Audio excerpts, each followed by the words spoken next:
overhead, but it's not going to work. The explosion was mistimed, and Pita will have to break for another opening. He's gonna get into overheat.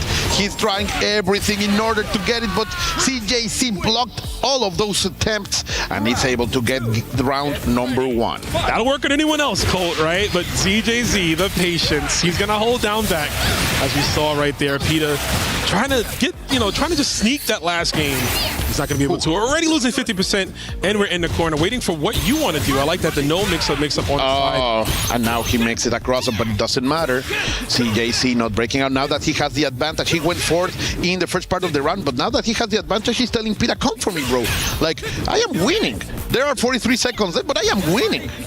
Slow it down, run the clock. You have time to play. No, that was a misinput, yeah. Misinput for sure, but he's also lucky that was an air flip, right? So he was able to get a huge combo. Pita's got to be counting his blessings here. The guard cancel demon flip to switch corner control. Sexy. That's not only good, but sexy. Just going out of there. And now with the jumping avoidance. Oh, you love to see it, my friend. Pita is bringing the high stakes and the beautiful game to all of us here in the EWC. Oh, Pita. Big Pita. I sound like Lois Griffin for him. Jugar así enamora. Get ready. This man's cooking. Let's see. Oh, moving forward. Let's go. That's what you like to see. We already saw CJC and the damage he can bring with his Preacher. Of course, this is hit extensive, but with 31%, you can do a lot more. And he finds the overhead. I think as well as like the way you are in position in here for this round, why not spend a little bit more cash just to push him into overheat, to force him. I was going to force him to make a bad decision. And I meant to say push him into SPG, but right now she's pushing him into the grave, 6 feet under as we take the first game. Okay, but for Pita, okay, it's a little bit like you have to chill down a bit. You most magnificent rounds in time. Obviously, Pita has made some great adaptations. He's got some strong just defends. And we've seen his defense, right? If he just kind of opts to that gameplay style, but again, it's going to be hard against a guy like ZJZ. He's more apt to stand still just like you are. Let's see. Fire sees in order to find something, but Pita is going to find the first blood and the first consistent push into the corner. Now he will have all of the area, all of the space that he wants, and he's pushing up for the offensive. Low hit for both characters, so right now for CJC, this could deliver a little bit of extra damage. Yeah, it's just a simple knockdown. Wham! The golden heal. No button. Ooh, chase down with the tornado, actually. One of the more unique fireballs because of that, right? She gets that link from up close off the counter hit into the 5A, gives her a lot of stuff to work with, a lot of tool set. He's going to overload him. Yeah, put every mix out on the table. If I put all the cards on the table and overload you. Can you guess? Can you guess what's coming? Oh, it doesn't matter. I'm not going to respect you. I'm going to mash some buttons and I'm going to make the most out of it. Are you going to spend the hit? Are you going to go for the secret arts? Yes, El Oculto is going to come out. Oh, girl, you're giving me that arm. You broke her glass. She needs that to look. She needs that to study and to steal your moveset. Pita, though, not going to care at all. Spinning the bar, I do agree with it wholeheartedly right into the level 3. If she somehow lived, we had our resources back, right? So you can go for EX Demon Flip to start up some more pressure, make yourself safe from there. Fireball, what a cross under, though. Landing on the D, the close D right there. And that's the efficient route right there. All the damage that it comes out of it. And then again, that DP out of the guard. You just love to see it. Maintaining CJC on the corner. Of course, that was hit extensive, but with those throws, he's going to be perfectly fine for another offensive series. Try to go for a meaty fireball. Cute stuff. Pita's busting out all the setups here. ZZZ is poised to block every single one. Tries to catch her dash and then puts her in a great position. Demon Flip tries to punish. I just love those instant balls in the air, man. Like, he is just demanding some space. But CJC is now on the hunt. Look at that. It looks like harassment, but not approaching, but waiting. And now, with the crazy option, Pita is trying to do the most out of it. The red blow is not going to land. This is going to hurt a lot, but it's not going to kill. Or would it drone? Ah, not going to kill at all. Even if she puts herself into overheat. Very close, though, which is dangerous. And Pita, the DP finds the mark. Again, it's risky, right, Colt? But I understand going for it in that situation. Risky is pretty simple, bro. It is very simple, man. But he was able to close it out, right? Obviously, stabilizes here, puts it on ZJZ. He had another round to give, and I think that's why he was comfortable. As I told you, like, Pita could do it. This is 1-1, and I do believe that he has everything. He has shown me that I have to believe. Yeah, it can go to distance, right? And we're seeing that quite a bit. Speaking of going to distance, beautiful jump D. ZJZ, yeah, I mean, that's super huge and unfortunate to miss that, right? That's a massive combo. I'm fully out of character. Yeah, for sure, yeah. You normally doesn't drop those, but look at the bar again, right? Revving up 75%. You can take advantage of this if you're ZJZ. I know you want to hold back, but if you can go in, maybe push Andy into overheat.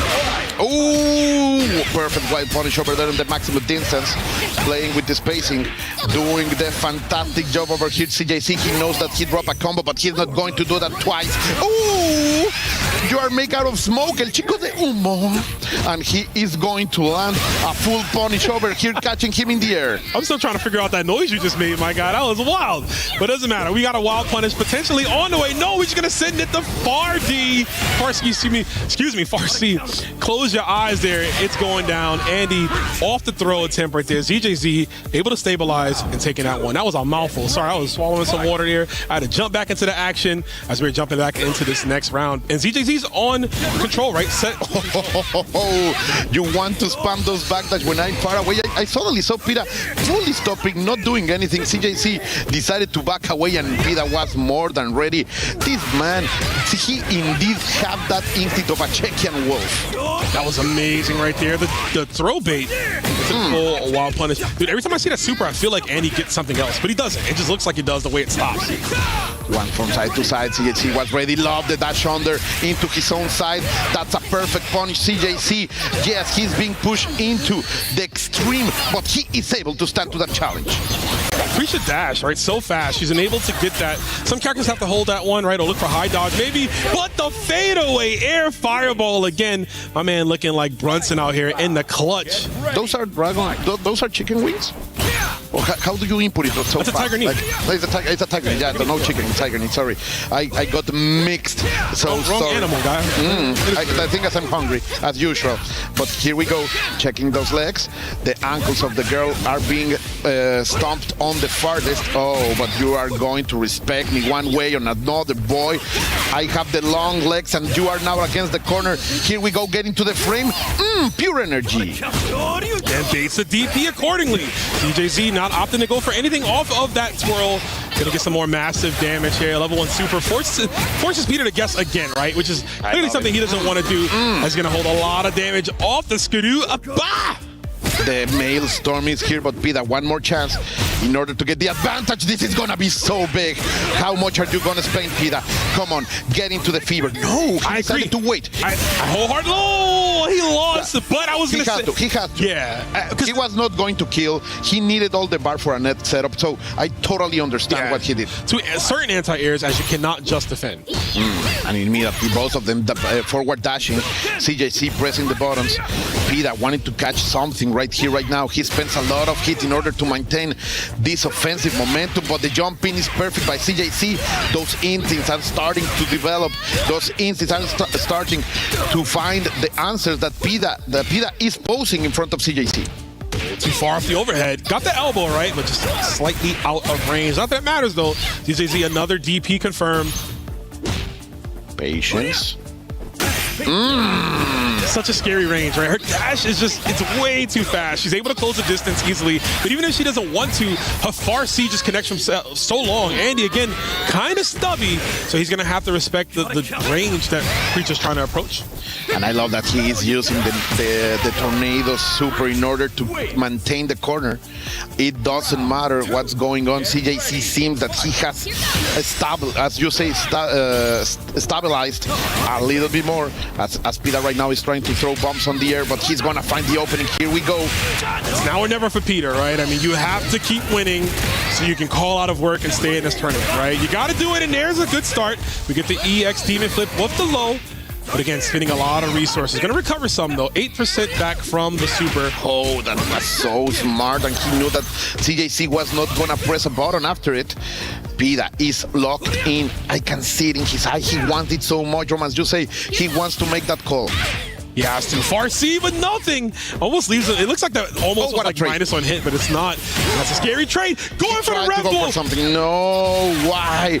Of course, this is not going to kill, but Pita, all that advantage in that one bet, and then going for the ankles. I'm telling you right now, ZJZ is going to eliminate Pita. Brother, I could see the brain pulsating from here. That was a crazy big brain move off the rev blow, ending the string into rev blow, not opting to go for the overhead or the low. He can give Pita any chance to reversal out because DP would have lost the rev blow. We don't have super. That punishes rev blow. And I know for a fact you're not ready to high dodge that. So ZJZ with the great call right there. He's going to take it. Unfortunately, that is it for the run for Pita. Yeah, it's a shame, but in the end, mad respect for a man who came here with the dream of an LCQ, and it's taking a great spot for the tournament. Like, it's a fantastic run over here by Pita, the Czechian Wolf. Sadly, we are going to see his key crush, a key made out of dreams and hopes, my dear Ron. Yeah, a great run. I mean, Pita traveled to a few events this year, tried to close in the distance to get one of those qualification spots, and was able to do it at the last call, right? Last call at the bar, essentially, but that's going to be it for him. We are closing out his tab. It's well centered this time. Oh, look, nobody went, even our friend that is helping them, he jumped. Like, nobody expects it, but they always crack. Every time it's like first time, you know? Yeah. Just getting used to seeing it get crushed right through the middle. No sides popping off right there. That one is ugly. Yeah. CJC is going to keep a lot of that. There you go. Yeah, pose with it, man. That's the spoils of the winner, man. Leaving a trail of bodies behind ZJZ. Impeccable play. This Preacher, I'm glad he brought out the Preacher as well, too. A very hype match, that's for sure, but we'll be going to a small break, and we'll be back super soon. Don't go anywhere.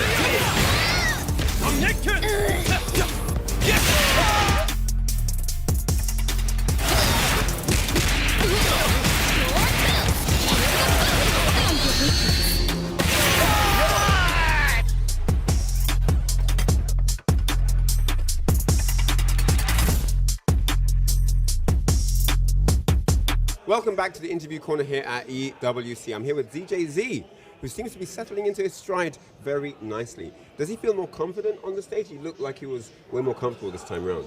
欢迎回到我们今天的现场。那么我们再次的欢迎呢 DJG 参与到今天的访谈当中来。在刚刚的比赛当中呢，您看上去似乎是更适应了一个比赛的节奏，是不是有这样的感觉呢？还是依然觉得有一点焦虑或有一点紧张呢？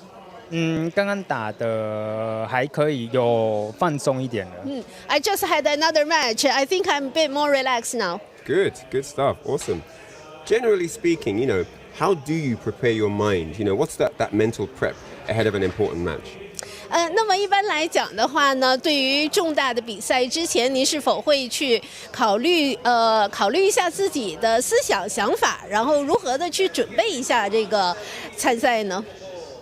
我可能就会吃点巧克力，然后放松一下吧。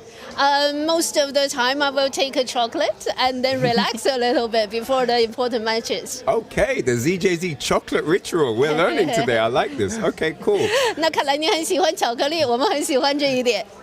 So, how do you feel now that you qualified? 那么现在你已经成功晋级了，感觉怎么样？松一口气。Well, I'm now relaxed. Good. One final question for you. What would you say, for those that may not know about the journey of a professional gamer, what's the most challenging thing about life as a pro player? 那么对于那些对于我们职业选手不太了解的人来讲的话，能否给出一些建议？比如说，在你的职业生涯当中，您觉得最大的挑战是什么呢？最大的挑战，我觉得可能还是要自己多练习，然后就是还是要多练习吧。Well, the biggest challenge, I think, I need to be more disciplined and practice a lot more. Wise words. Well, looks like today you've done enough for practice because you did really well and qualified. Thank you very much, and I look forward to seeing what you deliver for us in the rest of the tournament. 非常棒。那看起来今天您一定在赛前做了很多的准备，然后练习了不少，所以给我们这么棒的精彩的比赛。那么我们期待着看您未来的比赛的成绩和表现。谢谢。All right, guys, that's it from the interview corner. Back to you. Very rocking, of course, Mock. Well, it's not that we are like character shaming anyone. Oh, of course. But if you have one of the best tools in the game, why not use it? It's called meta for a reason. Most effective tactic available. Use what you have at your disposal. Everyone. And there's a lot of money on the line. A lot of money, a lot of pride, and obviously representing your team. And we're going to see which one of these players will continue on here as we go into our final qualification match of the day. Guard cancel already setting the precedent here. And Mok came out swinging. Did you saw that initial forward dash? Like, he means business. That's for sure. Trying to catch some with the dark shoot. Going to capitalize out of that anti-air wave. And now the roundo is going to be gone into the power wave, but now Mok is not going to just let it go. I mean, it's still a winnable round, right? He has literally 0% rev meter cranked up, which means the next hit is going to work, and then Mok chokes it up right there. Huge drop. You can see the frustration immediately. I know what he said in Spanish. I don't repeat it, but I saw those lips, and I have seen many of my people say those same words. Look at that. Love. Those crack shoots in order to chase out of some things are so well placed by Dark Angel. Oh, look at that. I like that he's going for those round waves a lot too, right? Round wave leaves Terry Plus on block, also off the wild punish. You get that super extension, sends them flying with the hey. Oh, no respect over there. Immediately going for the jab into a target combo for maximum damage, but look at that karate. Just using the guard cancels in order to get out of any kind of trouble. Woo! I like that Mok. I mean, he's going to go down here, but I just want to call to attention Power Geyser. I like that he goes a lot for the air target combo. You'll see him do it as a fadeaway attempt to catch a dashing attempt, or maybe a jump, right? He has the jump, light kick into heavy kick. And speaking of, we're actually switching things up here. I like it. Taking the mask off for more traditional Kyokugen Ryu, but Terry got hands for everyone. Yeah, that's for sure. But now we are going to be able to place a more free City of the World, right? You are not shackled by the Draco Supremo. And let's see how Dark Angel adapting to that, because Mok brought his Marco Rodriguez, or Bat, to the battle.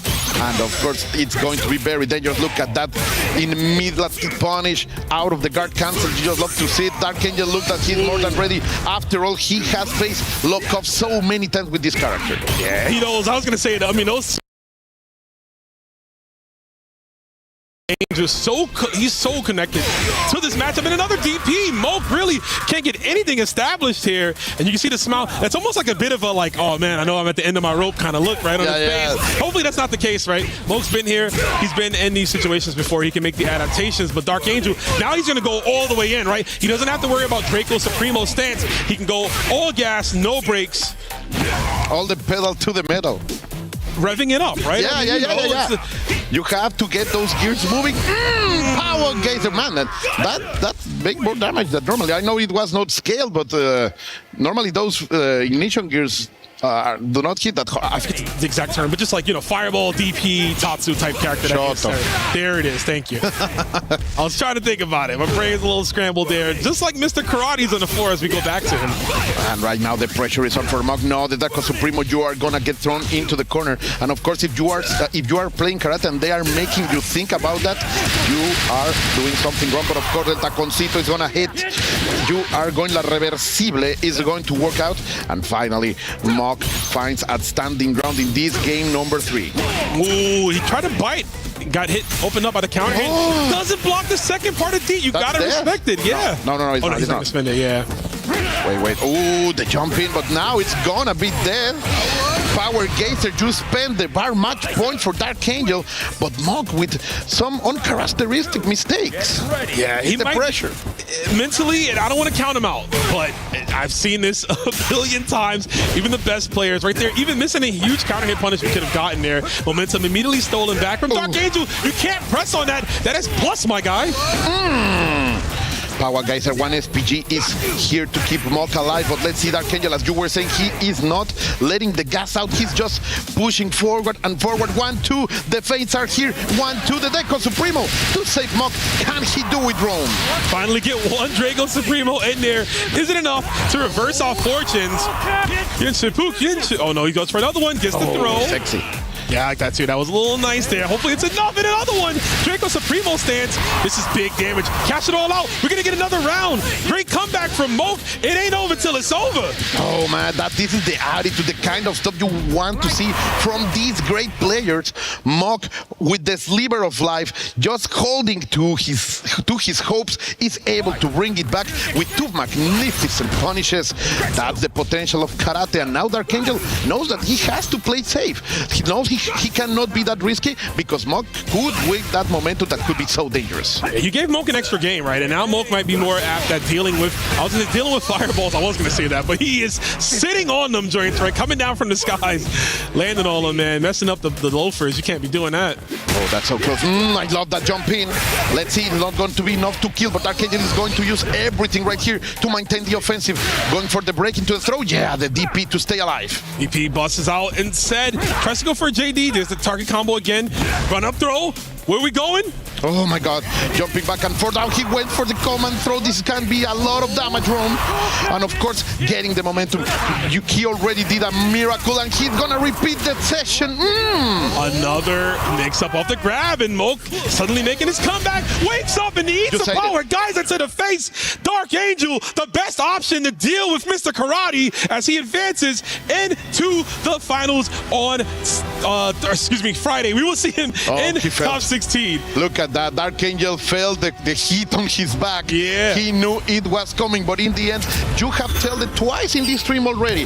The best way to deal with the Draco Supremo is that Power Geyser lingering hitbox in order to stop any option, and Dark Angel knew it as a specialist. He is gonna move forward. Shoutouts to Mock for never giving up. That's the kind of attitude that builds and breeds champions, so shoutouts to him, but sadly his key will be crushed this time. It's done, and I gotta say, I honestly wonder. And just like that, Dark Angel eliminates Moke. That is our last player eliminated for the day, Damascus. Our final key being crushed. So far, there has already been 8 keys crushed. Oh my goodness, stand back. Oh my gosh. The pain. That was not the loudest of the day, but that was pretty good. Okay, so 8 players Damascus, who's already been put out of the tournament. All right, that's 8 players out after we close 2 groups today. Lancer out, Basher out, Abao out, Neku out. That is 2 Cristiano Ronaldos out of World Cup in the same week. KOG. Put some respect on the GOAT. All right, at least runner-up. I mean, runner-up, you know. But whatever, you know, like that's 2 had to be done. KOG 0-2. That's the surprise. Dude, Koji KOG, of course, I mean, we've seen him at this point.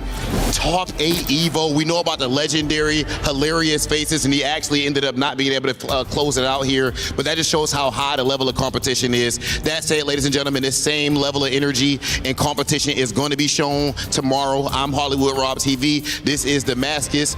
And, of course, we have one message before we go ahead and send things back over to our studio.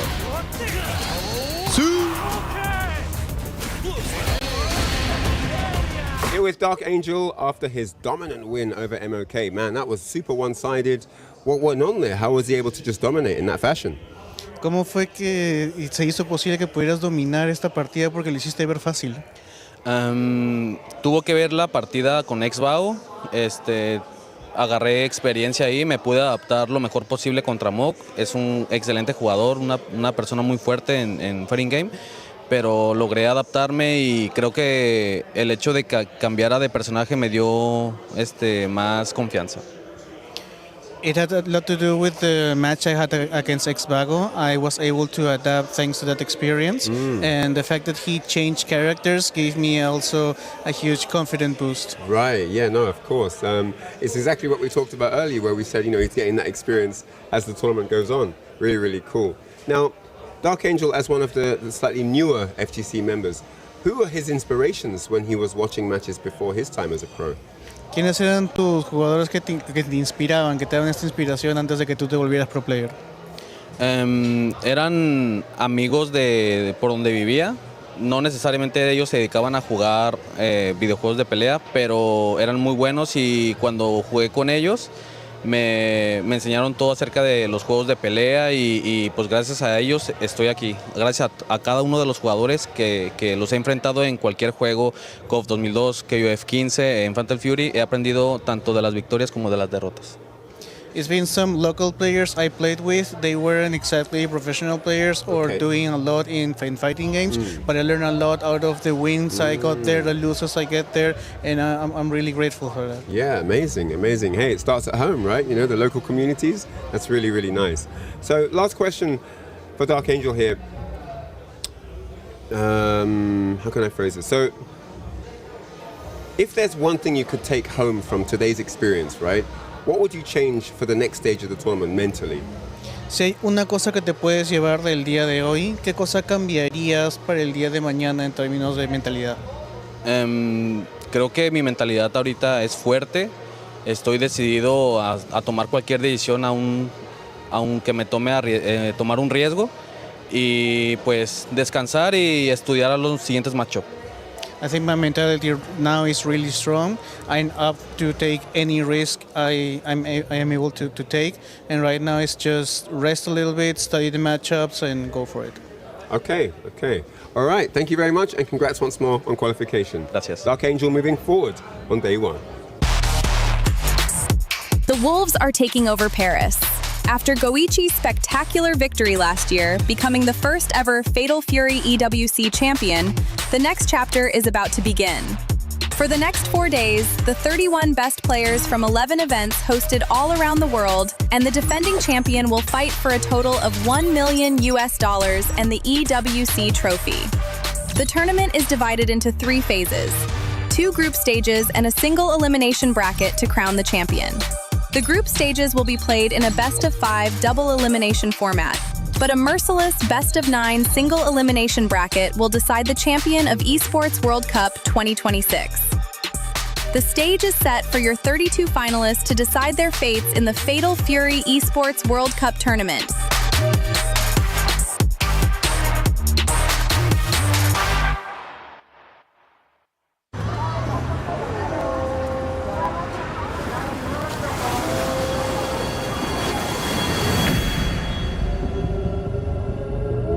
The Wolves are back in 2026, and they are loose in Paris.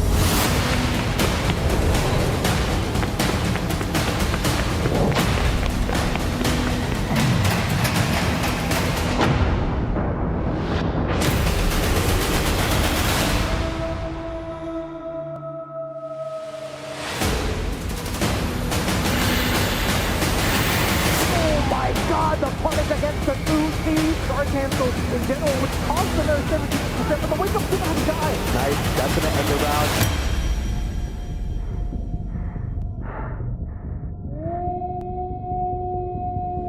round. The fight for the top is on. Welcome to the Esports World Cup 2026.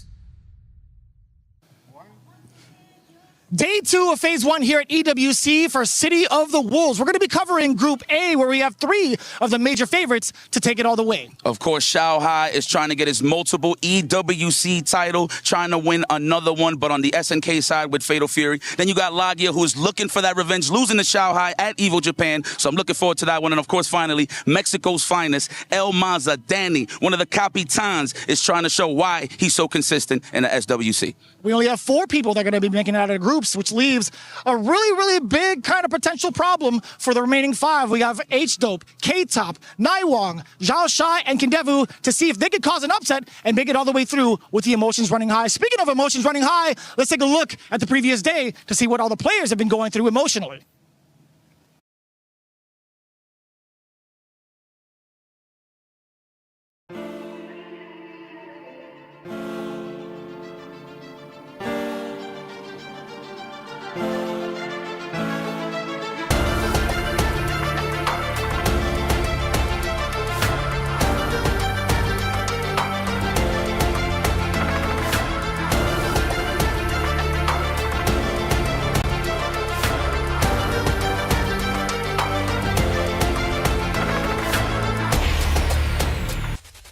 Welcome to the Esports World Cup. I am Hollywood, Rob TV, and right now I stand on hollow grounds. Right now I am standing on the battlefield in the arena where our Fatal Fury City of the Wolves gladiators have fought and scratched and clawed on day one to try to fight and make it into the playoffs. 8 players are already eliminated, and today 8 more will join them as we round out our playoff picture. What I need you all to understand is that this key represents a player's tournament life. And this key is destroyed, shattered, absolutely boss up. This is what happens when you get eliminated from the Esports World Cup. It might be a place for dreams to be achieved, but it's also a place where dreams get crushed right there, as every single player eliminated will have to run their key straight into the crusher. Key completely destroyed, dreams ended, but we are here to see a dream being achieved. Can we get a back-to-back champion? Can we get a rivalry solved? Or can we get a new champion? So many narratives can happen this weekend, and it is time for day 2 of Fatal Fury City of the Wolves. Let's go.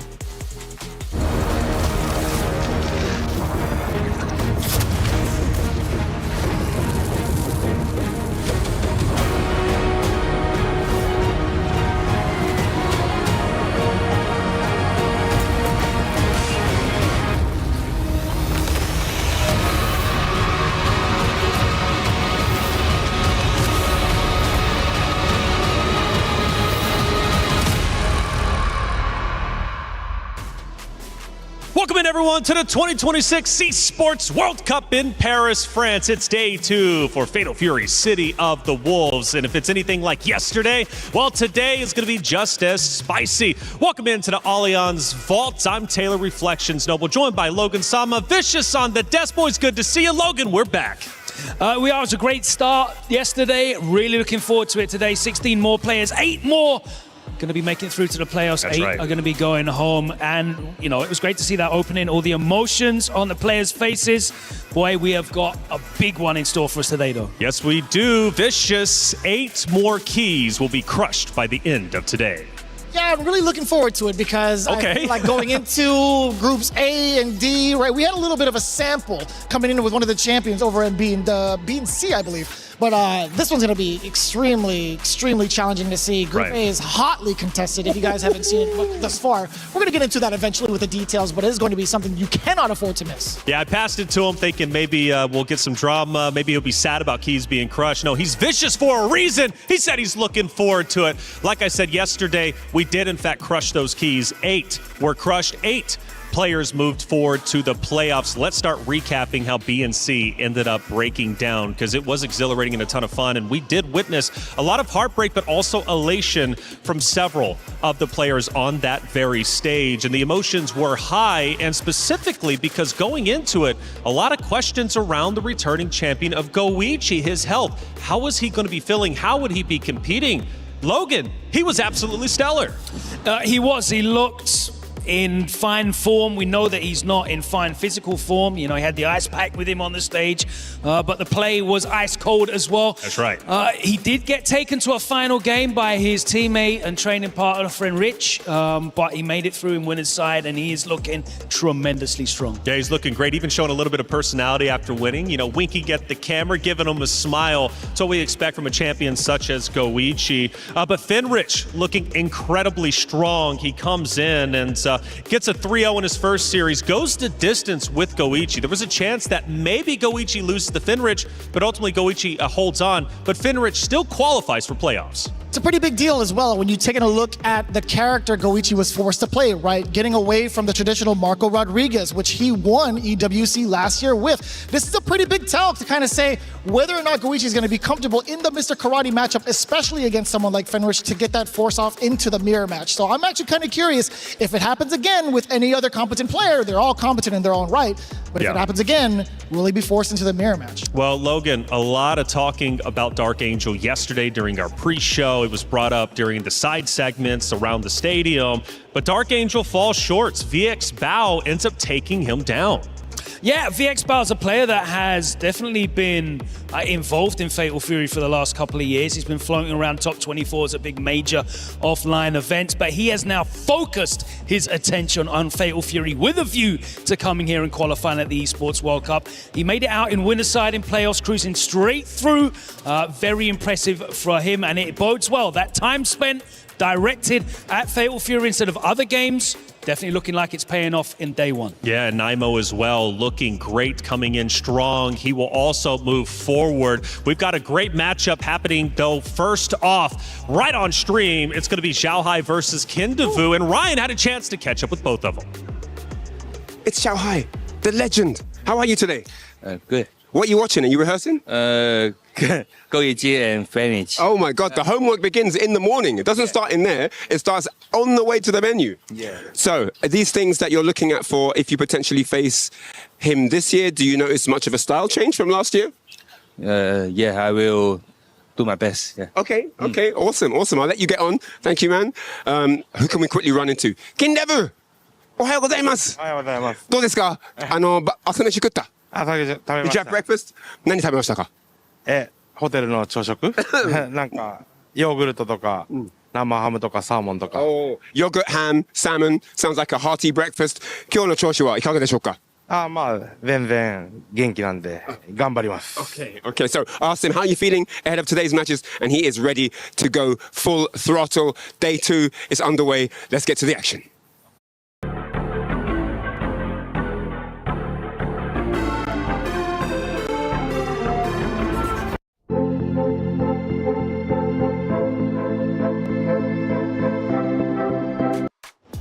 What better time to do your research than when you're getting off the bus, walking into the venue, right? And homework never stops, especially if you want to be a champion. Fun fact, get back to the hotel yesterday. I'm watching it, all the fighting game players in the lobby literally set up play, and the grind. Welcome to the FGC. That is very, very, very standard for us. It's awesome. I actually love it. Instead of going out, going to see the Eiffel Tower, no, let's play and grind a little bit. They want to be a champion. Let's talk about Group D. It's coming up very quickly, and Group D might not be the group of death, but it's still just as deadly.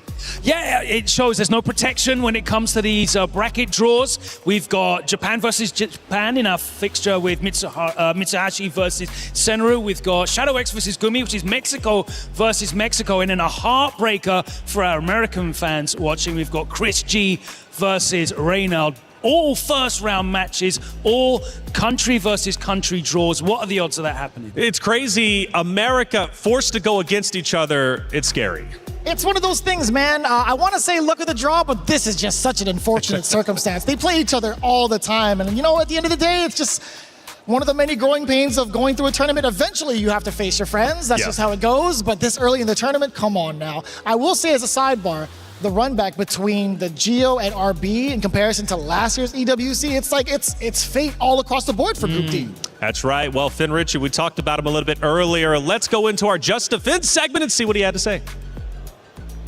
Hi, my name is Yipes.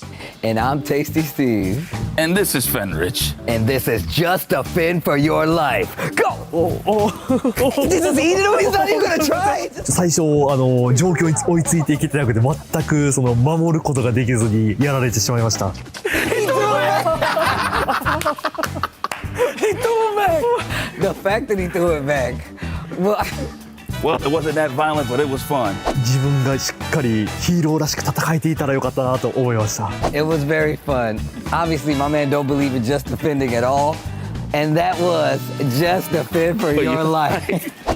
今回どうしても防御に回ってしまったのですが、大会ではやはり防御に回るより攻撃に回った方が強いと思うので、大会ではもっと積極的に戦えるように頑張りたいと思います。Is in our DNA. Whenever we let it out, it becomes our superpower. Now imagine an entire city being built to supercharge it. Kadir City, powered by play. Hey, what a fun segment that was. And he did have to defend like he's going to have to defend on that very stage. A lot of storylines happening today, though. And in fact, we have two twins about to potentially face off depending on how their group ends up playing out. Of course, we're talking about K-Top and H-Dope. And luckily, we had a chance to talk to both of them going into today's competition. What's up, everyone? I am here with some of the most unique competitors we could ask for. Twin brothers at EWC. Quick ball knowledge question though, before the answer. Who is who? Can you name them? It's your turn. Can you give the answer? Hello everyone, I'm H-Dope. And I'm K-Top. You get it right, let us know in the chat. First real question, who's the oldest? I'm the oldest by 2 minutes. Well, like I said, it's hard. We are not identical twins, as you can already see, but we have similarities. Yeah, you can tell that we are brothers. Yeah, you still, obviously, you're still there. So you guys had to face each other at SWC. You're cursed again to be at the same group. How is the vibe at home, on this? I mean, literally, as I also said, I think at this point, this is just a fate that we have to accept. I mean, yeah, I really believe that it's really our fate meeting each other, not only in groups and in gaming, but also in life. Like, we do everything together, so basically we also have to do this one as well. Of course. And the good thing for today, at least, is you're on different side of the bracket. So as long as you stay on the winner side, it's looking all good. One of you has Lagia on his path, and that's you. And I think that's the mystery, right? We have not seen Lagia in a big bracket since SWC. We don't know if he's bringing karate or not. Are you ready for any outcome? I'm ready for any outcome because I feel Lagia is one of the smartest people around. So I don't think he's only coming with Gato. Maybe he's cooking something behind our backs. That's what I want to see. And K-Top, you got Daniel Maza, who's been a guy who's really in good form lately. How you approach this matchup? Well, to be honest, I feel confident because like 10 days ago at Evo Las Vegas, I managed to beat Daniel Maza. So I basically have the psychological advantage. But what I know for sure is that Daniel Maza is definitely coming prepared this time. He knows what to do, so now it's not gonna be easy. So all I can say is that I really respect him. He's a great player, and I'm gonna try my best to make it out of the group. All right, well, listen, guys, I only have one favor to ask. Please don't play each other today. Is that okay? Can I have your word? I mean, this is what we love to do. I mean, I cannot give you 100% my word because you never know what happens. All I can say is that we are gonna give our best to make sure that this won't happen. All right, let's go. Listen, K-Top, H-Dope, pleasure to be with you. Good luck in the bracket. We'll see these guys in the bracket. And look, I'll cheer for them. They're the last Europeans, man. Let's go. Thank you for the great interview, Damascus. The twins, hopefully not playing against each other, but maybe we'll see. Fun fact, they're both representing Vitality. Vitality takes a big risk and says, we're backing them up. We think these are going to be the two to get us our club championship points in week number 1. Let's start talking about them first with K-Top. What do we know about K-Top, one of the twins? Well, he's had a very big uprising with the character selection. It's not to kind of meme on it. He's had a very different showing between these 2 seasons, going up with Mr. Karate and also having a very important sparring partner with his twin brother, H-Dope, with that Mr. Big, right? You're covering a lot of the meta rather well with those 2 training partners, with those 2 characters. Sure. But overall, like his placements, 5th at EVO Las Vegas, 9th at the Mix-Up, 5th at Hessen Crash. That is very impressive to see in comparison to his performance last season. Now, Logan, Group of Death. Obviously, they're in Group A, and for K-Top, he's got to go against Danny Almaza to start off. So Vitality versus Gen G. Yeah, Daniel Maza is definitely one of the favorites as well coming into this. He's incredibly fine form. It's a packed group, though. You're looking at Xiao Hai, who is without a doubt the most legendary player in the entire history of all SNK titles. You got Lagio, who is, the most winningest, I think you should say, in terms of prize money in any fighting games in history. And of course, Kindevu is incredibly experienced. Naiwang. It's a deadly, deadly group for them for both being. At least the brackets were kind though, and they did separate them on the other half of each side of the bracket. So they avoid that heartbreak at least. Yeah, Falcons don't get that lucky. Yesterday they had to play against each other. Today they'll have to do the same. But moving forward to H-Dope, the second part of the Twins, he's going to have to go against Naiwang to start off, which is going to be a tough matchup, but he seems relatively confident, I would say. And I would agree with that as well if you take a look at his current accolades this season. He's taken down players that are currently involved in this tournament, one of them being the champion. He's actually taken down Goichi before. He's played off against Kundevu, who is currently in their bracket, along with Shadow X. Like, this is a very, very impressive record overall. And again, coming in with a very, very hot first place from Hessen Crash, I have zero doubts that he's going to be like absolutely ready to shine. Well, that's the Twins, but plenty more happening in the group of death. It's Group A. And you mentioned Xiaohai. Let's talk about his opponents. And actually, before we even hop into that, let's go ahead and go to the stage because it's time to get day number 2 started. Hollywood Rob, Damascus, let's kick it off.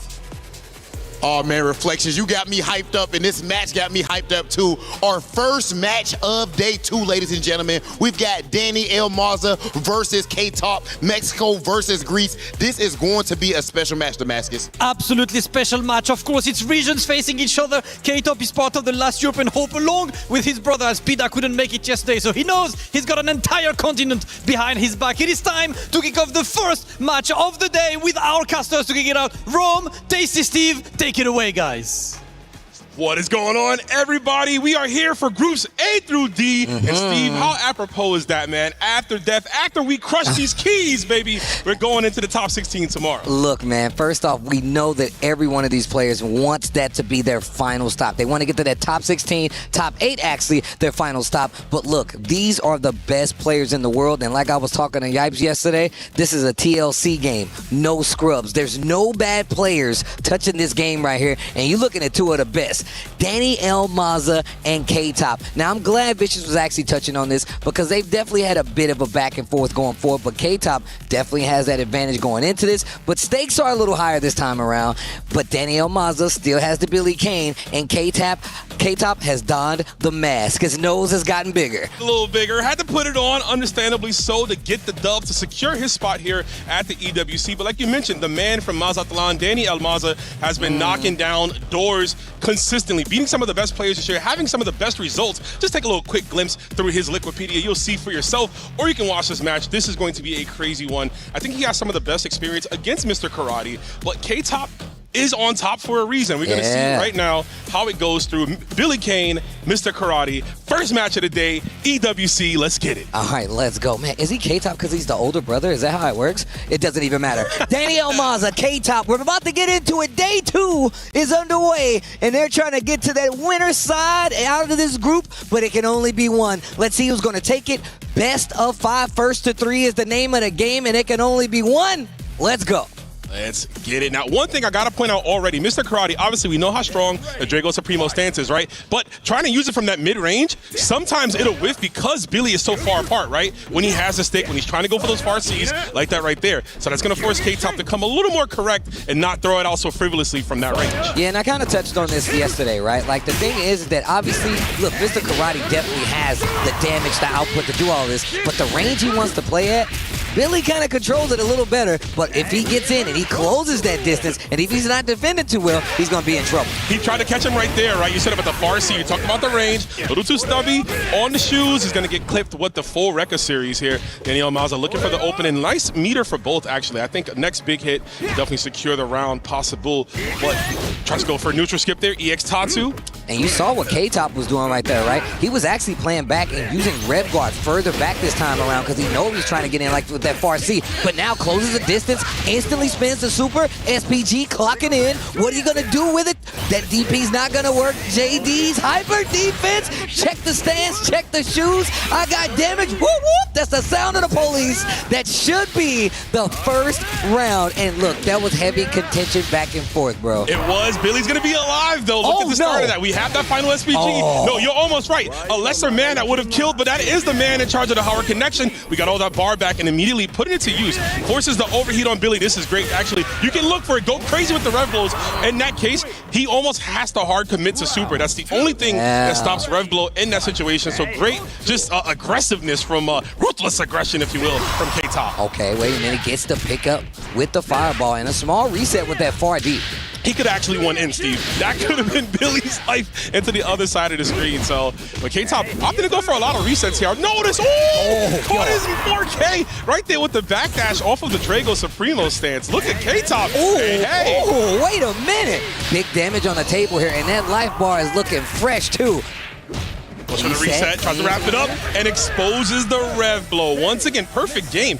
Gee, okay, I was not expecting it. I ain't gonna hold you for that. Danny is kind of nice with it, but K-Top showing that he is well studied in this matchup here. I like, again, like I was pointing out, he went for quite a bit of resets.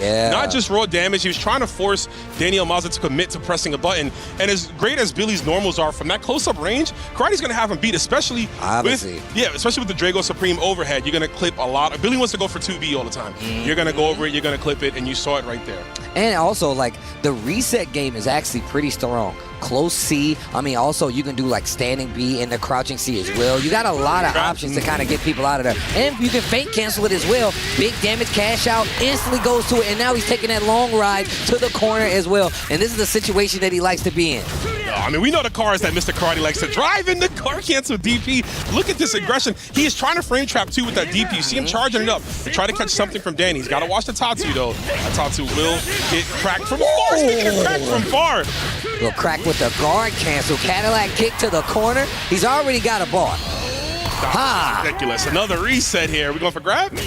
Overhead. Overhead showing his options. Goes to the stance to close it out. K-Top was talking about how he knew Danny was going to come in with something ready. But obviously K-Top has done the homework and he stepped up his game as well. Yeah, this is immense right here. I mean, he's always been a great player, but to see him dissect someone like Danny, we talked about Danny's results this entire year throughout various events here, and K-Top putting him on display. I like that. Reset goes in with the low this time, and now he's going to get this distance, gets the corner, it goes in, he closes the distance, and I was worried about this. Guard cancel DP, back to the middle of the screen, and I'm going to get some damage, kind of even up that life bar. Yeah, try to recover some of those funds, right? The rev meter, again, it's kind of expensive. Rare instance of K-Top missing right there. He wanted to call out something with that Cadillac kick, but does get exposed. Daniel Maza with the proper punish. We go to the corner. We can finally start our offensive sequence here. I like the JDs. You gotta be careful, bro. He's full screen JD and hitting him with the kick. Okay, nice rev blow. Yep, kind of makes himself safe at the end of that string, right, with the rev blow there. Does cost some bar. You see he's like almost revved up completely here. Gonna opt to just zone, build some meter, but Danny's good on chilling too. He's got the life lead. It's about to hit that Michael Jordan number of 23 right now. He's big chilling. And on top of that, you see him zoning with these fireballs. A nice exchange right there. He actually gonna confirm, but speaking of confirm, Daniel Maza trying to put a stop to this round count lead. Yo, welcome. Spin the win, baby. My man said throw him on the grill, let him cook. And look, a lot of respect being played this time around. K-Top willing to play back far and still use that rev guard. Chooses to go in, and Danny's now bumping on the brakes a little bit. I do like the rev guard, though, like you mentioned, using it to probably get a whiff, like push himself out so he can whiff punish with a Tatsu properly, but Danny closing the distance. And this is one of Danny's strengths. He's one of the best players at adapting. We've seen him lose the first game to folks. Come back, but right now he getting knees to grill, bro. You need to fix your teeth. Bro, my man's hopping on the Stairmaster, kicking you in the face in the slacks. Speaking of guard cancels, big pickup. Another one. Puts K-Top in SVG, though, so you got to look out for that rev blow. And Danny's one to bait it out if, you know, K-Top gets a little too liberal with throwing it out. Oh, the jump in is going to work out this time. Puts him in SPG, though. Gets the knockdown, pushes him to the corner. He's got a chance here. He does. He also is close to building bar, and he is. This will be another game, provided we don't drop this one, Steve. I don't even think he needs it. He don't even need it. He don't even need it. All he needs is a mask and a little bit of bar. This dude, K-Top, bro. I might have to up my Kyoku Ryu gym membership, bro, because the damage these guys is doing out here and the precise, like, just execution from K-Top here. That's the second time in a row he's exposed that rev blow in the corner. Danny, he's looking for guard cancel rev blow, but K-Top obviously one step ahead, and it's costing him these crucial rounds here. We're up 2. I mean, this is a 3-0. This would be kind of crazy. This would be kind of crazy for sure. And on top of that, just the fact that, like, once again, I have to put this out there. The execution for Mr. Karate is not easy. The fact that K-Top is consistently getting these guard cancel kicks, these DPs, and he's making Danny second guess his offense a lot, to the point where he slowed down this match to a crawl, gives him more openings, and now Danny is on the ropes. He's got to do something here, because once again, it is 1st to 3. And the funny part is we still haven't fully recognized that the Drago Supremo, right? Like, he hasn't went too ham on it, so, like, you still have that in the back of your mind as an option for K-Top. But right now, we're going to get a throw from Daniel Maza. He's got to find a way to stabilize, right? Close out these crucial rounds. That's where he's losing, right at the very end. He's got to maintain here just to keep himself alive in this bracket. And look at that backdash to the full screen to keep the distance. I like that. Cancel C into the stance, and now he crosses him up, catches him swinging, and then a reset. Oh, boy. I don't know what he was pressing there, but he got clipped. Uh-oh, and look, he's not dead, but this is going to hurt, and you're knocked down really close to the corner. Oh, I like that setup. Rev blow gets the knockdown. Double meter build, wake up, hey, and that's close enough. You are done. We get the Rev Excel off of the perfect parry counter. Pixel left. Oh, wait a minute. Still alive. This is going to be a hard one to get the stand B to close it out. K-Top, once again, making it look clean. Ain't a stain on my man. I mean, look how well he's dressed. It makes sense. But you see what I'm saying. Sharp as attack, man. These kids, dude, like, he's so well beyond the years. He's going to get the counter hit confirmed off of the overhead, excuse me. Look at the damage, and he's got a bar. 50%, that's with scaling. High dodge and low dodge does add a bit of scaling to your combos. Mr. Karate hitting like a truck here, and possibly this truck might run over Daniel Masa off one opening here. Oh, wow, nice. Waits on it, calls out the stance, neutral jump in the corner. Danny's got a chance right now. Big damage on the board. He's got plenty of meter, too. You got to drop one right now. Damn, Mitch. SPG, it might be time to clock in, K-Top. You do not want Danny to get this win beneath his wings and bring it back. Now you're in the corner, but all it takes is one. And look at that rev bar. He tried to guard cancel. He tried, and I like that. So Danny went for the spinning cane attack, right? The multi-hits on that, it stops the guard cancel Tatsu. Because here's the thing. You can guard cancel DP, right? For the reversal frames, you don't get any combos off it. But because of the DP, it just ends. He tried to guard cancel Tatsu. Tatsu's not invincible, and that's the thing about guard cancels. So really good recognition from Danny to go for the spinning canes to leave that lingering hitbox out. And on top of that, K-Top has consistently gone to that after JDing in the corner. So the fact that he kind of staggered his offense a little bit, called it out, there's that adjustment that you was talking about. Daniel Maza, bro, you got to say his whole name. The whole part, man. The man from Mazathon. It's never over with him. Oh, he tries to win. The backdash, jump seat clash in the air. And once again, the Stairmaster kicking you with the slacks on. And my man's got full bar and he's revving. Yeah, he had to cut the combo short just to make sure he didn't put himself in overheat, right? Still want to stay in prime position. You need that meter to guard cancel. The pressure's on the frame trap off the close B, but he doesn't get anything. Danny with another great jump in the corner, but if you're Danny, you got to be careful. You know K-Top is going to start properly punishing those neutral jump backs with an uppercut, possibly, and there's the fake. I like that. The diversionary tactic with the close B goes into the throw. First time we've seen him represented, because he's definitely been hitting a lot of buttons up close to try to get K-Top to not feel comfortable. Wild punish on that bad boy, too. SPG on the clock in. K-Top on the ropes right now. Another run under, tries to catch him with the frame trap, lets the full DP hit.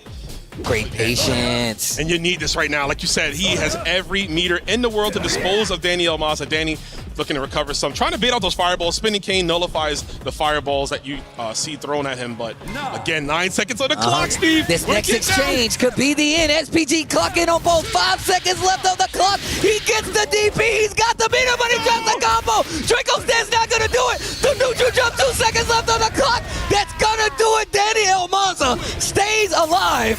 Oh my God. You talked about the adjustments that this man does. You just seen it happen in real time. Danny L. Maza with the Billy. And look, you can see how he shifted gears through those last 2 games. He was a lot more offensive. Saw that K-Top was playing back. He turned on his stagger, turned on his own offense, adding throws to it as well. Gets himself a game on the board. Oof, and most importantly too, with turning on his offense, really messing up the guard cancel timings. Those guard cancels, we talked about how potent it was for K-Top, shutting off the offense of Billy Kane. But the fact that Danny was able to change up his strings a bit here, throw off the timing, he was really able to get some of those big confirms. And what a clutch ending right there. Danny Elmaza, like I said, it's never over with this guy. But now, let's see what K-Top can do. K-Top's a young man. I've seen some of these players who might be still newer to these big stages, even though he's been around. Him and his brother, they've been doing it for a long time. But you can see some of these players crack underneath that, right? Because that's I had you, bro. This should have been a 3-0. And you got to remember, these guys are engaged. They fought each other in multiple tournaments. This is not the first time that they're meeting each other. So there's an extra level to what's happening on this stage right now.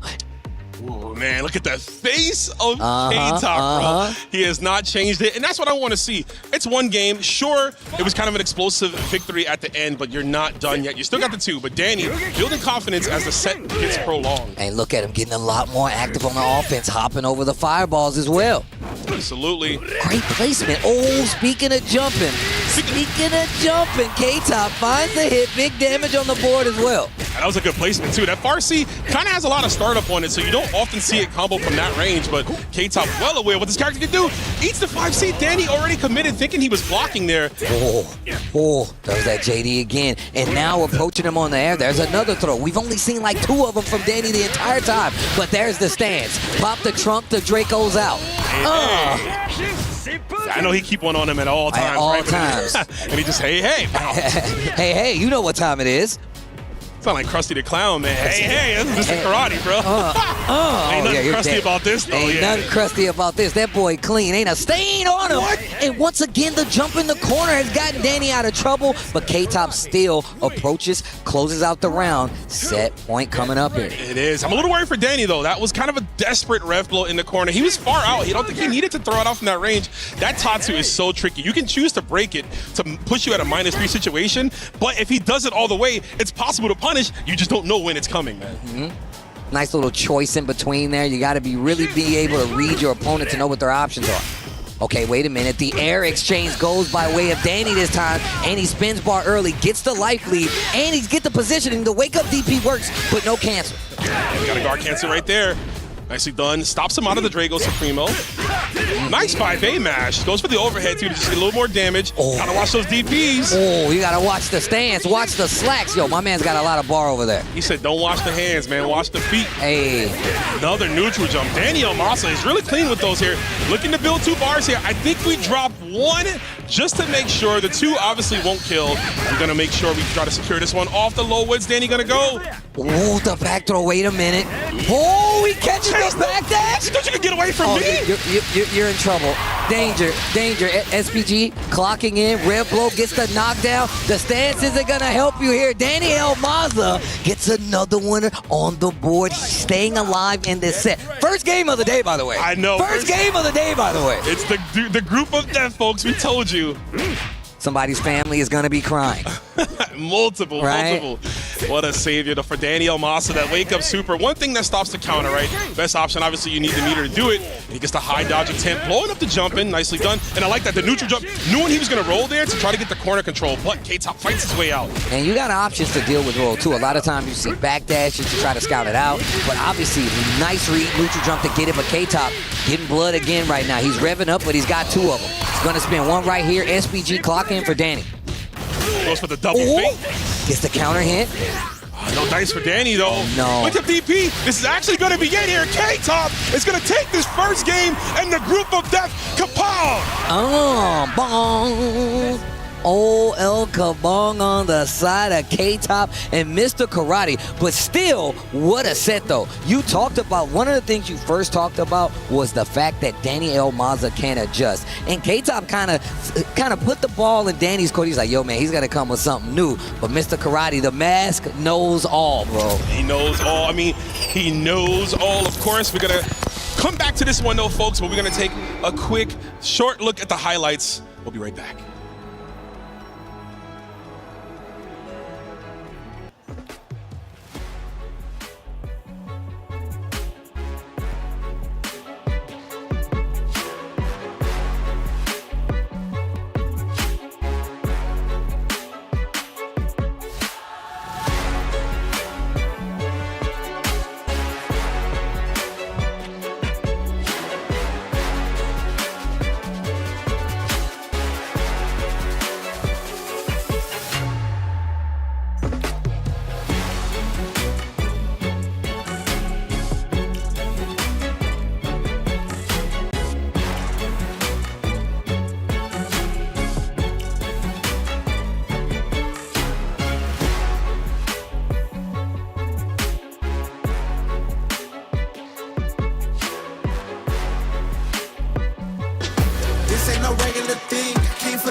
nice. Better get right, champion.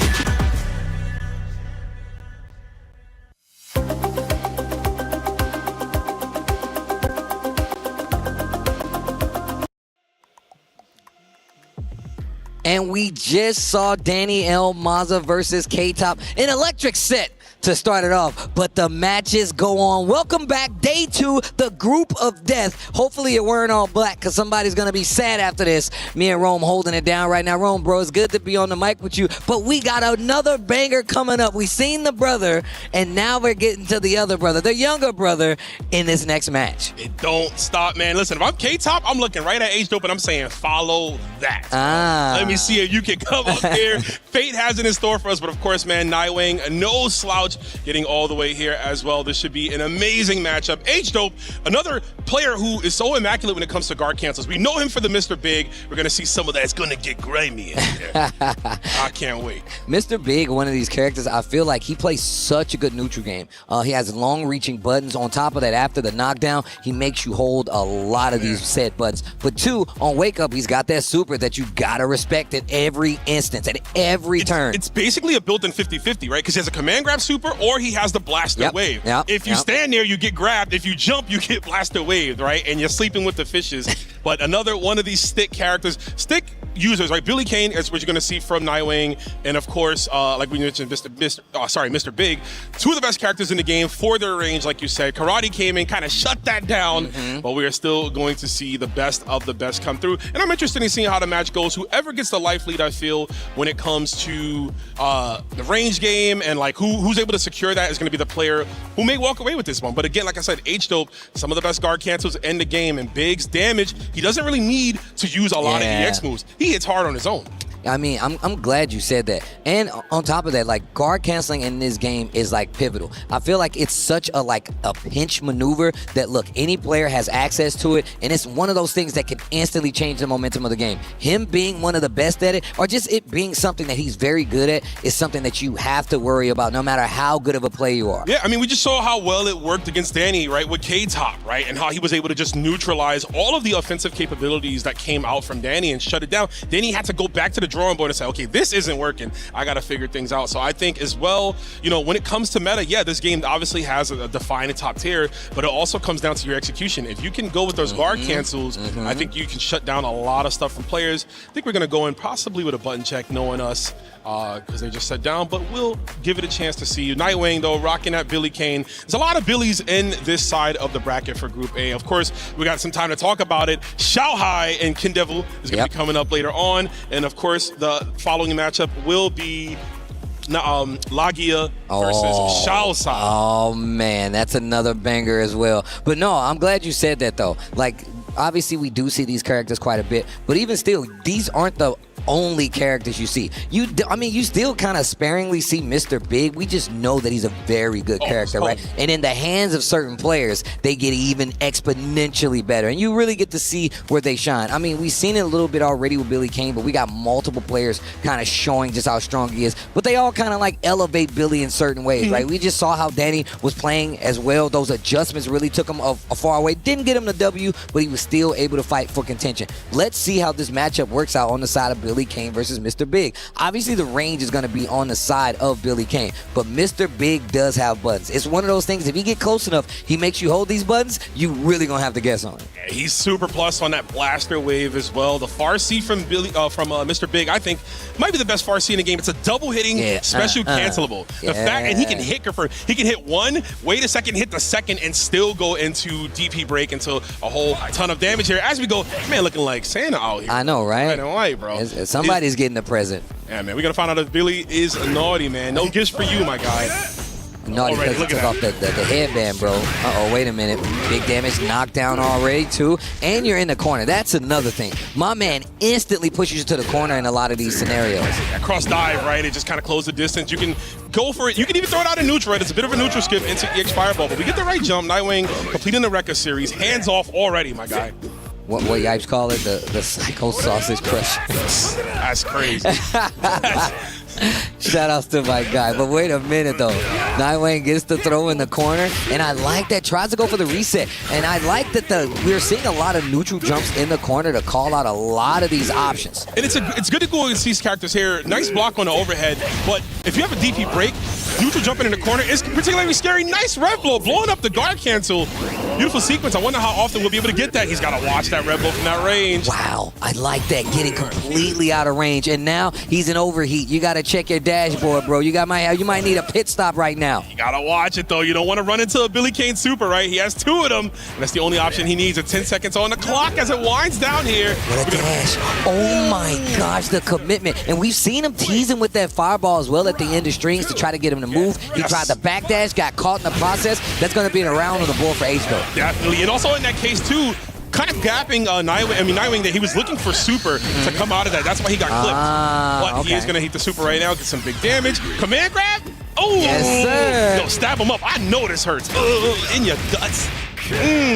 Yo, that's a beatdown. Hold on, man. He's looking like them drums from yesterday, right? You know what I'm saying? He was definitely looking like he was here at the Open in the EWC, bro. He was the trainer. There's the big was letting them know what's going on.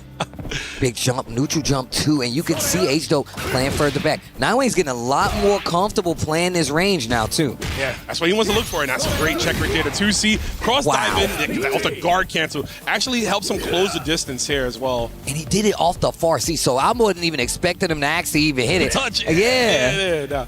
Nah, H-Dope is well versed in his character, man. He studied a lot. He's got to watch those far Cs as good as they are. Billy's got one that's just as strong. They're both in Red Bull, and look how slow these matches have been going, Steve. Obviously, both players want to jockey for position, knowing how strong their offense can be. Once they close the distance, nice snipe out. The 5C gets clipped by the 2A. My man is spinning it, doing tricks with it. Yo, doing tricks with it. Not dead? Hold on.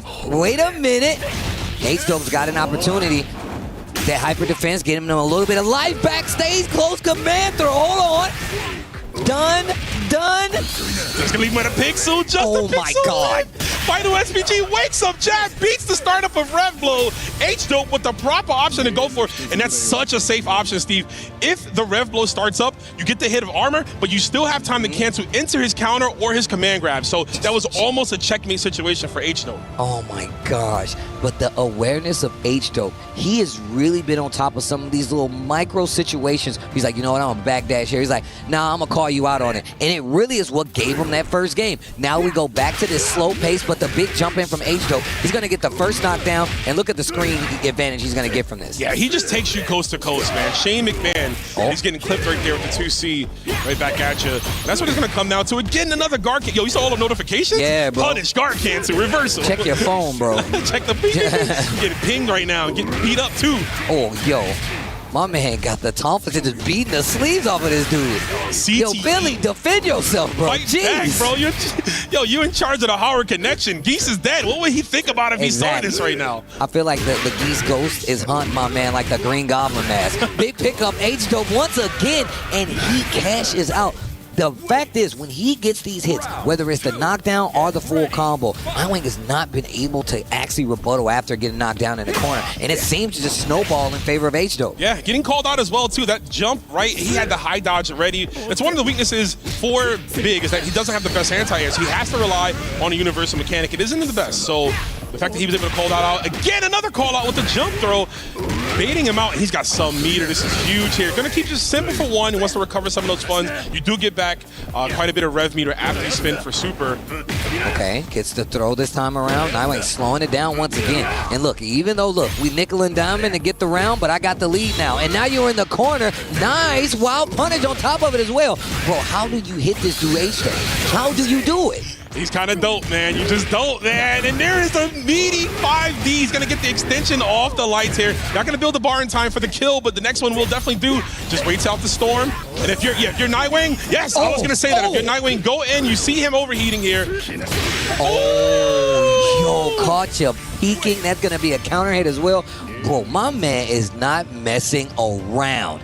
Every time I think the Nightwing is going to come back, he literally like, nah, we're going to stop this. Either it's just defend, hyper defense, or either just getting out of scenario, calling him out, and then getting the knockdown and taking his turn. He literally is taking rounds away from him. He's like a true boss. Yeah, right. Yeah. It's cutting his hours right after every shift, bro. Yeah. You know what? Next time, don't even come in today. Take the rest of the day off. Take the rest of the day off. How you get fired on your day off? That's crazy. You might see that. But Nightwing fighting for his job, fighting for his 401k here against Mr. Big. But yeah, no, seriously, H-Dope really cutting up the offense. And speaking of, we got some good offense here, some counter hit pings here.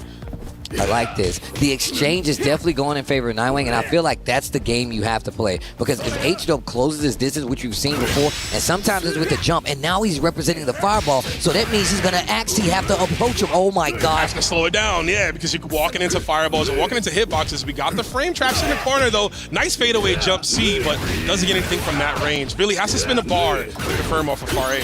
Sparingly using these fireballs at the end of the string to make Nightwing actually think, I love it. Oh, wait a minute. Oh, wait a minute. Damage on the table, and he's starting to get the feel on this, and it's because these games are starting to slow down. More space, you know? Slowing down, a longer set count, right? It gives you more time to adapt to your opponent, figure them out, and we're seeing Nightwing start to come correct here, meeting him in the skies with the target combo. And over there, H-Dope always can pop out. And something, and we are going to get the pop out Farsi, the huge damage with the carry as well to the wall. Jeez. Now you got to guess after the knockdown. Oh, no. And you're in the corner, Mr. Big, in full control right now. Nice. Love the way he used that close B for Mr. Big, too. Just to lock you into position, force you into thinking what's going to come up for next. And he gets another jump in, and that was the unfortunate issue. Nightwing went with the wrong anterior option. If he did high dodge, it hits higher. It would have clipped Big out of the sky. But going for the 2C, because it's a little faster, it doesn't have that vertical hitbox, yeah. Okay, wait a minute. Pick up once again by H-Dope. But once again, that's just awareness by H-Dope, switching up the options, being aware of what Billy has to do to actually stop him from getting these big jump-ins, but just calling out the buttons as well. He's just done a good job of it, especially in the corner. Absolutely. Speaking of corner, man, great corner jump right there. The combo's simple. If you're Nightwing, you need to run this one quickly, man. Get this game, go back to the next one with a more clear mind, but H-Dope just going to back away. Playing the lane game, stand back a little bit. Pretty far from SPG on both sides, but this is when you know the defense kicks in. Yeah, you have to, right? Recoup some of those funds here, but he's locking in on 2 bars. If you can get into SPG, hit the level 3, go for it. But there's a jab poke. Great range from Nightwing. He snipes him out. Okay. Whoa. How? Again. What? Sick confirm off the high dodge, right? And he gets the link, the rear standing high dodge. And speaking of standing, you might have to stand up and shake the man's hand because this is going to be it. Mr. Big, piloted by H-Dope, is going to beat Nightwing 3-0, moving on into this bracket. Yo, that was bars though. The way you just let it. Damn, you're a professional. I was trying to get like you, homie. I was trying familiar, to get like but dang, okay. But it's gonna be H-Dope 3-0 over Nightwing. That is actually crazy. And the thing is, you can see him actually starting to make the adjustments to do a little bit better against Mr. Big. But once it's said and done, the damage, the knockdown, the guess, and calling out your options as well, it's actually one of the best things you can do in a game like Fatal Fury, because once that damage takes hold, you're knocked down in the corner. How do you stop this guy? Even his pressure, using the fireball so sparingly, making him have to second guess. Beautifully done. But you can see right here as we go through this replay, these guys are fighting tooth and nail, and the brothers have successfully won their first 2 games, and this is exactly what you need to see. But once again, this is group play, right? These guys still got games to play, so it's not over just yet, because if it is over, you're going to see somebody go to the key crusher. Someone's definitely going there, and we'll find out later, Steve. It ain't over yet. We'll be right back with more EWC.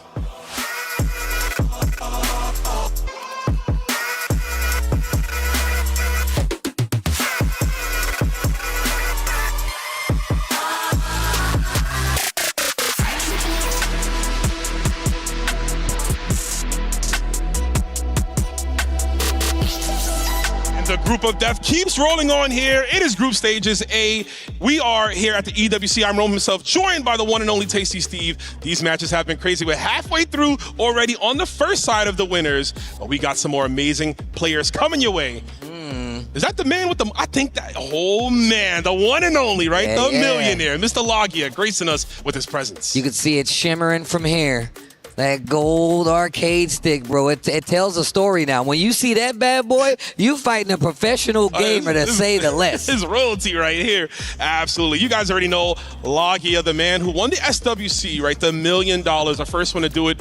Doesn't pop out often, but when he does, he do it in a way to let you know, yo, I'm still him. I might not go to every event, and I don't need to travel. I got all the money already. I'm just saying, if we playing Big Bank Tank, Little Bank, Lagia taking that bank and he going home. I'm just saying right now. Zhao Shai, though, is a player that I'm not too familiar with, but I'm super interested in. Did a little bit of homework on him, but this guy is somebody you really need to keep track of. Once again, this is no shortcomings when it comes to an event like this. These guys are the world-class players, so you know he's got something waiting for Lagia. Absolutely. And you know, he's got more hunger on his side, too, right? Coming through the LCQ. Yep. What a big splash to make to defeat the SWC champion. Coming in pretty much through the back door, right? Last chance, man. The Fire Marshal was kicking everybody out, but you managed to get in there at the very end. And Xiaotai going to try to bring that action here. Lagia running the Gato, switching off from Hotaru. Used to play her in Season 1. I got the privilege of interviewing Lagia post his SWC win in the official Fatal Fury Discord. Hey, now. Should be at. And he told me straight up, man, I'm playing the best of the best. And Gato is one of the best characters in the game.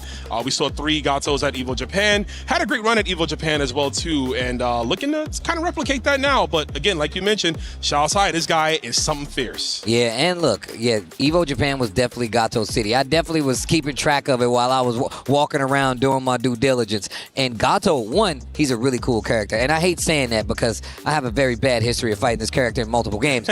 But the fact is, if you can land those hits. And we've seen, obviously we saw Punko yesterday pull out the Gato, a very active Gato, but he has great buttons. He has the movement options, and he's for damn sure got the damage. So you have to be careful. You cannot get hit by Gato. You cannot get hit by Gato. Yeah, especially in the case of Billy Kane, right? This is a matchup that is rough on, it can be rough on paper for Gato just for the range, right? Gato doesn't have any like forward, like full screen attacks. He has to close the distance. But once he does, Billy doesn't have a reversal, right? So I like to think it's better for Gato once he's up close. He gets the back turn. He can go for the swipes or the command grab, right? He's got the frame traps with the palm blast. Like Gato, once he gets in, the matchup can turn into his favor. But of course, it's going to be on the defensive capabilities of Xiaotai to cut that line in the sand and say, you're not moving past this point. I'm keeping you here. Pole action, keeping you far out. If I'm Gato, if I'm Lagia, if I knock you down, I'm like, oh, we get to play now, and you can't do anything about it. So let's get, oh, this is another butt check. All right, we already did one, and they're doing another one. All I thought right. he was aura farming for a minute. I was like, yo, my man is okay. He know the range? Obviously, these guys are super professionals. But yeah, if the thing is, if Gato, and this is from my perception, if Gato knocks you down, especially in this matchup, like you said before, Billy might be in trouble. But Gato definitely has the tools to make you think you can swing after some of those knockdown situations. So let's see what he does to kind of mitigate that altogether, especially if you do not want Gato to get close enough to start landing these big hits. Dash punch, knockdown, he's getting great screen coverage as well. You really have to be careful. Absolutely, man. Gato's such a dangerous character. The frame traps as well, having just so many multiple mix-up options, right? And of course, the executionary style. Lagia is another player who lives and dies on that guard cancel, and he'll make you pay for it. So when we're finally getting into it here, the Death Group A continues on. It's Lagia, it's Xiaotai. All right, here we go. The Billy, the Gato. We went to the amusement park? That's kind of what they do. They fighting in front of kids, man. Come on now.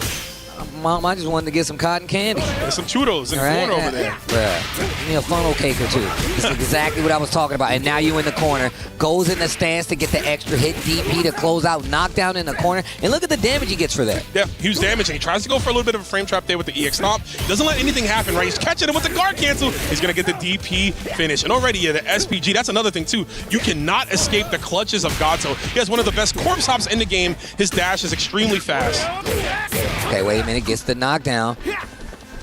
Xiaoshai's got it. He's got an opportunity. SPG clocked in, but I like the shot hops right there, too. And I like him trying to get him to react. Trying to force something out of him, a bad habit possibly, but Lagia is so well versed. Okay, finally clips him with the EX pull-in. This is the chance we need if you're Xiaotai. Get something going. Tries to go for the side switch there.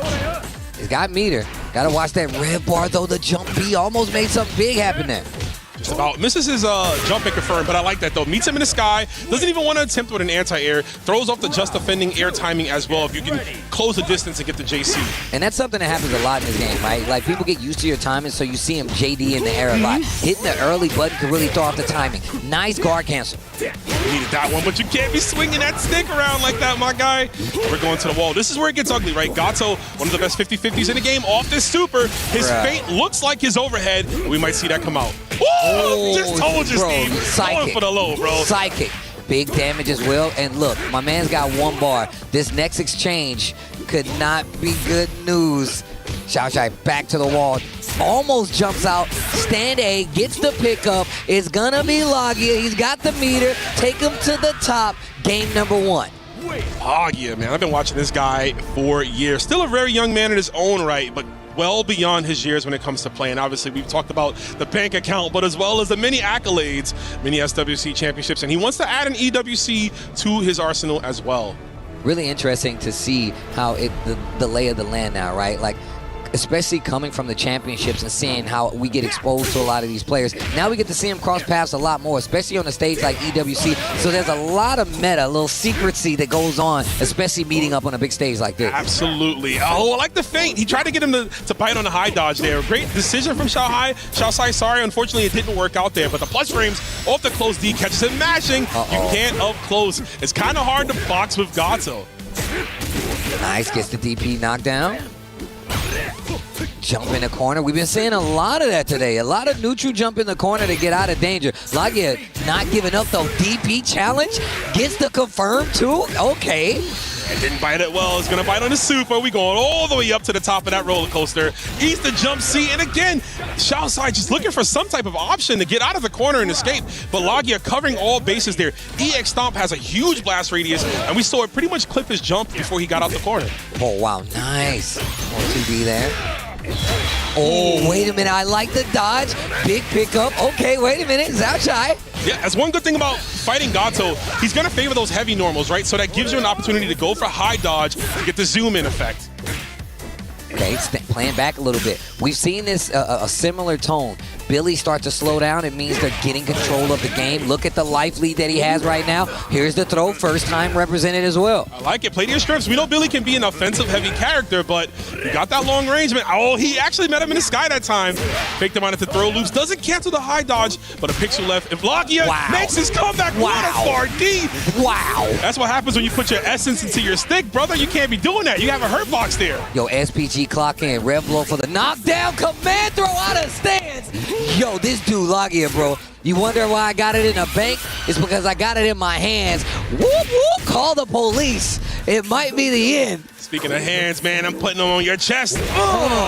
Even with the command grab scaling, Lagia, as optimal as can be, gets the KO finish, and I like that he waited. That command grab had bad intentions, bro. No frame trap it took. He walked up in his grill, turned his back on him. Oh, you gonna sit there? Gotcha. And think about how he was setting it up the entire time. Jump B, jump C in the corner multiple times, and he made him block. He's like, yeah, now you see that I'm active. Now I'm going to hit you with the stance, and now I'm going to hit you with the command throw. Well played. Genius, man. A level of display of these players here. Lagia up 2 games. Xiaoshai's got to find that victory in him. He's got to be the one to turn the tide of this battle. Obviously, it's really tough when you're fighting a player of this caliber, but man, you got through the LCQ. You fought a lot of killers to get here. And look, that LCQ, I'm telling you, everybody was in that bad boy trying to claim a spot to be here on the stage. But it was Xiaoshai that got it, and you could tell he's putting up a valiant effort to try to slow down Lagia. Yeah, but it's easier said than done. I like that he was able to get the punish on the whiffed command grab. The recovery frames are still there. And now he's starting to play, like you said, going to a little bit more of a slower placing here. And it's working out nice off the counter hit. We had enough time from the feint to convert into the 5A. The meaty 5D will do it. Such a good tool to crush Rev Blow. A lot of players, I mean, even the best players, as you can see here, will favor Wake Up Rev Blow once they're down to their, final health in the SPG. So it's great to always have countermeasures to deal with it. Yeah, and we were talking about this a little bit yesterday. Placement on the SPG at the end of the bar gives you a little second chance in life and some more options to deal on the defensive end as well. Man, sticking it to him. Ugh. Actually sticking it to him. And you can see him trying to range him out, but Lagia constantly trying to close that distance. And now you can see this is the Billy game plan that works out the best. This is how you want to deal with Gato, right? And you have to. Gato up close is too much to bear if you can keep him around. Nice, and he's in a great position here. Keeps to the corner, wakes up DP. Why did you dash in, my guy? I was just thinking the same thing. Jumps out of there this time. He says, no thank you to the throw, and now Xiaoshai's got an opportunity. He tries to close the distance, and another wild punish. Wait a minute, and my man's got bar. 2 stars over there. No Cheryl, because he's definitely not a good guy. SPG on the clock in. Tries to feint him, goes for the low. Those are wanted stars, right? And he gets the confirm into super Xiaohai. I mean, Xiaoshai, I'm so sorry for saying that. Xiaoshai put some respect on this man's name, takes the game, coming back through fighting. Look at that, the emotion. You can kind of see it on his face, man. He definitely does look a little worried. He doesn't want to go send down the losers this early on. It's the first part of this group stage A. Xiaoshai, got to show the man some respect. And like you mentioned, man, playing to the strengths of Billy King, that's what you need to do. Of course, you want to be more aggressive, try to make your opponent spin rev meter on defense, but you can't box with Gato, especially not from that range. So keep him out. Use your stick, use your anti-airs, use those plus frames on those multi-hitting attacks.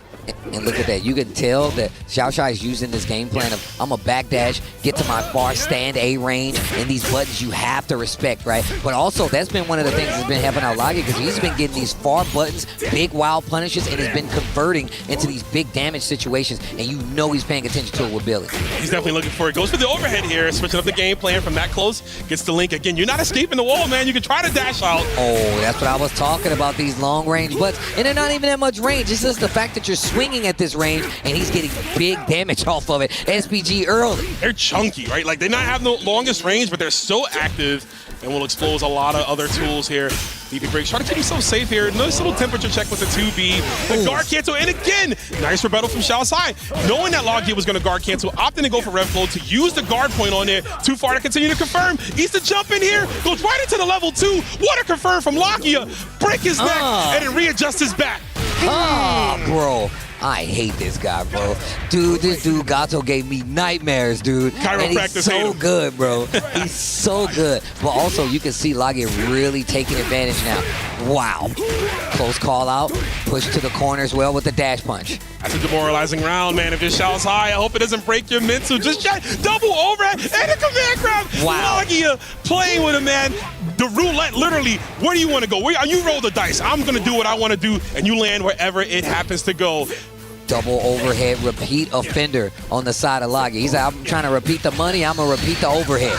Xiaoshai, wait a minute, gets the super, fights back to the middle of the screen, and he calls him out with the super. Not going to get your job done, but you're in danger. And that's going to do it. What a cancel. Lagi already looking in rare form, and my man says, you know what, I might want to do it again. What a round ender, Steve. Crosses up, right, in the hesitation. I already represented overhead. You're scared about that. I've already represented command grab. You're also scared. Yep. So what's the option you do? You jump, and then I hit you with the dive kick right there. The huge blast radius with the explosion. Logia showing off so much. I just can't even get my mind around that last game. Switching up so many different tools right there. Basically playing a different character. And look, even more so, just the fact that, look, we still have to give him props though. Like, Xiaoshai did a great job of fighting back. The contention was there, but the options that was represented on the side of Logia were just too much. Every time he thought he had win, he'd switch up his approach, whether it be the air approach, adding in the stance, then going for the command throw, even the feint to the low that you pointed out. He showed him so many options, so many looks from the kit of Gato, and it worked out perfectly. But once again, Xiaoshai did such a good job of actually contending, and it kind of played out, but obviously the winner's going to be Logia. Winner is Logia for sure. We'll find out who's going to win next. Guys, we're taking another short highlight break here for the EWC.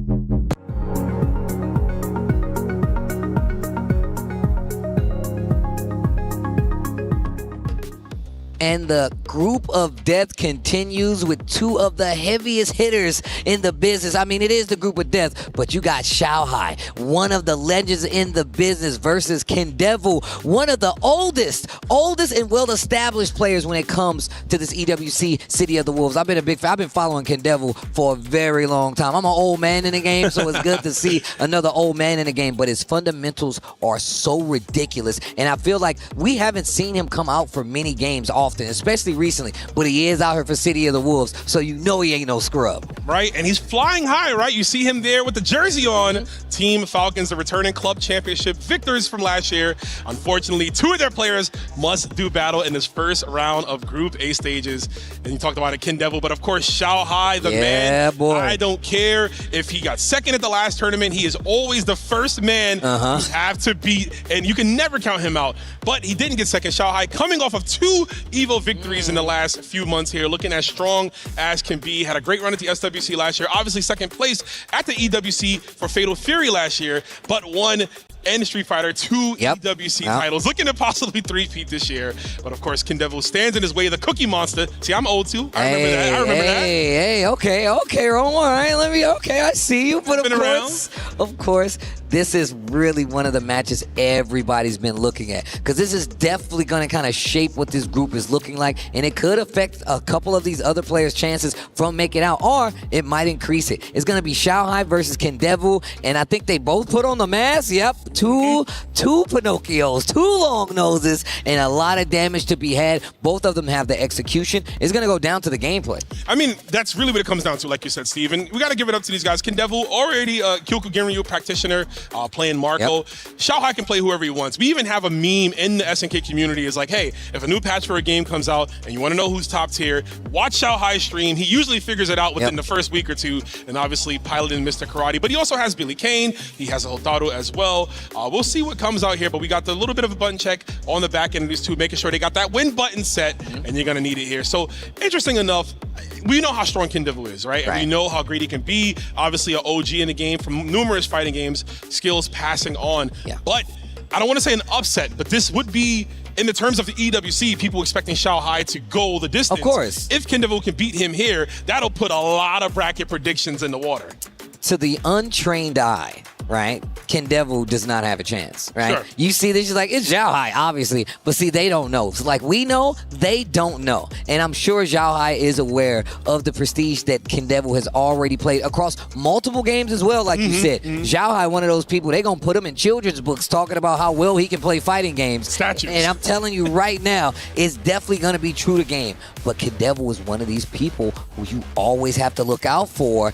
And speaking of looking out for, you can't see it, but we can. It might be a switch up on the character. This is really interesting. Yeah, so this is another character that not that I forgot he was playing, but this is a really recent switch, and it might be specific for this matchup. Andy Bogard on the side of Kendevu.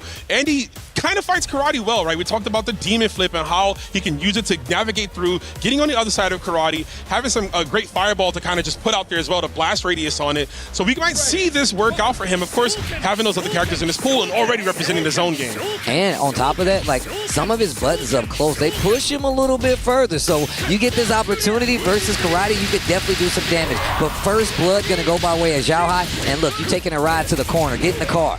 All the way through, man. Gotta love this, man. Oh, never mind. I was gonna call out something else, but that was a horrible DP to start things off. But understandably so, you know, sometimes you gotta let it rip, do a little temperature check and see where Xiaohai is going. Nah, you gotta put it on the table sometimes. You gotta let them know you're not afraid to do it.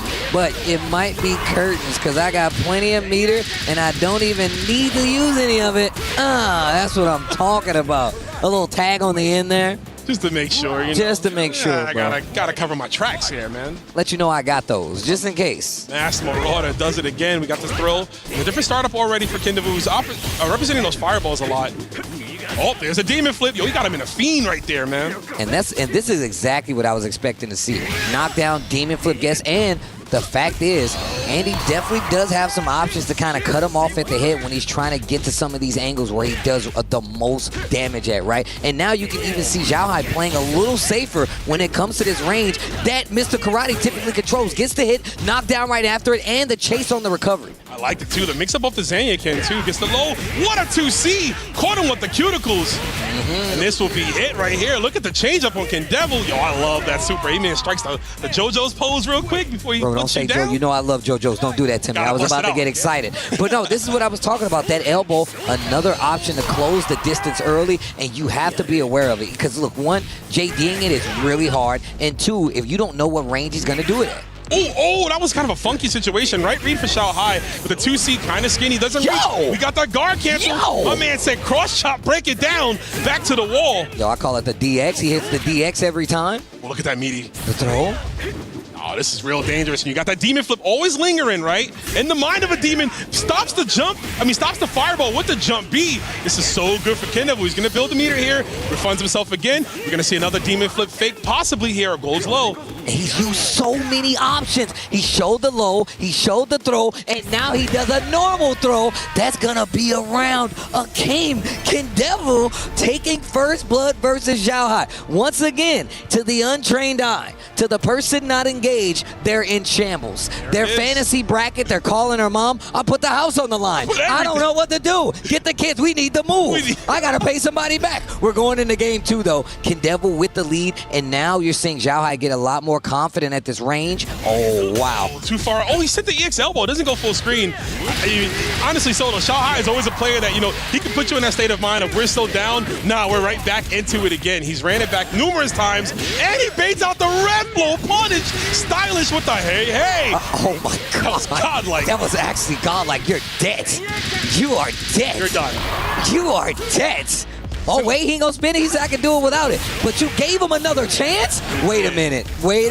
You gave him another chance? Okay, all right. Okay. Safe 2B right there. Nice block on the meaty overhead, too. Things could have gotten ugly. If had that connected, you have enough frames to cancel into close C, get bigger damage. There's the pull-in. Yeah, what a great adjustment there from Andy Bogart. Getting that pull-in on a close D keeps them in the mix. But speaking of mix, you're getting clipped right now. Legs to your dome all the way through. We're going to spin one, push to the corner, couple of kicks to close the distance, close D, cancel into the kicks, and I got bar. I ain't going to use it just yet. Goes for the reset. He's trying to save it for that big kill. Unfortunately, big old win punish from Xiao Hai. This will seal the deal for him. I was going to call out there. Big unfortunate. Kindevil went for a guard cancel. Might have went for guard cancel.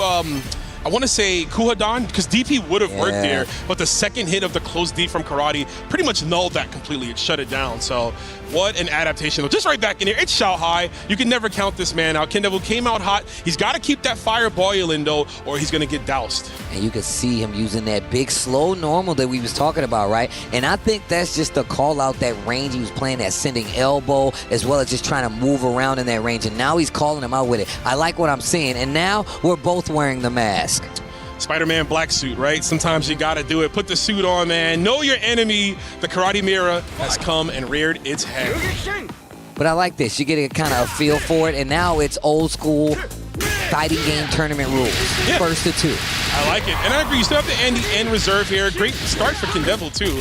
They're gonna be going to the wall. Kindevil's rocking the blue shirt. I mean, I was charging up some bar real quick. Hold on. Let me get a little bit. A little bit of the juice in there. Nicely done, right? Adding the art of fighting mechanics, converting them into a modern game. I'm definitely a fan. I'm definitely one of those guys that was playing Art of Fighting in the arcade.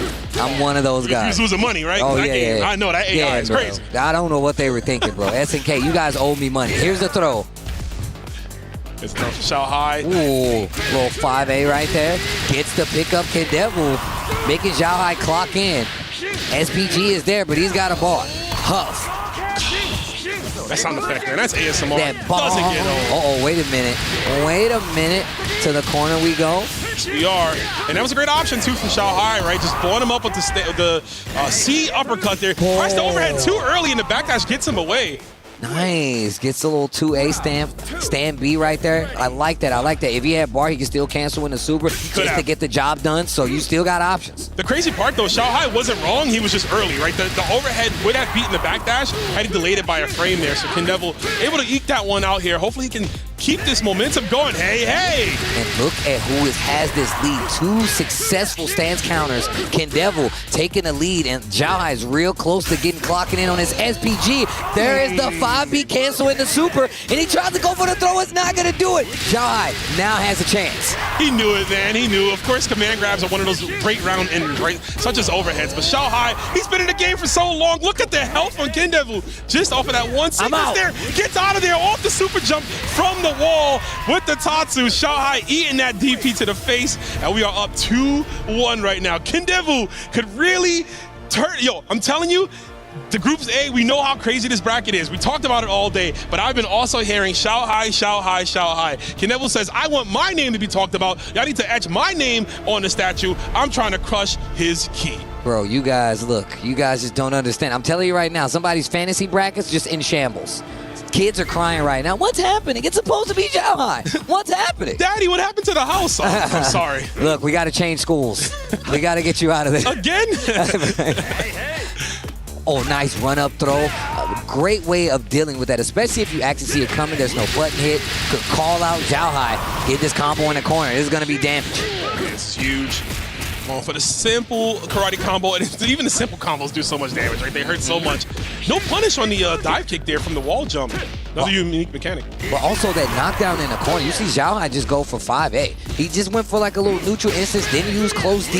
He's really trying to see what Kendevu trying to do, trying to get him to flinch. But he's going to flinch all right, because he might be dead after this next exchange. No more flinching, bro. He's done. I mean, you could poke him with a stick, right? Put a fork in him. He's done like a raw steak. And we're going to go into this next one here. Xiaohai looking good, coming back, right? Clapping back off that round. Nice DP off the cross. Not even a cross, just crossing under Xiaohai and getting that one. Kendevu very aware of his spatial presence here on the stage. Nice, gets the Rambo super. Big knockdown. Oh, I like the little feint. 4D trying to fight out of this corner. I love how he uses his 5A to like kind of see what you're gonna do. Great challenge on the throw. Cadillac kick gets the pickup, no combo though. Not at all. Nice. Meets him in the sky. That JC from Karate hitting it super high up. Not a bad tool as we get the final super confirm. Yo, wake up DP. That's an all fighting games. Cadillac kick intercepts the jump. Keeps it short though. Close C, big damage on the table, but he doesn't have bar. He don't have bar. It's still enough to kill you. You're done, yeah. Even without super meter, you live that. He has another chance to dash after, get another DP attempt. Xiaohai right back at you. It's a 2-2 scenario here to advance into the finals of this Group A. Kendevu, what does he do now? Do we switch back to Andy? Do we keep the karate? I think we keep the karate, obviously. I think we keep the karate. We lock in. The big exchanges were working out in his favor way too much, and there's been so many times where he's actually got the damage lead and been able to start his game. And this big intercept right there, especially because he's catching him jumping out of the corner. But now this exchange in Kendevu's favor, he's going to have the corner in his favor. Absolutely. I mean, we was clipping him with those Tatsus early, but Kendevu scouting the jump and, oh no, overly committing. That's so unfortunate right there. He actually got the hit with the far D, committed to command grab, giving Xiaohai a chance. What reactions for the young man. And that jump out of the corner. And I was talking about that far stance, see, and then goes into the stance. Hold on. Cook him. Yeah, he's out of here. Mental overload extended. Xiaohai laying it all out on the table. Various options right there. Core Kendevu lacking. Overhead clipping the throw. Xiaohai set point. Turning this car around. Xiaohai now with the lead. Let's see if Kendevu can do something to take this back. He's been doing so well every other time, but commits to the button, catches Xiaohai peeking, and now he's got the corner in his favor. Yeah, the extended frames from that Drago Supremo, right? He really just leaves it out for a while. Whiffs the throw. That could have been huge. Kendevu, you can't let a moment like that go to waste. Xiaohai will not give you many chances like that as he clips the range, Steve. How did he do that? How did he know? How did he expect that Kendevu was trying to get out of the corner? And that's dangerous. That means Kendevu is afraid of being locked away. You see him even on wake up here. He's just trying to escape. Xiaohai smells it like a shark looking for blood in the water. Gets the overhead. You can't see over that big nose. He's going to get exposed right here, sent to the wall. Level 1. No, we're going to keep it simple with a reset here. Gets the throw. And the overhead. It's going to do it. Xiaohai brings it all the way back. Some people were sweating there. Some people were definitely sweating there. It was Not Xiaohai, though. Not Xiaohai, though. 3-2 Kendevu. Axley takes a loss here, but Zhao Hai still an electric set to watch. It's good to see two legends go head-to-head, especially in a game like this, with two very strong characters and giving us a peek of the Andy as well. Absolutely, and of course a team kill indeed, right? So Falcons, I know it's a little unfortunate to see your two players battling out, but knowing that they put on such a show, you can be confident that both of them will get out of this group stage, right? And they'll pursue on. So, but man, what a set right there. I think Kindevu, he played so well when he was in control, but obviously you saw at the end, he started to just break down, and as we see the command grab, I like the start from Andy, but I think this is one of those like, hey, Andy's only going to get me one game. Xiao Hai obviously immediately adapting to the style of what Kindevu was trying to do with those mixes there and varying up his own offense to put Kindevu in a state of flux. Yeah, checking him with a lot of those big buttons, stand C a couple of times, as well as just completely switching up the offense. But that's going to give Zhao Hai the W, and of course we're going to take a look at this replay, but when we come back, we continue with the group of death. That's Group A right after this.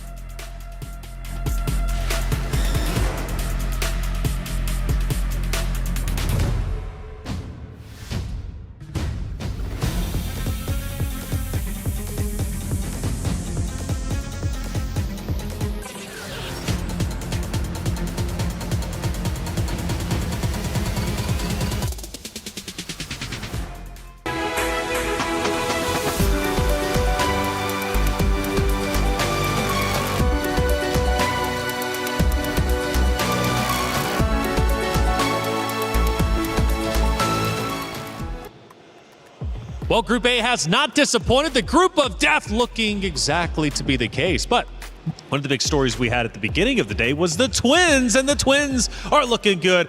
Logan, of course, now El Colt back on the desk. Colt, how you doing? Loving the jacket, by the way. Oh, well, I wish I could be doing better. A little bit of a shaky start for the Mexican players, but I still believe. I saw Danny adapting a lot into what H-Dub was bringing. I do hope that he is able to come out swinging next, continuing all of this bracket. Yeah, double elimination. Still has a chance, right? Keep the faith, because you never know how far they can continue to go, especially for the orgs that they're representing. Group A has been exciting, though, for sure, and a lot to break down, because let's not forget 4 players will move forward to the playoffs. Another 4 will be fully eliminated from their EWC run. Their chance of being a champion fully extinguished as their key, unfortunately, gets crushed. And, well, that's just the nature of the game, and we still have to crush those key. But the big story was the Twins moving forward, and there is a very real chance that the Twins could, well, very well control their entire group. And luckily we had Hollywood Rob on site to talk to H-Dope. Let's hear what H-Dope had to say. Ladies and gentlemen, as you can see, I am here with Team Vitality's H-Dope. 3-0 victory over Na Wong. You said you were confident and you proved it. How did you know that you would win? I was waiting for this matchup. We were about to play at Hessenkras, but unfortunately, Na Wong didn't reach grand finals. I was waiting for him. It was like the most awaited matchup.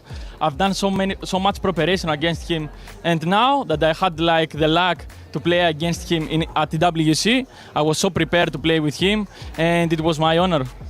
Okay, and you know, of course, the performance was amazing. You talk about preparation. Clearly, that's a huge part of any professional player's game. You might have to be going up against Lagia. If you do have to play Lagia, of course, this is the SWC champion, and he's been kind of secretive about his training. Are you ready for that matchup? All I have to say is that this is not Season 1 Lagia. Oh, hold on. What? He talking. Let me take my glasses off. Hold up. My man H-Dope talking a little crazy. Not Season 1 Lagia. So you feel like there might be some holes in the armor? Of course. This is not Season 1. We are at Season 2, and I'm so prepared for him as well. Okay, hey, enough said, ladies and gentlemen. I think we got to go ahead and get into the match. H-Dope, you're playing amazing so far, and best of luck with the rest of the tournament, bro. My guy. You know it's serious when Rob has to take off the glasses just to hear better. Okay, H-Dope talking that trash. It's not Season 1. He feels he could take down Lagia. And surprise, surprise, that's going to be his next matchup. Let's take a look at our bracket because it is stacked. And Logan, I got to tell you, man, the Twins, if they're able to win their respective group, the group of death, I don't know what this tournament is going to bring in the next couple days. I love that. Big talk represented from Mr. Big H-Dope. And you can't argue with 3-0. Of course, 3-1, a great result there from K-Top as well. And look at that. They move on into the next round, playing the very best in the world. Xiaohai, the legend, and Lagia, the SWC champion.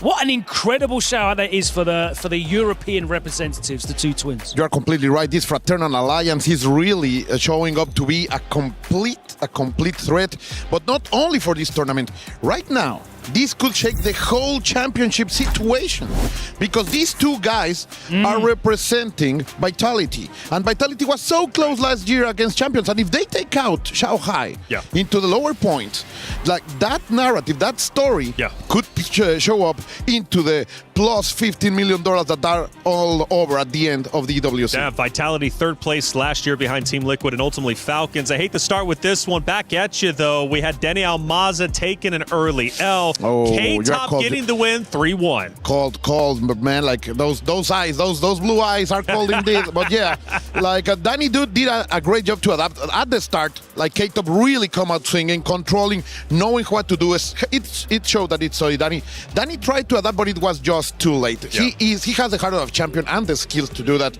but this time it was not enough. And well, I just hope we can see more of him later. Well, it was their second matchup. It was Nightwing going against H-Dope. The second part of the Twins, a big 3-0 victory as H-Dope gets a commanding win. Again, another huge step for Vitality. Yeah, it was dominant. He was never really in any kind of doubt, and you saw the confidence exuding from him in that interview with Rob afterwards as well. He is going into that matchup coming up next with supreme confidence. He's going to need it to overcome Lagia. Lagia is going to be a beast of a player to try and get through. Nai Wang, what do we know of him as a competitor? I mean, this 3-0 victory, or excuse me, 3-0 loss obviously hurts Elcolt, but he still has a chance to come back. Yeah, in the end, that's the beauty about the double elimination bracket. He shows us some good stuff with Billy. In the end, I do believe that he's still a threat, and you can never count these killers out, man. Terrible situation, though, for Weibo Gaming. Of course, that is a team kill in the losers bracket. Another one, it seems like we can't avoid them at the moment. Well, Lagia, Zhao Sai ended up matching up against each other. It was Lagia who got the win. Exciting stuff for Zhao Sai. Wanted to see how well he did because none of our LCQ players yesterday made it through the playoffs. I'm hoping Zhao Sai has a chance, but a 3-1 loss sets him back. Yeah, absolutely. Lagia cruising through now into the next round. He's going to be fighting for the playoffs. Zhao Sai versus Naiwang. I think you would definitely look at Naiwang as the favorite here, but again, it's a Weibo Gaming team kill. It's going to be a difficult one, a lot of pressure. Our fourth matchup, Zhao Hai, obviously much hyped up going in Kindevu. It was a close series, very close over there. The man of gold. The man of gold, Kindevu, was so close to deliver that victory that for sure he was hoping for. Couldn't overcome the gold stick though, right? Yeah. The Andy did its job though. He got the he got a little bit of Zhao Hai is so good at adapting. That experience, man, so much. That's why he's the closest man to the top. So indeed, a fantastic matchup. I know Kindevu is still a threat. Oh, absolutely, and he's still a threat right in the loser brackets. He's going to be stacked up, though, against Danny Almaza. That's a run back. Last year, that happened. Danny knocked out Kindevu out of the tournament. Right. So this is history in the making, Logan. It is, and I know you're going to be cheering him on from behind the mask. All right. I'm from the front, too. Let's find out how he ends up doing. Obviously, that matchup's going to be coming up later. But, hey, we've got a lot of games happening, and the club championship race is still underway. It's only week one after all. Trev, how's everything stacking up? When it comes to the Esports World Cup and the Club Championship in particular, no team is investing more in fighting games than Team Falcons. Zhao Hai will be taking to the stage today and taking on one of his teammates in the first round, both of them trying to get through. Their heavy competition, however, comes from Team Vitality, with Fenrich already through to day 3 thanks to his efforts yesterday. The Vitality twins will be taking to the stage today and trying to join him in the later stages. Goichi, however, will be trying to play spoiler to these big organizations. Unfortunately, he's not eligible for the club championship, but he's going to be trying to retain that crown. Oh, there it is, talking all things, of course. Club Championship, the race is on. It's week 1. We got 7 weeks of competition, and the Falcons are trying to go back-to-back. Luckily, they got Zhao Hai looking very strong to try and control the pace. Hey, welcome back in. Okay, a lot of things about to be underway, and of course, now we're going to be starting our elimination matches, along with, of course, the players moving forward to the playoffs. Where'd El Coco? Rome, how'd you get up here? Was it you under the mask all along? Actually, yes, was it? Man never reveals his identity, and I won't either. But, good to be here with you guys. I had to run off the stage to get over here and sit next to these two chaps. Yes, man. That's right. Well, you watched all the games, though. Clearly great, and not too many upsets, but the Twins, again, that's been the biggest story, looking very strong. I think I'm very impressed by the Twins. We know how good they are, but they showed their dominant display, really cutting off the offense of all their players, which I think is the key to victory and the key to crushing each other's. Absolutely, and crushing the keys of their competitors, right? That's one of the big things to take a look at. Again, an action-packed day. Chat, let us know what you're thinking. This is only Group A, and we still have, of course, many more groups to come. But for all of you out there, we got some weird things happening. Check out this piece. And of course, it is time to start the matches to qualify for tomorrow for the top 16. We had a couple players who made it from the last 2 groups yesterday. It is time for the first, and this one is important, right? The SWC World Champion Lagia, who kind of disappeared for a few months, who came back here showing that he still very much got it against one of the 2 Greek twins, H-Dope, who said in interview, this is not Season 1 Lagia. Listen, you got some talk, it's time to back it up. It's time for the first match to qualify for tomorrow. Yipes, Vicious, take it away, guys. I appreciate you, Damascus, passing the rock over here on the commentator desk. Of course, IFC Yipes and Vicious, my brother. What the hell is going on, my friend? Yes, sir. I am very, very excited for this block just because of the way it was set up, right? The amount of killers that we've been talking about since the beginning of the show are here to play in a very interesting position, right? We have Lagia versus H-Dope, and then later on, Xiaohai versus K-Top.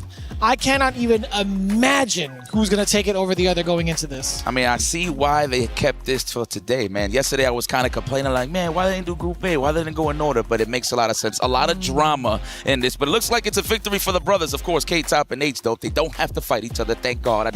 I did not want to see that because, it's the sad, same old story. But they played exceptionally well. That's why you see H-Dope on the stage right now to go up against the SWC champion, Lagia. That gato, that meow, is definitely strong out here, man. So the pause is out here in the City of the Wolves. I will say there was a valid point that H-Dope made during the interview. It's not the same Lagia that had won SWC in the previous year. It's not the same character either. You saw the Hotaru run rampant versus every single opponent that he faced off against. But I will say this, the transition over into Gato is still pretty damn good, right? He's still roaming the streets. He's the cat amongst the town.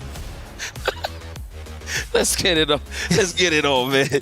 I hope everybody's at home is enjoying yourself. This is going to be a classic. I mean, to be very honest with you, man, down the pipeline, I wouldn't mind seeing the run back with Lagia and Xiaohai for sure. But ultimately, I want to see Goichi reign supreme as he is my pick, of course, to win this tournament. But of course, that's later down the pipeline. But here we go, opening gambit time in the gutter. This is actually my favorite stage. This is where I go on the training mode side of things. But this ain't no training mode, man. This is the real deal. This ain't a simulation. 2 of the characters that have been getting a lot of love so far. I mean, we've seen a handful of different Gatos. We've seen another Mr. Big via Nemo in control of that character as well. So it's very cool to see it now here up on the stage, getting ready for Lagia versus H-Dope as we prepare for game number 1 shortly. Again, this is upper bracket semifinals. Winner of this qualifies into phase 2. Let's get it. Let's go. Gato, eyes closed. He can smell the sausage links. He don't need to see nothing. He know exactly where Mr. Big is at. Of course, going in that range, looking for that forward heavy. Okay, I like tap the legs, a little tip and tap action right here. They're filling each other out. Is going to be a throw? No. That's the thing about this game. Everybody likes walking back and dashing back naturally. So I like how they always clip the legs. Yeah. Understandable. Yeah, you got to have a character that can at least check the walk back, right? Pretty important to keep that pressure on. But right now, the pressure hasn't been on just yet, H-Dope. We do get a conversion, get a frame kill as well, double dash forward, hit him with the sticks. Look like he's part of a marching band right now, 100%. Can we get a throw? No. All right. Now, I'm a big fan of the stance of the command throw, so he's definitely going to represent that. That's one thing I love about Lagia. He sneaks in resets on hit with the command throw, so he's definitely going to condition sooner or later. Yeah, he's definitely had a big highlight moment earlier, but H-Dope, let's see if he can kind of change it up a little bit, right, in comparison to how Lagia was getting these big W's, big clutch moments. He is not letting him breathe. Absolutely not. Go for the legs. Is he dead? Absolutely. Has the cash to spend. Good job there, H-Dope. Man, this guy is on fire. I want to know their actual, last names. I just know their gamer names. You know what I I'm got saying? you, bro. My brother. I'll take a look right now. Looks like that was a high dodge. I like the JD early on there from Lagia. That might be an empty jump next time just to fill out the anti-airs from H-Dope, considering he probably commit and it won't be a counter. He can land and get a punish. We'll see, though. The knockdown. There we go. It's all beef. It's definitely not kosher. Oh, that's so deceptive, too, to try to get the meaty fireball against Lagia. But this has been really difficult, right? We haven't really seen any big opportunities for any JD, any sort of defensive mechanic to force H-Dope off. But now he's actually just walking around trying to clear some space for himself. He's looking for possibly an error from Lagia. Love that. That could have been a whiff punch, too. Exactly. Kicking back and relaxing, not trying to let Lagia start that patented offense that got him the championship. Okay, the breaks. Oh, there's the hyper defense. Ooh. And we snipe the offense. We see the gaps. A lot of Swiss cheese on the offense to the side of Lagia, exposed by H-Dope. And we're talking about this as well, right? Wake-up options for a character on defense have been so difficult to track majority of the time. Even H-Dope getting away with that jump back while in the corner against Lagia has been a pretty significant deal to get a decent amount of damage. Now it's up to Lagia to land at least a single hit to get maybe into a hidden gear. Oh, no. The HD guard cancel. Give me that! That's what H-Dope is all about. Okay. Oh, yeah. We're going to finish the job. We got that power charge. The power gauge is ready to be spent here. And we get the chiropractic super for that damage. No one's going to be the waterfall on the way up instead. Rising Fang. The Rising Fang. He can't even see anything, but he definitely smells the competition. I don't know why I said that. I just like he's the one creating the win because he's going upwards, right? Okay. The passing fumes. I see you. Okay. Oh, nice JDs. That's what he's known for, man. When I seen him at DreamHack Birmingham, that's what the thing that I highlighted the most against the Billy Canes. Anybody that has multiple hitting moves, he is going to JD every single time. True. So which means in translation that he's going to stay healthy on the health bar. Yeah, it's the other thing that you have to note as well. Because you are JDing, I don't think it's wise to even try to go for a guard cancel because of how active the move is, right? You're not gonna, unless you have something invincible to counter it. I mean, low-key is kind of discouraging considering if you fight somebody that's really good with the JDs, now you really got to be careful. You got to implement more delays just to throw them off on the timing a little bit, as you can see. And I love the spacing with the rev guard. Big fan of that mechanic, by the way. Oof, wow. Try to JD there. Poly hyper defense, let go of the back and hit forward a little too late. Ooh, big damage incoming. The electric Slim Jims, that's what I'm talking about. Real spicy. Ooh, you know I want to do it. You could. I'm not going to stop you. Oh, I don't know if he tried to walk up and hit a button or grab. I'm not too sure what that was, but it was definitely an error on the side of H-Dope. Lagia showing that championship prowess on the way to try to reach to the top. The kick always rises to the top. When it comes to the super. He hitting me with sausage links. Extra spicy as well, man. I gotta say, it's been a real fun back and forth between Lagia and H-Dope, right? This is exactly what we were looking forward to. We don't want it to be 3-0s. We want to see some more of these games. But Lagia is the one striking first, despite H-Dope being the one to call him out in the interview. Look at that, already dashing into the action, clips the legs, and already we are in the oppressive session. Oh, we don't believe in your meaty, sir. Damascus and I were actually talking about that, how valid it is to actually wake up with a button, like a 4-framer, right? Because of all the options that are pretty much presented defensively, you still have to kind of guess. Yep.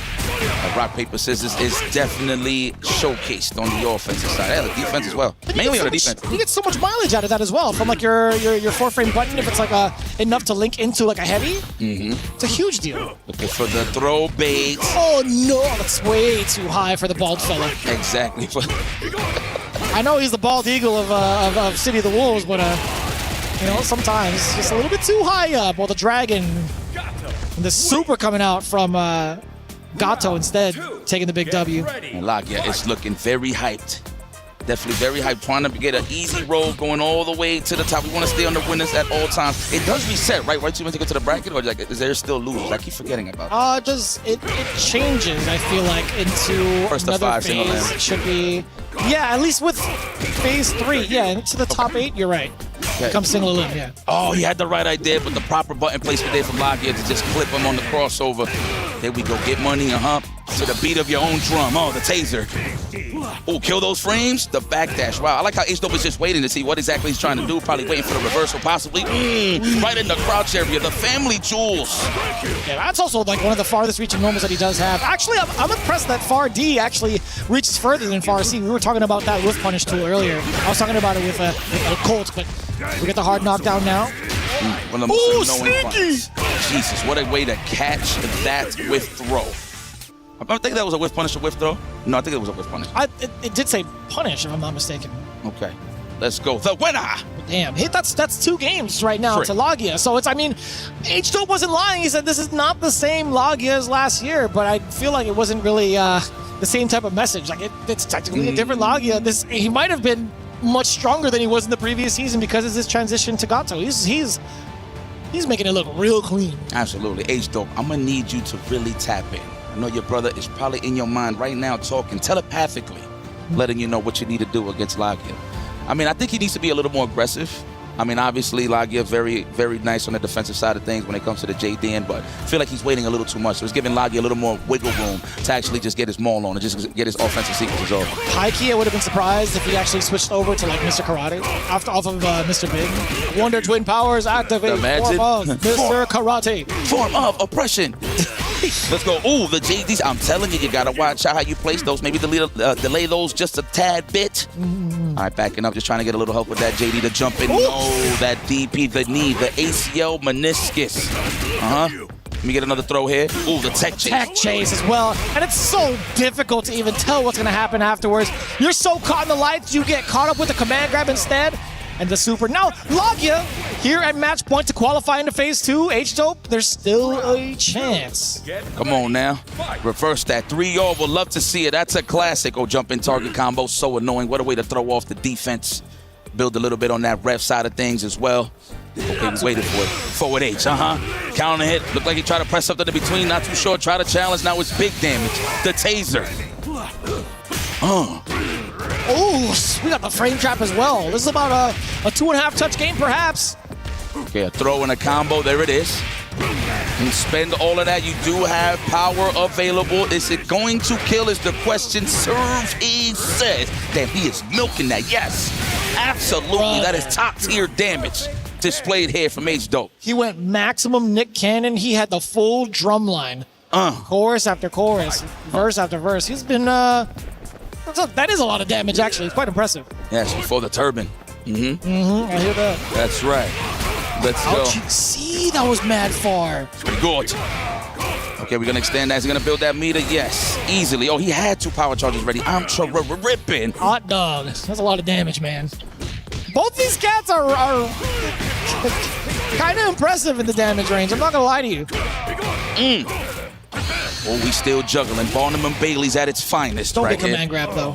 Please don't get command grabbed. There it is. Oh, he thought the same thing. We planted it in his mind. H-Dope gets caught trying to jump away, and he pays for it. A big rebuttal from Lagia with a perfect of his own. 3-0. That was godlike. He did stance cancel jab, still had enough time to recover to hit him with an anti-air. Wow, Lagia talking about layered offense just to get your opponent to panic. I mean, naturally, when it's like a pixel scenario, people like to rev and delay jump. So that was a good snipe out there on the side of Lagia. Yeah, he forced his will, right? He called it right when it came to the read. He's like, you know what? He only has 1 touch left. If I land this command grab, he's going to die. I think he's going to be thinking about that. So you know what? Let me play the safer route. I'll get him to the stance. I'll press a button afterwards to get me out. Let's see how he reacts. Beautifully done. That was good display there. I mean, it's kind of been like a continuing trend here. Like, I think everybody's trying to play a little too passive, depending on like where the game is at. Obviously, at the beginning, they're trying to fill each other out. But I love Lagia's approach of just being aggressive. That's the name of the game. Wow, it's been so cool to see his transition over into a very, very aggressive Gato. And honestly, it's been paying out tenfold. He's going to be moving on as one of the first qualifiers out of Group A. In the meantime, as you guys are enjoying these highlights, we still got plenty more in the City of the Wolves right after this.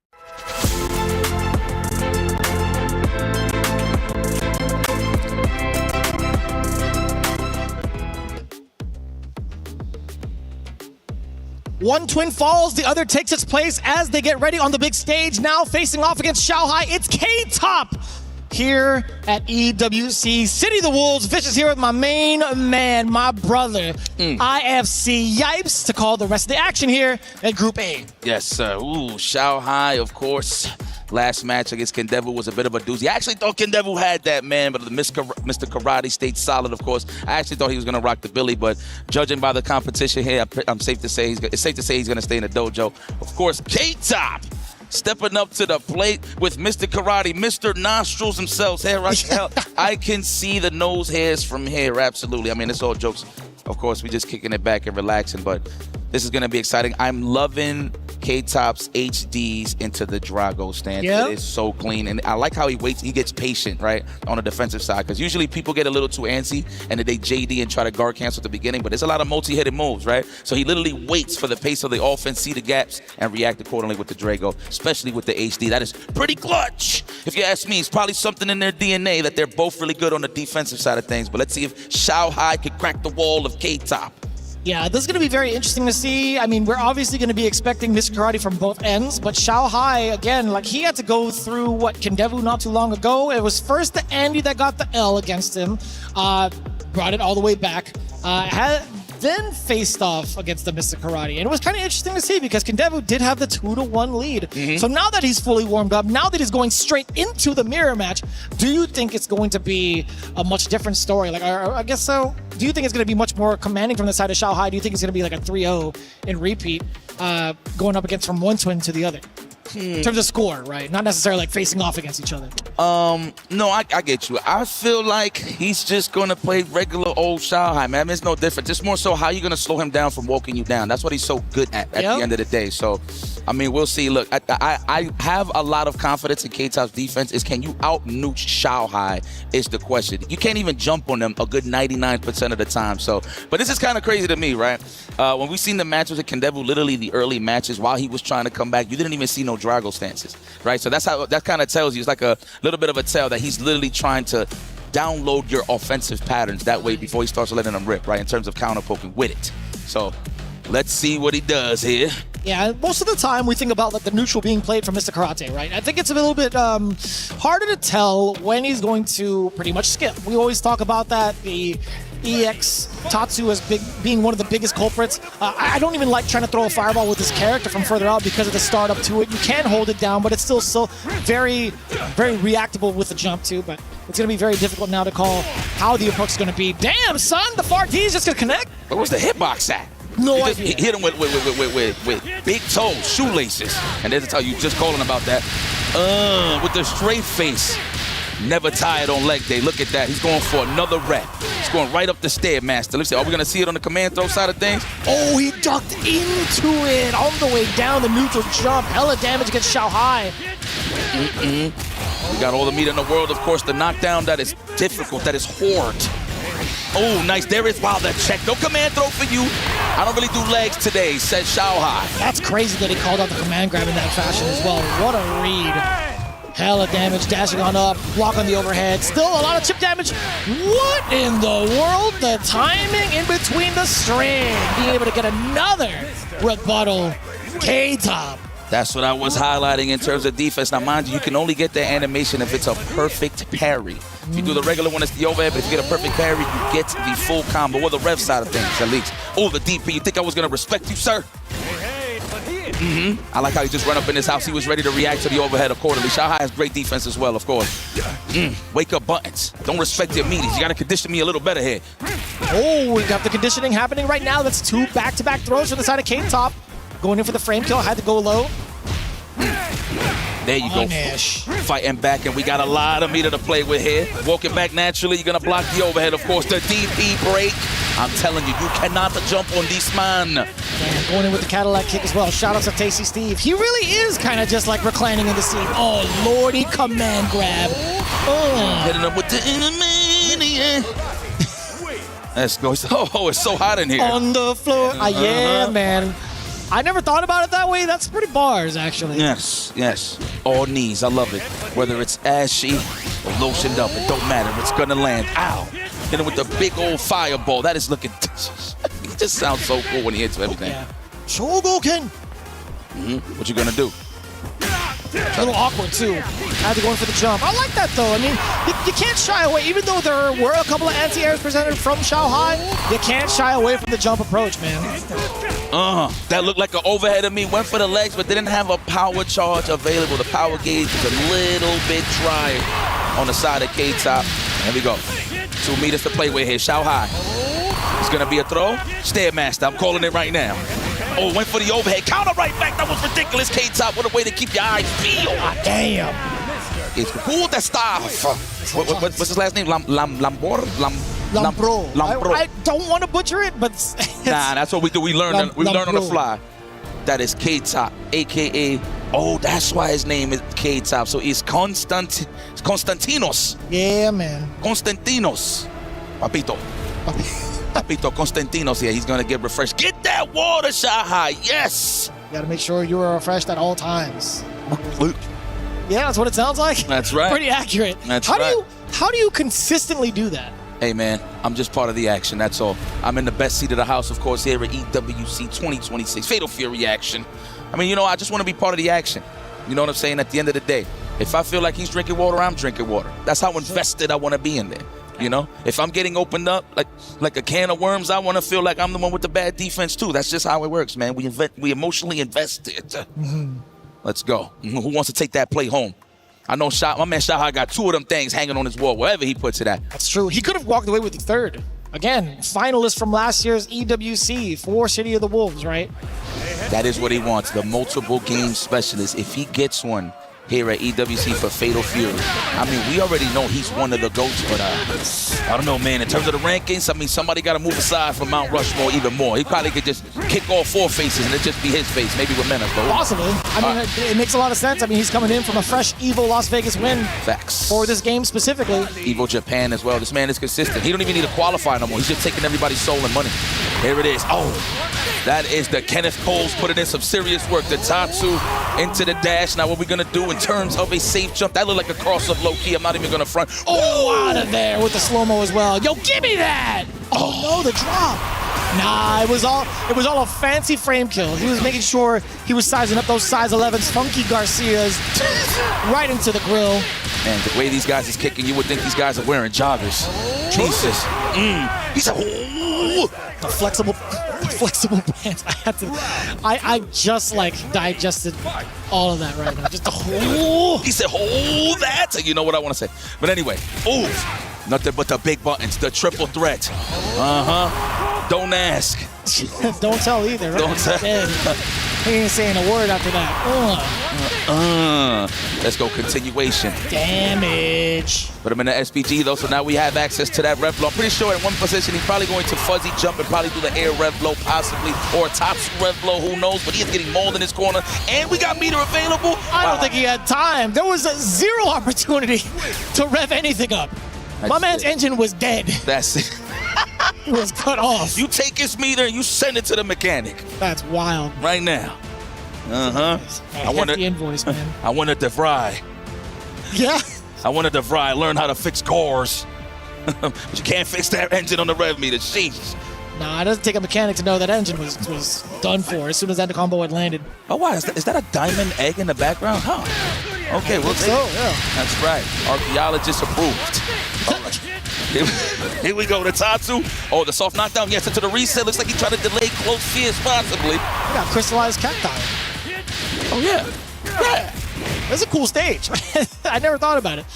But it's like riding eagle themed, right? So, hey, guess what I found, guys? A crystallized egg.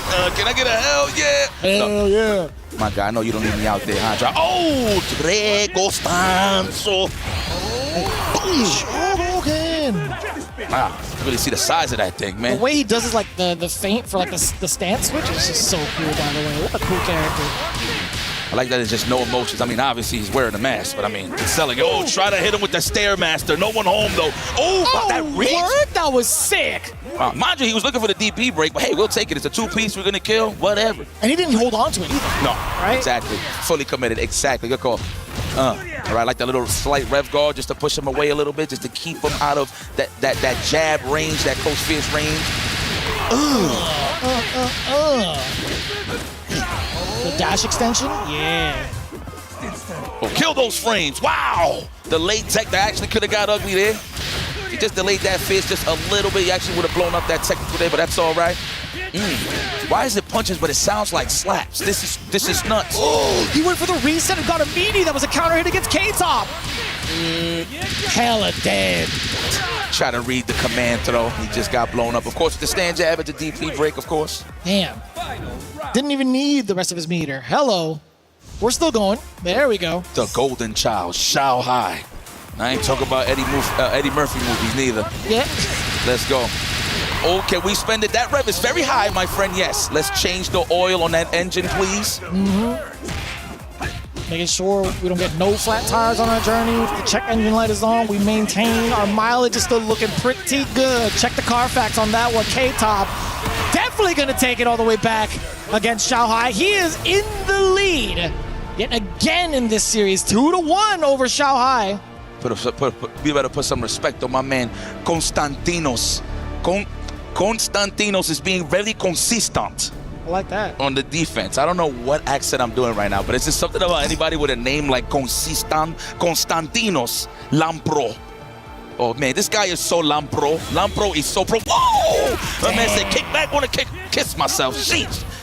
It looks so clean too when he gets like the walk back or I guess like the slide back off of the stance. Footsies, literally. Sheesh. It gotta be crocodile. No, that's real leather right there. Man, but if he does the overhead, it's got the wheels. He's got the Heelys on. Okay. Telling you, bro. Oh, you ever seen fancy Heelys before? No, Formal Heelys? Me neither. All right, here we go. Try to connect with the Tatsu, but just a little off the mark. Trying to skip it, and of course, that guard break. I like how he just challenged the buns. He's just not gonna sit there and block. There's no reason to. Yes, you gotta be disrespectful. We're going for the guard break. What's the sequence? We got all the ball in the world. He took the hit raw. Unfortunate. Are we going to? Oh no, I thought he was gonna go for the level 2. We don't need it. I think this might be meterless. Damn! Again. Another big ender getting to conserve all the meter going into the next round. Man, unfortunate though from the side of K-Top, right? He didn't commit to his strings. He didn't pursue the offense where he could have gotten a guard break. That could have been his round. That man is holding his own weight, holding somebody's dome, bro. This is nuts. Let's go, kick back. Oh no, Shao Hai overcommitted. Big punish incoming, but we dropped the combo just out of range. That was unfortunate there for K-Top. Still got his hands on the steering wheel. It's not like he's losing it a lot of life, but he's not close to death at all. Oh no! Again, another drop from K-Top. You don't get this many chances against someone like Shao Hai. You really don't. That could have been a round. Oh lord, he wake up with the DP. It's not over yet, Yipes. Command grab avoided. Dash up and respect. Oh, where is it on Shao? Oh, he has no meat. I did not catch that. Oh, that is definitely enough. Can we tie that up? That was a dominant game from Shao Hai. You want to talk about holding forward, never backwards? This man hit him with the Rocky Balboa defense. Sheesh. It was also pretty scary to think about because K-Top had actually jumped back in anticipation for the Tatsu. He JD'd the first one, got hit by the second one. Had he successfully JD'd against both, I think it would have been a different tale or a different story. It's a little bit scrambly there, but I like when they whip bags in some good old-fashioned fighting games. Yes. You like them scrambled, huh? Depends, actually. Depends. I like it yoki, like a little bit yoki, but fried, just sliced fried. Yeah. I got you. You're low-key Dominican. I'm low-key Filipino, huh? High key. I'm gonna try. Don't worry. You got the pass. It's okay. Long time ago. All right. You met the family, man. That's a fact. God bless, yo. God bless. All right, here we go. I like the face, but the Tatsu, that was so movie theatrical-like. It was just about to happen as well. You already knew it was coming. Damn, that is such a gentleman's jab. He keeps his hand in his pocket, just hits you with the left standing. Great posture. Oh, run up in your house. Nice. The perfect parry. That was so good on the side of K-Top. Skip it. Oh, not even going for the cross-up. Damn, the way he moves across the screen off of that C. Oh, again with the call-out. Yo, is this going to be match point now for K-Top? This man did the dash into the perfect parry off of the Drago! Yeah, on the mountaintop. Drago! Yep. Ooh, how? Oh, that's super high, which means extra frame advantage on the knockdown. Come on over here. Oh, out of range. What's up with these limbs? A little awkward now. Xiaohai dropping his opportunity. K-Top could actually come back with this momentum. A lot of damage just being chunked, especially landing in that super. Hello! Oh my God, I can't even call this an upset. I mean, yeah, if we look at it on paper, but K-Top is just doing phenomenal. Oh my God, no! The opportunity drop. Slight ref guard, get the hell up off me. The DP challenge here from Xiaohai. The cross under, but forward tech. Oh, the run under and the jumping. Oh my God. He has to do something. Look, he's almost about to hit this over here. He gotta be careful. Oh. Wow! He had to hold that mid-air as well. Yeah, we gotta go to a final round. We have to make it epic. It has to be this way between Xiaohai and K-Top. This is the final round to see who qualifies out of Group A. This is going to be so hard to call. Already on the aggression, K-Top getting the neutral jump, the throw bait, so effective, and mad damage into the corner now. That's right, kicking with leather and shoelaces right now. K-Top with all the momentum in the world. I thought that was medium up, but he's using it for the frame trap. Oh my God, wake up buttons to confirm here from Xiaohai. He's looking good. Wow, and he caught a little bit of a delay. Maybe a button. It was a counter hit on that cross of Xiaohai. Not only the damage is there, but the corner carry as well. What's going to be the defensive choices for K-Top? Xiaohai! No, he let it go. That was unfortunate. He tried to jump out of harm's way to get a punish on the jump back. That is definitely enough meter. Maybe a pixel? Oh my God. Oh my Not God. dead yet. If you could block this. Oh my goodness. Bro, Do we have it? He got him in a guard break state. He got him in a guard break state. He can actually spend all that cash. What am I talking about? And there it is. K-Top does the impossible and defeats one of the GOATs here on the grand stage. Xiaohai. K-Top moves forward and advances. Looks like I've still got Oh my God. Yo, that was a bit of a scrambly match. I was invested. That was fire. There were so many moments. There you go, man. Get your rocks off. Yes. Yes. That is Lampro. Lampro is a Dampro. Very nice. It's bars, man. Constantino staying consistent in this tournament. Oh man, let's just gaze in the pain of Xiaohai's eyes. I understand. I'll be salty too. He's just gonna have to bask in this L a little bit, but he's still in this tournament. But man, talking about a momentum booster for K-Top. Here is the thing, though, as we take a look at the replays between these two titans of the City of the Wolves. Now, it's a little bit of a downfall. It's a little bit of a heartbreaker seeing Xiaohai being put into the loser side, but remember, he becomes that much more dangerous for everybody else. As elimination phase goes on, he's going to be the one to kind of challenge with a new vision, a new type of mentality going into it as Mr. Karate, whatever character he chooses. So I feel like, although he's fallen short now, it just makes him even more so dangerous, I should say, going into these next couple of rounds. But congratulations, one of the twins moving on, the other into the loser side. Either way you spin it, there's still a lot of family going around in Group A. In the meantime, as you get prepared for the rest of it, going towards elimination, we'll be back with more City of the Wolves Group A here at EWC.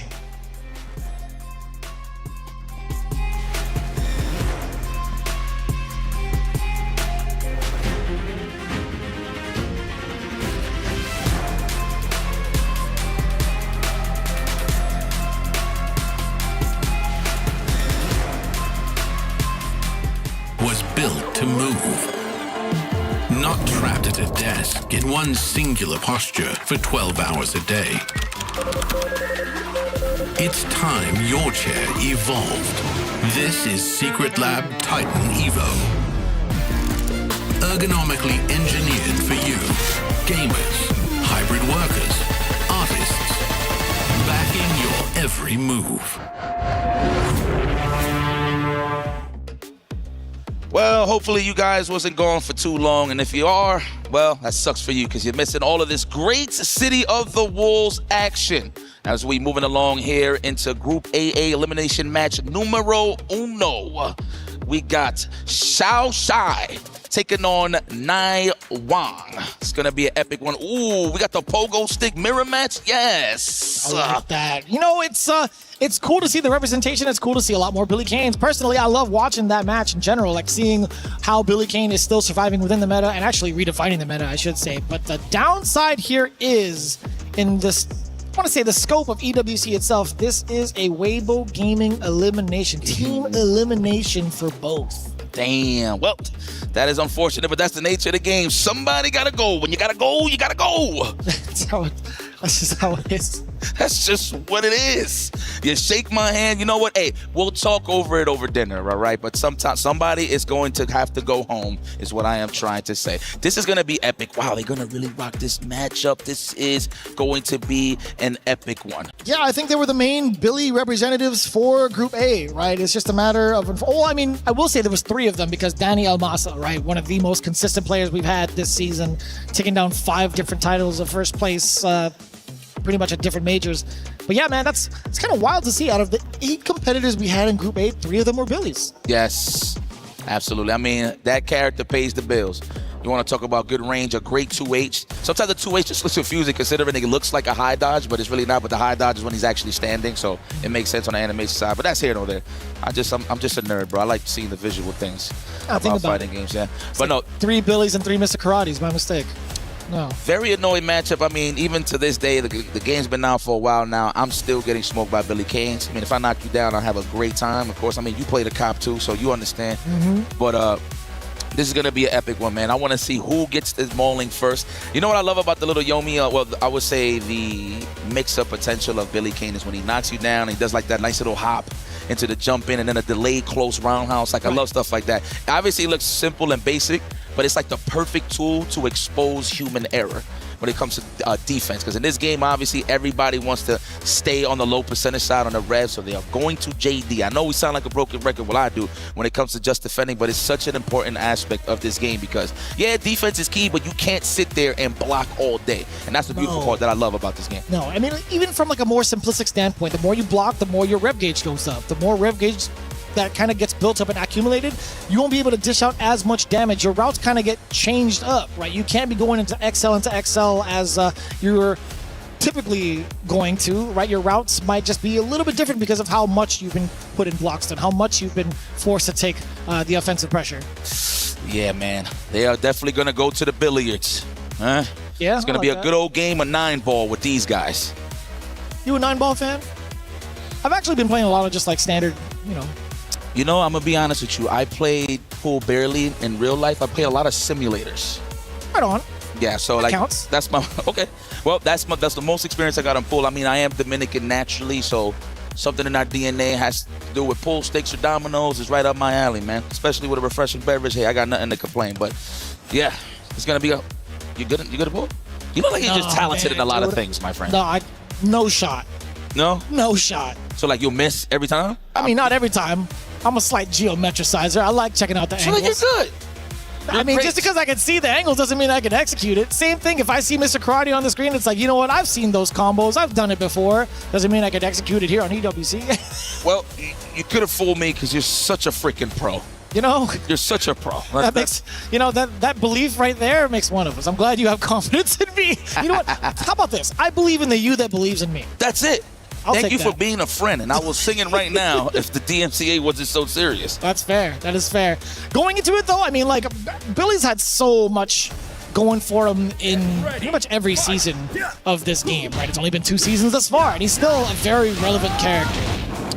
So, I mean, interesting enough, right? In this matchup, obviously you can make it easy for yourself and wait for the Sensetsu Kan, if you will. I think that's the name of the move, where he's actually poking you for full screen, but people end it early with the spinning move. That way they can throw off the JD time a little bit. Yeah. So, Senpu Kan. So, Senpu Kan. Yeah, Senpu is like the spinning one, and then the other one you said is actually, yeah, that was the far range one. I like the way you pronounced that. I try. No, you did. Your Goku's killing me. Yeah, it still gets you. Yeah, that's why I'm so happy when you give me credit. All right, here we go. Wow, okay. Early rev guard. Get that egregious knee away from me. Wow. The pooper scooper. Yeah, you know, the damage on that is so it's so deceptive, I feel like, right? Give him another one, another throw. Oh, he tried to hold up. Probably try to hit him with a short hop as the counter poke to get a big punish. Oh, man, long range. Oh, that was still in time for a punish? There is so much recovery on that far C. That far C, that is Michael Jordan in Space Jam with the reach. Oh, yeah. Oh, come on over here. Yeah, this is a circus ass right here, act for Billy Kane. Can I get a throw? No, the back dash. He was actually looking for the shimmy. Get in there. Close roundhouse. No, goes for the throw. Good read there on Xiao Shai. Neutral jump again. Oh, back to back. Neutral jumps. Being able to get caught though. Having the read with a slight jump as well. Damn, he was ready for that. JD. Ooh, that Jermaine Dupri was clean. Shake. Wow. Tell me, dude, that's a lot of plates at a Greek wedding. Yes. Shout out to Logan Sama. I was literally thinking the same thing. Oh, they just share the brain cell. He's just crashing all the plates. That's right. Mazel tov. Oh, bad super from Mad Fari? Yes, sir. You already know. Tell me that's not one of the coolest supers in the game. It's so cool that I never seen it. What you mean? I never seen the level 2 on that one. That variation? Never. Because usually it's like the level 1 or they just save their ball regardless, right? For the two-hitter quitter. But yeah, I never seen that. Wow, all right. Well, oof, damn. Right on the glasses. I miss bandana version though. I miss bandana Billy. Yeah, me too. Lord have mercy. Do you hear all of these antique plates, these Chinese antiques? Give me that. Let's get it.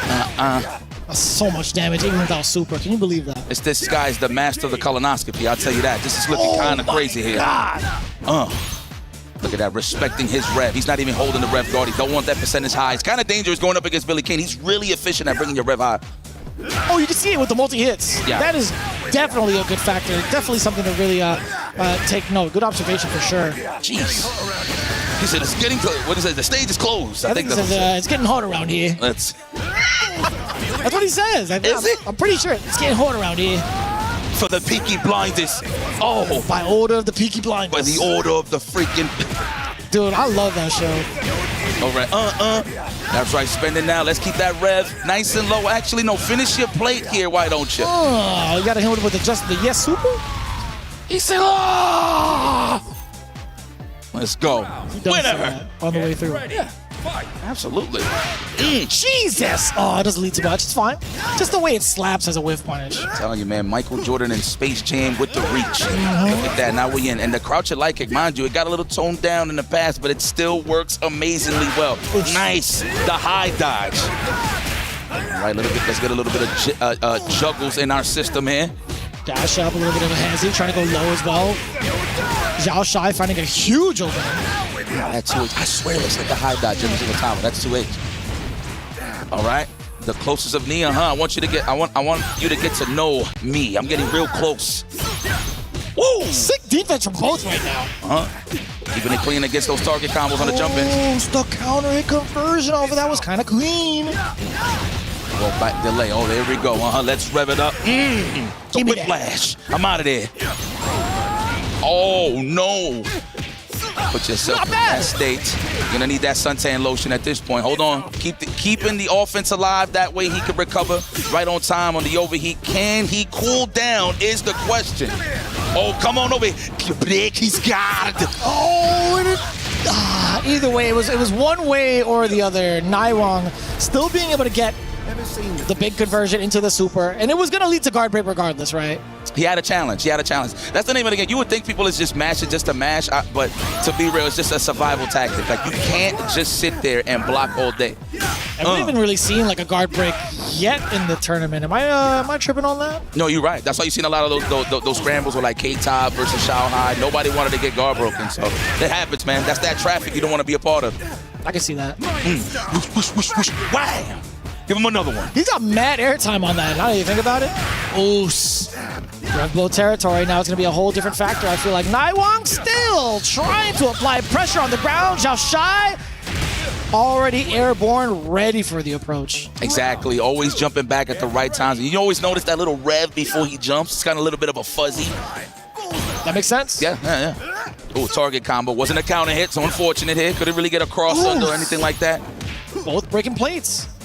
Yes. Oh, I thought he was going to whip punish that. I was about to say the Sansetsukan. Oof. All the way to the sky. This is going to be a nice little frame trap here. Oh, trying to get him to throw bait. I love that little dash that he sneaks in between as soon as they're landing. Trying to give like a false timing to maybe press a button, try to tantalize him. Check. Tech chase. Oh, but we challenged with the button. Still recovering from the dash. That's why he got that jab off. It's true. It was a counter hit against him. Anti-air. You have a super as well. Oh, I like that. Don't drop it. Nice and easy. Okay. Woo! We still salvaged that round. It could have been a little bit dicey considering the amount of resources that Zhao Shai had. Let's see, are we gonna take this lead? Shouts high. How could I be as good as you? Oh, like that. Oh, the HD, but it just wasn't close enough for a punish. Let's go. He was just expecting a simple con, of course. Back on the way down, get a little bit of the juggle into the super. Naiwang trying to establish the damage early into the knockdown. Wait a minute, it's Honye. That clearly said punish, all capital letters, which means big damage. Big letters mean big damage. Oh, yeah. 80% revving up. All right, bringing it down just a little bit. One more sequence for Naiwang. No, sir, you cannot jump in front of him. He had the high dodge. He had the cancel the follow-up. Yeah, I like how you're looking at the rev engine. Yeah, like dude. You are mechanics, huh? Like, I'm making sure you guys... Oh, I'm trying to check, you know? I'm trying to check the internal temps.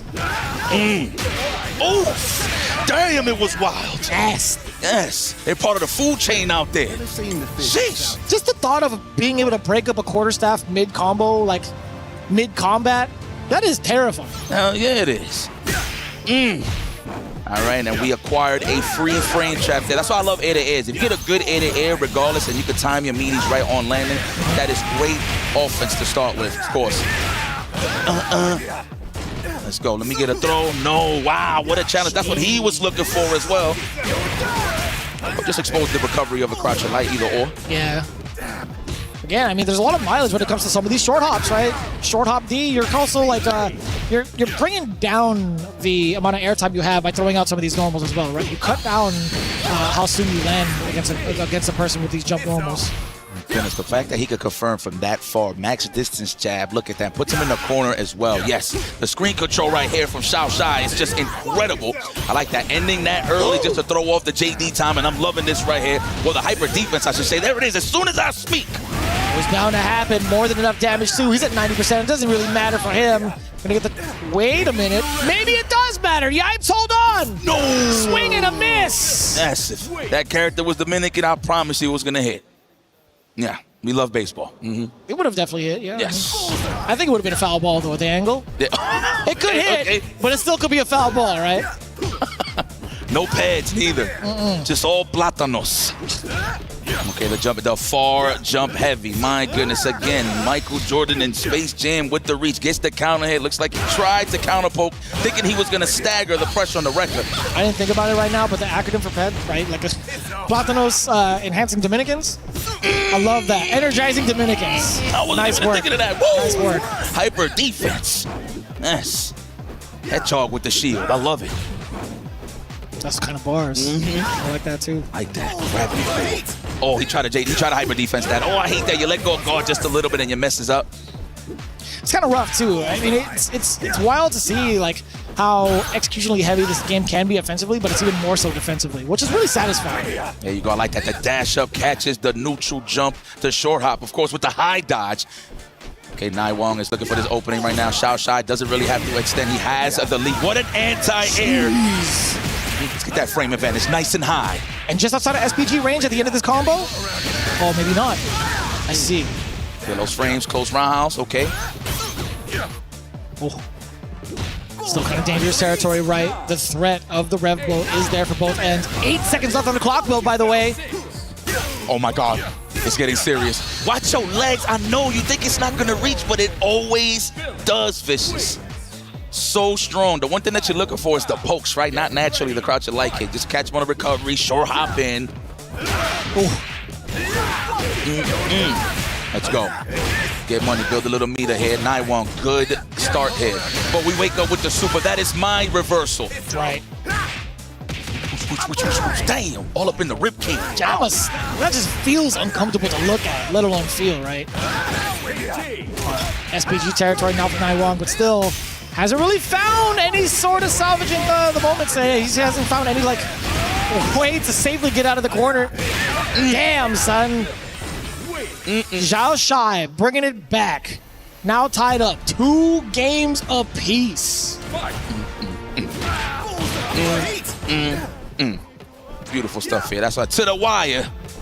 To the wire. And they not snitches. Let's go. The JD there, okay. All right, get the hell up off me. Nice guard cancel. Oh, didn't get the most out of it though. Okay, we still get the high dodge.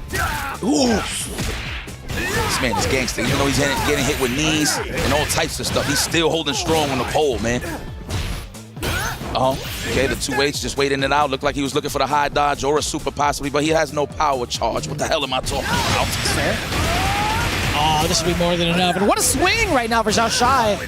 Actually, I don't think spending the... Yeah, kind of smart, preserving the bar. You had mad life to yourself. You had full control plus the corner. Yeah, I don't blame you for holding on to that meter. Match point now for Zhao Shai. Right back at you. Oh, where you going? Man, we're going to play the Facebook Pope game. That's what you want to do from back there? I got you. Listen, I got the same range, says Zhao Shai. I mean, the feelings is mutual. It's pretty sure for 9-1 side, for sure. Oh, there it is. 4H. It's getting a little quiet in here. Nice. Actually, no, that was a 2H. As the anti-air. That was so clean. Oh, true. Okay. I had actually missed the animation. I legit blinked and saw the anti-air. I swear, didn't see the anti-air. It's the most confusing thing. It looks like a high dive.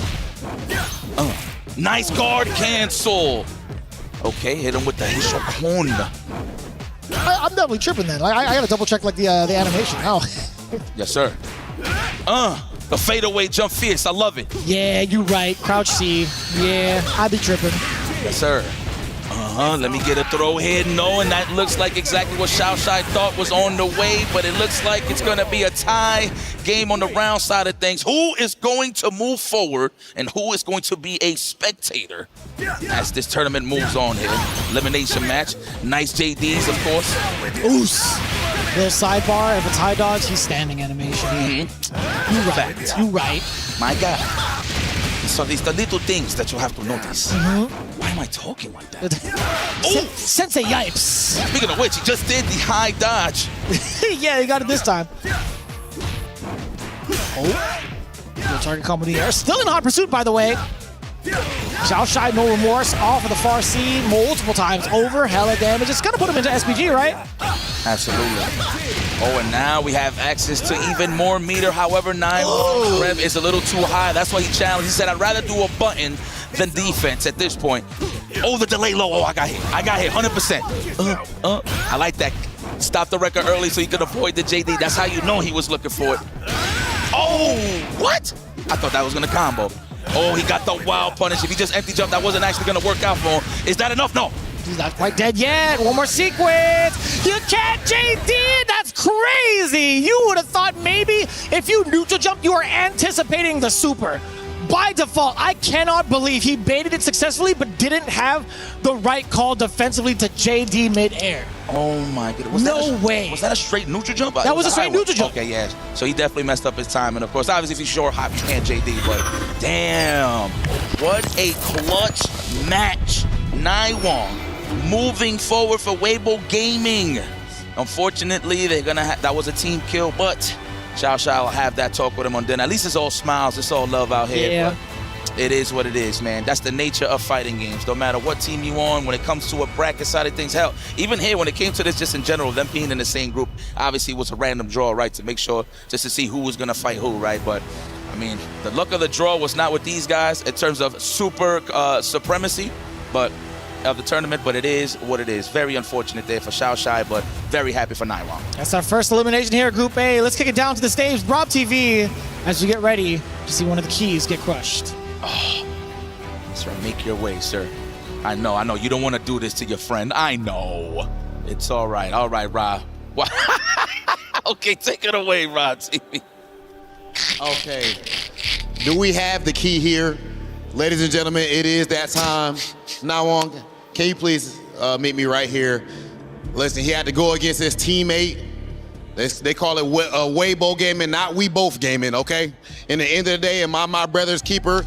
Yes, I am, but he had to get it done. Only one can be the champion, and Naiwang gets it done here as we place Zhao Shai's key into the crusher. It's a cold game, ladies and gentlemen. They had to bring out Rob the Builder to make sure everybody's safe. Okay, so let's push that way. A little bit more.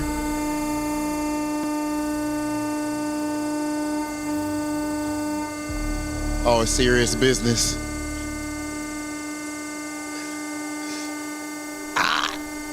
Now on. Oh my goodness. Okay. Enough. Congratulations, brother. Ladies and gentlemen, as you can see, Nai Wong getting it done when it matters most and trying to punch his ticket into our playoffs. Weibo Gaming at this point had to have a brother versus brother match, but in the end of the day, there could only be one. Let's send things over to our highlights.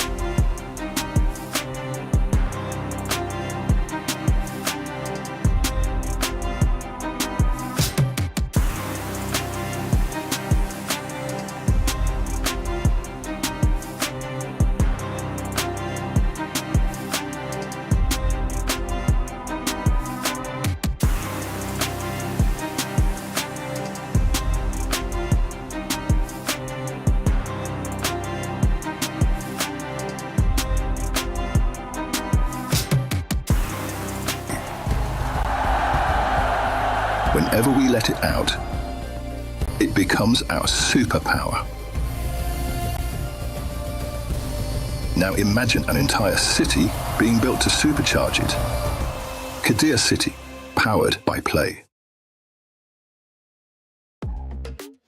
And welcome back to more City of the Wolves action here live at EWC 2026. Elimination time. Somebody's going to go to the padded spectator seat, or hell, the player lounge at this point. No, everybody want to kick back and relax and just bathe in their salt and their sodium and their Mortons. But somebody's going to have to earn that right, of course, to move forward. Kindevu versus El Mazatani is here to represent all of... I started sounding like Coke for a little bit. Yeah. Representing the Mexicanos, and of course, Kindevu coming all the way from the land of the rising sun. Had a great match against Shanghai. Fell a little short 3-2, of course. Unfortunate here. Of course, Shanghai adapted very well, but that is not taking anything away from Kindevu. And I do believe Danny Maza did lose to Hope, Hope, right? Am I get that right? It was to K-Top. To K-Top, so it was sorry. one of the twins, that's right. But, it was K-Top, sorry, damn, I got twins. I mean, yeah. At the end of the day. It was definitely one of those matches between Billy versus Mr. Karate. It actually fell short 1-3. And it felt like it was very commanding from the side of K-Top, right? He ran the game 2-0 first against the Billy. We saw a little bit of reprieve from the side of Daniel Maza. But now he has to do it again against Kindevu, right? Pretty ironic, but at the same time, it's something we expected along the way. Now, in terms of making it to EWC, Daniel Maza has had one of the most impressive records, getting so many first-place finishes throughout the seasons. Kindevu, however, he's also just been super consistent. He just hasn't been a closer. Yes, exactly. I mean, you saw the hard fill. I think he qualified, I believe, through combo break. Correct. I'm not sure about it. You've seen the emotions in his face going to his comrades. Like, oh my God, I made it. And here he is. He has a chance to continue on in the tournament. El Maza's already having trouble in this corner here. Susaku Castle. I think that's the name of the stage. Susaku Castle is correct. My God. That's right. Hitting him with the Susumi Otoshi. That's the anti-air. Word? I'm trying to get the names right, baby. Damn, son. Wow. Now that man, Mr. Karate's making snow angels. Oh, the Dragon! No. And there's freaking snow here. Who would have thought? It's perfect. Spend the meter now. That rev is high. Stop playing with your food, Maza. There it is. Still the heat. Throw damage, yeah, excellent tech. Of course you're gonna catch him. Absolutely within the range. You got the hidden gear ready? Oh no! Wait a minute, a little bit of a drop from Kindevu-san. That was a bit of a brain fart there, but you know what? We'll allow it. This is fighting games, it's high pressure situations. Sometimes a choke is inevitable. It happens. Will we allow it though? That was, I feel like you could have set yourself up for the hidden gear. That's a fact. That's a fact. He had it. Representing his knees, let him know that they are nice and healthy. The bone marrow is still intact on the side of that triangle stance. Ooh, meaty overhead, but it turns into a frame trap. I've seen a lot of people do it. I'm not too sure if you do a meaty overhead, you get a combo, possibly. I'm not too sure, but I haven't seen nobody hit it yet. It looks like they just use it as a frame trap or I something. can double check for you in a bit. Thank you so much, my brother. I got you. Rump skating. Yeah, you like that? Yes. Yes, he's a... Get in there. No red bottoms though, but there's blood under those now. Oh my God. He said, hey, hey. He said, if he dies, he dies. Stance. My goodness. The power charge. Are we going to use the power gauge? Woo! It was supposed to be an exhibition. Right. He said, give it all you got. I'm seeing 3 of them out there. That's Get right. the one in the middle. Oh, Lordy. My goodness. Oh, so, wow. Tell me that wasn't sick, though. Tell me that wasn't one of the illest calls from Kindebu-san. Even his background portion is like, yeah, that was a good call, me. That was so godlike, man, considering that Billy's rev blow moves forward. So a neutral jump, good call out there on Kindebu. Danny Mazza still in here, though. Matchup knowledge. Which is key. He said, in order for you to beat this guy, you need speed. You don't have it. Oh, the wake up. We're not respecting that overhead. Oh, we try to hit him with the cross upside. The cross DP. The cross cut. Always on par. This man is a professional. Damn, the guard canceled from all the way from the free throw line with the Tatsu. It's always a big surprise. All you just hear is Hinshinkyaku. It's like, it's too fast. It's Henshipukyak. That's what it is. Let's go. No, we're going to get better without Japanese. Trust me. Spend it now. Spend it now. Kill him. Is enough? Oh, man. So I actually kind of freaked out. I didn't even see like how much meter he had, if he was able to do like a level 2, but I mean, I guess level 1 is enough. Kind of surprised. Take it, man. They just know. They just know their meter management. They just know. Management material. High level position. I like that. Give this man a raise. That's it. Barras.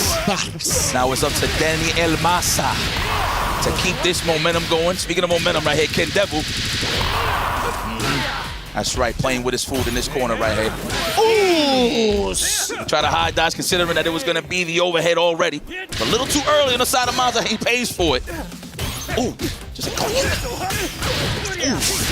Nice stat. I like that. The jab into the DP, of course, the confirmation. Perfect game. Ooh, Kindebu the chef. I smell it. Yeah, you smell him cooking? Yeah. It smells like buzz ass. That is a fresh shipment of it, I guess. Yeah. I smell all the ingredients. With every button, I smell a different ingredient. Yeah. Damn, there's no regional variations? No. It's universal. It's you. It is. He's every time. I like that. Cancel the stance, fake the overhead, and then go for the low. I love it. Whoa! What a drop a little bit too early. Hey, Papa, Billy King, you need to drink more water, Papa. I'm sorry. Oh, is that what we call the mule kick? You know, I was about to say a donkey sound effect right now, but I don't know if they sound the same. I don't even know where to start on that one. It was like a ah! I was like a ah! Was it like that, no? Kind of close. No? I could kind of hear it. But probably not. I'm not going to lie to you. Probably not. Mule kick without the Moscow. Nice reaction there. Blow. Finish the job there, Masa, please. Survey says, are you going to finish the combo? Okay. That, I get it, Yipes. I get it. He didn't finish the combo. It was kind of scary. But he was still in control. He's God of the mid-range, right? Yeah, wow, what a guard cancel on the first goal. Lord have mercy. Damn, getting slapped with feet. How does that make sense? I love it. Keep doing what y'all doing over there, SNK. He's like, ah! Ooh! Nasty. Jump C. Let's Say that again? It's getting hot around here. Oh, hyper defense. It was perfect. Wow. Still recovering off of that string. Get blessed by the red blow. Oh, full screen. The JDs, man. That's one thing about Kindebu. You see a lot of those just defense, right? But in neutral, he does the OS. Wow. I was waiting for that exact moment. And it's a trade? That's crazy. I couldn't tell who actually had advantage off of that. Maybe Billy Kane. Damn. No. He showed you how it's done. Damn. Kenneth Cole's Tatsu for the finish. Oh, yeah. Yeah, I got a pair. The KCTs? Yeah, I got a pair. Damn, son. Size 11? Damn. Crocodile skin. I'm a size 10, my friend. Mm-hmm. Mr. Karate's got to be like an 11, maybe Yeah. 10 and a half. I told you, he got the Tasty Steve feet. 100%. That is definitely... Steve's an 11? Yeah. Jesus. He looked like he had flippers on. Yeah. But no, it's his actual shoes, yeah. All right. Oh my God. Nah, you asked for it a little bit. Yo, hold on, though. Did you see the deep blink from Mazza? He did not like that at all. No, I don't think anybody did watch that. Woo! Put a knee on his nostrils. That's what it's all about here. We're going to spend that cash or we're going to wait for it. I would do it for the knockdown that is hard, difficult. Oh, not even. I like that. Save that cash. I respect that. Oh, nice catch. Oh, but it didn't lead to much. And the early just throw off the hyper defense. Very, very smart. I was thinking the exact same thing.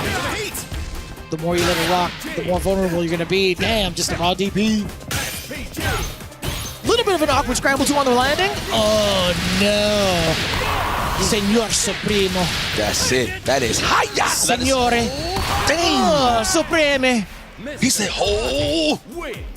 He said hold. Throwing in the spicy meatball on top of it. Bro, I swear when he That's what it is. You wouldn't agree? Yes, I agree. He said incoming. Come on, man. Wow. It's some snow angel action. Hard knockdown. No. He be throwing up mad high for him to get like that hang time. Oh, my knees. It's a maniac. Oh, spicy meatball. Oh, get off. Ooh, damn! The guard canceled! This man's eyes is wide open. Does he even have eyelids? Jesus Christ, can devil.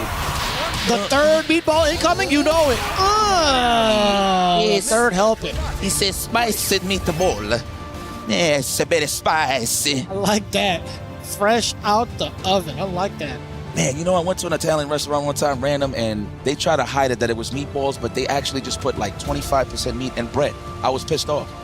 Yeah. That sounds kind of nice, though. I mean, like, No. They like mished it in to make it seem like this. Oh, I see what you mean. Oh, they're masking the quality. Garbage. Oh, nah. But this is not garbage right here. This is great quality right here on this match. Damn. You know, I haven't seen a taunt setup yet from Kendevu. I've only seen it a handful of times from like some of the Mr. Karates out on the field. Yeah. Is it clean? I've only seen like mostly the taunts rather than like the key charge to reduce their own rev gauge, right? Yo, you know what I want to point out, I don't know if you noticed, a lot of the Japanese players are talking to themselves. Every time somebody does something great, it's like they're talking to themselves, like self-coaches saying, okay, next time. Yeah, of course. I love that type of stuff, man. The little things is really what makes fighting so great.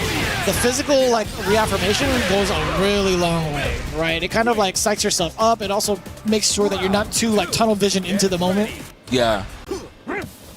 You gotta do it. Let's go. Damn, that man hit it with like a 5-piece until the super. Wow. Oh, that was off the jump in too. There's a lot of lights involved. I think it's like what, 1 jump in and 4 lights? Yes. Jesus. A lot of lights. Man, I was looking for a bar there. I was close. I was gonna say, oh, the lights. Yeah. Oh, the hot stepper. The perfect stance, of course. Double time. He just sticks on him like white on rice, like flies on Gaga. There we go. Are we going to get the hell up out of here? I didn't see that setup coming, and I agree either way. Because it's true. Spend it now. Yeah, bring that percentage down quick, please. Oh, yeah. We know that one. High dodge attack. Now, let me tell you what was so godlike about that jump out setup, right? Jump in. He whiffed the heavy to throw off the JD and then just put himself in position to prepare for that. Because obviously, if you make contact with it, he JDs, he might land the rev blow considering on how he lands or whatever. But just to make it more guaranteed to force it out, he let it whiff. That was godlike on the side of El Maza. That's also a really big start, too, being able to punish the telegraph fireball right. A lot of start up on that bad boy. Took the risk with the jump. For a second there, I thought he said duty. I could hear it. I could definitely hear it. Holy smokes, I just realized something. I'm mad late. You ready for this? What's up? He got a curly mustache, bro. Do we consider that a curly mustache? Yes, I will. No, absolutely, because it curls. Yeah. By default. Big damage right here. Ooh, big ones. Of course, sniping out the rev guard. I believe that standing roundhouse into the feint is negative 2, I believe. I'm not too sure. Don't quote me on that. I'm not an appetizer in this game, I'll tell you what. Yeah. Ooh-wee. Being able to catch the anti-air uppercut. Yes, sir. Extending. A lot of damage. Yeah, the roundhouse and the spicy meatball. The close D, excuse me. No, far D. Hello. Oh my God, Mazza, tournament life is definitely dangerous here. He got him one more throw away to actually get the lead here. Kendevu goes for the empty low counter. He tried to challenge with the stand jab, I'm pretty sure. Just a snipe out a throw attempt. All right, Kendevu, prime position to send at Danny El Mazza, one of the best in the business. Mr. Consistent. The consistency landing these jump-ins. Mazza, looking good. Yeah, another similar sequence coming in with the jump in. All of the lights followed suit afterwards. Danny's trying to slow it slightly. I want to say he was trying to, but the fireball pretty much eliminates all of that. Kendevu now, you talked about that prime position being up close. You tried to jump in again. He was ready for an anti-air. Oh, spicy meatball. Also, it does combo, but it did say counter hit there. So maybe that's what it was that counted that as a combo. Oh my God, he is getting mauled in this corner. One more mix-up away. Kendevu, how you feeling? Nice. Was looking for the throw. Danny Amaza stuck into this corner. How the hell are you going to get out of here? I like the red blow. He's trying to put him in the overheat. But the call out from Kendevu, and there you have it. Ladies and gentlemen, out of the elimination side of things from this group, give it up for Kendevu. Great showing. Went to the distance. That's what I like to see at fighting games. 3-2 against Danny El Mazza. Of course, one of the most consistent, has been winning nothing but first places, top 3 finishes, top 8. You always see him in the grand scheme of things. Ooh, handing of the medallions. Yeah, so Genji no longer in the running. That was the lower bracket as Kendevu gets ready to crush a key, standing by with Rob the Builder. Ladies and gentlemen, Kendevu, congratulations, brother. You can just feel the aura off of this man just radiating right now, getting it done. That's a Japanese OG, one of the best in the business. And the Falcons are here. Uh-oh. Oh, look, he jumped. He's okay, don't worry. We got a hard hat. He a little...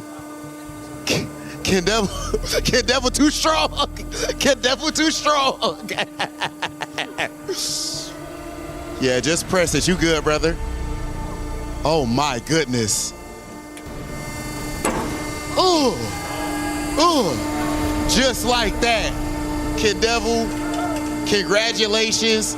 As he pushes forward and tries to get his spot in the playoffs. Let's go ahead and send things over to our highlights to get ready for our next match.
Back at it again, EWC City of the Wolves. You are viewing Group A, but this time in the elimination phase as we get ready for the lower bracket semifinals. You see who is on your screen right now. Xiaohai versus Naiwang, but not in the position you would thought this is definitely going to be who moves on for the qualified positioning into phase 2 and who gets eliminated from the competition. Vicious here with IFC Yipes, of course, guiding you all the way through for Group A, one of the most coveted groups to watch this season.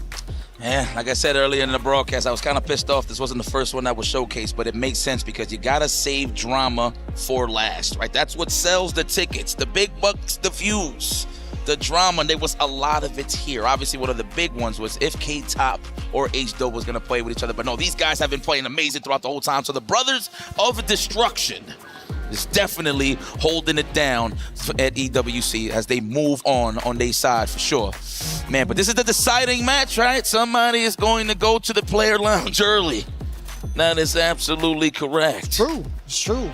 A lot in contention here, a lot of storylines being built. Again, Xiaohai being put into the lower bracket from K-Top at the very last game, the very last round in the Mr. Karate Mirror match. Now, looking into it though, I feel like Xiaohai, we've talked about his presence overall in any tournament that he goes through.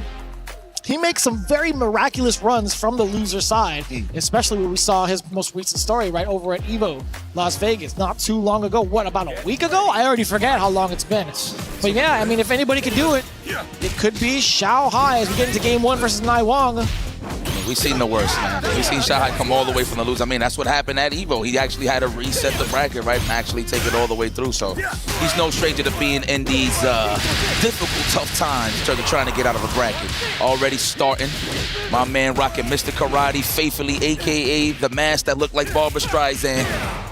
Yes. I like that. Big nostrils. I was gonna say, usually when it comes to the mask, I always reference Jim Carrey. Hey, you know what? Funny enough, I forgot who actually did the custom, but put the green mask on. I saw that. I saw the Ipkiss. Yeah. There you go. This colorway. It's pretty sick. Hey, let's go hit that slot machine. Oh no. Yup. To jackpot. Ooh, skimmy that. He was perfect. I love how the people in the crowd are just like, you know, in awe. They're like, this is beautiful. This is art in motion. It's art of fighting. That's, come on, Come on. It writes itself. Just like, what? Let's go. I love it. My man Steve says that's the sound of the police earlier. What you know about KRS-One, young man? With the Jalen Brunson as the ender. Yeah, true. I always think that noise, like, it just reminds me of Kill Bill. Oh, yeah. Every single time. Oh, oh my God. How is this coat not falling off? I have no idea. I was asking that, I think, earlier with El Colt. Let's go. It's got to be, like, attached somewhere. Seriously. There's got to be, like, a gold chain connecting it from, like, shoulder to shoulder. Kind of like similar to Krauser, but you don't see it. Yeah. Maybe. Who knows? All right, back into the action. I'm feeling like the people in the background right now, seriously. Yeah, man. Every Drago stance that lands, I'm going to just hit him with the golf claps every single time. Oh, yeah, let's go. The stick work. It's that stick work right now. Go in hibachi style. That sounds bomb right now, dude. It's pretty good. Ooh. I'm trying to walk back, or was that a counter hit? Couldn't tell you. A little bit of pressure on the lights. Caught him mid-air. Why not? Genshipu Kyak is always going to be landing one way or another. He goes for the throw. Successful just to relieve some of that rev. Very nice. Oh, okay. Whoa, definitely takes that. Immediately stopping that forward pressure. My man went for the run immediately and got pressed. Oh, the meatball.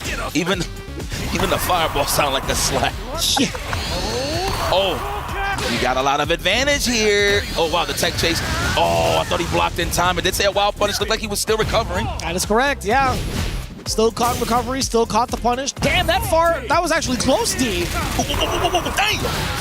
Lord, I can only do about 20 minutes on a Stairmaster. Xiaohai. I'll tell you what, looking at that made my abs hurt. Ow. That core work doesn't mean anything. Naiwang is not deterring out of anything. He is going to wake up and show you that he is not scared of the offense. Oh my God. Black, he's got it. Black, he's got it. Oh! No, he committed to it too much. He successfully broke the guard, but he committed into the rest of the combo rather than trying to find a way to kind of reset, get full damage, or at least like a hop into full damage. Anything. He didn't follow the offensive script, man. Sometimes, so it depends on how low, because usually when you get good like guard breaks, people got to like kind of like auto time, but it all depends on how healthy the overheat bar is. True, right? true. It could be like a smidge off, and then you just get off a little bit in terms of your offensive sequence to get the proper guard break in the combo. But unfortunate for 9-1, but great for Xiaohai. He's still in there 1-0 on the side of Xiaohai. Also, that was a sick sequence that we saw from that air JD from the side of 9-1, being able to get the full-on punish, and now that's the second time we've seen that drop, Yipes. On Mr. Karate on top of that, which is kind of odd. It might be the jacket. Could you possibly... Oh, not going to be dead just yet. Hold on. Let me hold that thought just a bit. Naiwang. Is it clean? Put that in my back pocket. Yes. I'll put that with my noodles later. Throw it again. Here. Clink. Oh, no. it didn't... No.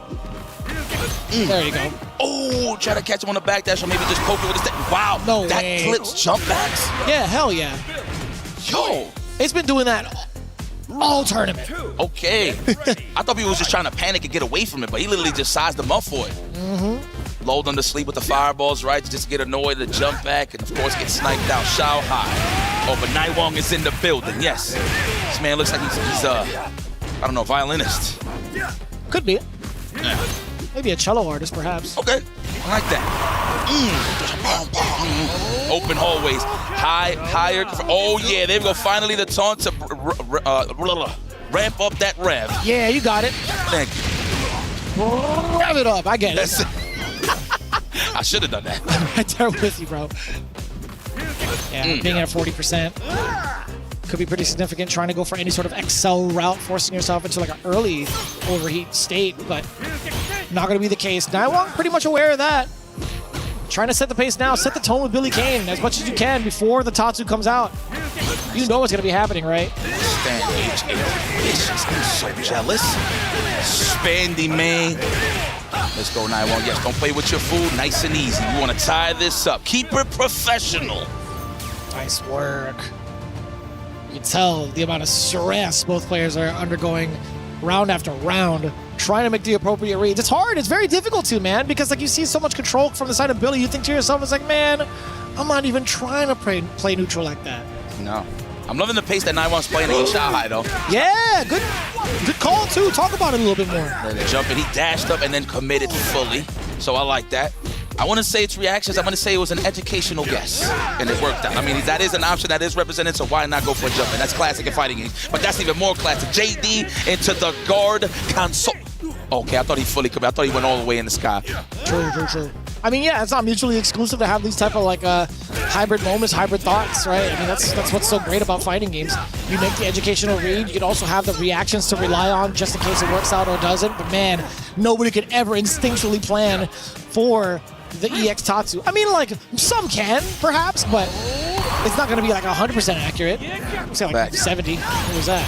I wonder if that was a bit of a wish punish, if you will, leading into something, right? Get him to overstand and go for a whip punish. I'm going to just call it a input error. But I like making it dramatic. You know, it's just so fun. I like that. You know? Going for the legs. He does have access to that power jump. That's not enough. No, actually, no. I'm tripping. He's definitely dead. He turns him into a super spicy meatball. You know, sometimes I just don't believe when I see jabs. Like, I would think it's just super scale. Because, you know, Final SVG is just scary. I just automatically feel I get a power-up every time I rock it. I'm more of a middle SVG kind of guy, but certain matchups I do go final. Yeah, I think if the life was a little bit further out, maybe in like SPG range, or even like just at like the end of the brick, I think maybe he would have survived. I got you. Maybe. That's a fact. Dang, what happened to your life bar, bruh? Come on, man. Can I see your life insurance, your health insurance? Blue Cross Blue Shield? PPO? Sheesh! This man is going elevator go! Not the PPO, brother. He had to pay the premium and still couldn't afford the rest of the bill. Sheesh. Ain't no way, man. He didn't even want to stay in the room, dude. I love this music. This is opera. This is music to my ears. All those sound effects, it just means big business. My man is in tune. Let's go. Look at the spacing for Xiaohai. Looking for those crouching light. If anybody understands how to approach Billy Kane, it is definitely Xiaohai. Yeah. It's so different. It's night and day between the two characters, right? Billy pretty much feels like a full orchestra, whereas Mr. Karate is like the one-man band. So many different ranges that he could play from. So much talent. How can you spin that like that? You know, I used to try to do that with a broomstick. It just doesn't hit the same. I don't doubt that. Not even for a second. Small household, I might break a couple of things while I'm doing it. Okay, the 2H, wow, the jump in, but wasn't in range with the crouch light, unfortunate. Oof. In the mix. High dodge. Yeah, if the character's facing the screen, that is indeed the high dodge, or if he's standing. I definitely fooled myself earlier. It's all right. Hey, I like the lights. Oh, that looks annoying. I hate getting hit with that. Oh, nice challenge. Okay. Bring it down on the percentage side of things on Xiaohai. I see the decision making, of course, plus some big damage. I want to know what's going to be the okie dokie. The hypothesis will be getting checked on the side of Naiwang. Where are we going? What are we doing? Oh, it caught at the tail end of it. Nobody dropped it. No way. Oh, my lordy. Even if it drops, why not go right back to it? Hien Chipukyuk is going to be the MVP of that round. No doubt. That is insane. And you could tell his soul has left his body. Bro, did you see how Xiaohai looked to the side like, yo, are you serious right now? Bro, have you seen Naiwang when he got hit by it? He was like, ain't no way you did it again. Yo, man, get fighting games. Stop. Even when the combo drops, it just those little scenarios when they on low life is just so exciting. It's crazy. I mean, I don't like sloppy work, but hey, at the end of the day, you know, you got to appreciate it that he came out of that on top, right? Uh-huh. Winning is winning, whether it's an inch or a mile. That's right. Can't not like Brian, dude. Dude, I almost had you. You almost had me. Never had me. Man, it's working. The traps, the lats.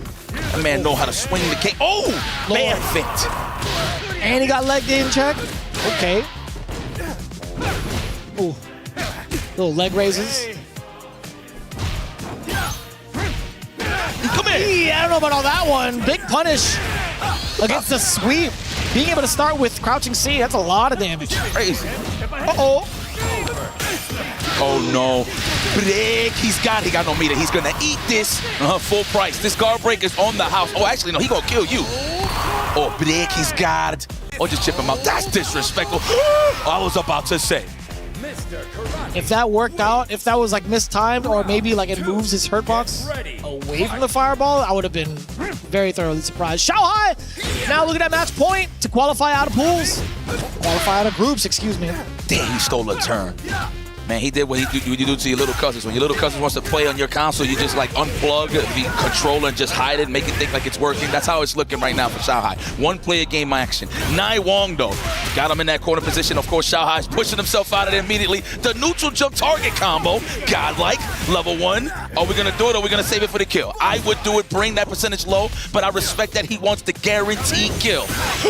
Oh, you tried to JV through it, you tried to guard cancel through it, but the rev blow covering his tracks. Xiaohai, one more sequence, especially after the spicy meatball. He's gonna be able to build for himself. No shot. Bro, are you telling me you blocked the time? Psych! That should be enough up to the level 2. That was clutch. That was so cinematic. I actually thought he was gonna recover in time, but no, still catching him on the stance cancel. Wow. Terrifying. Okay. What do you know?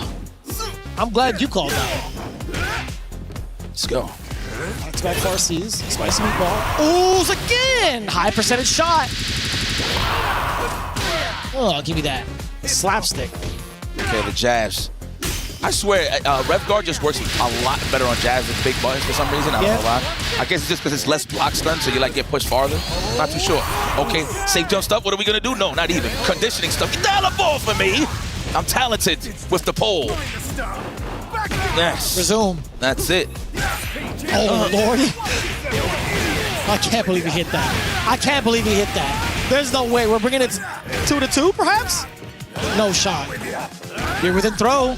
Oh, the reset was there. Xiaohai was ready for it. Oh, man. Good times ahead. Oh, just run up in his house and throw him, and we tying it up.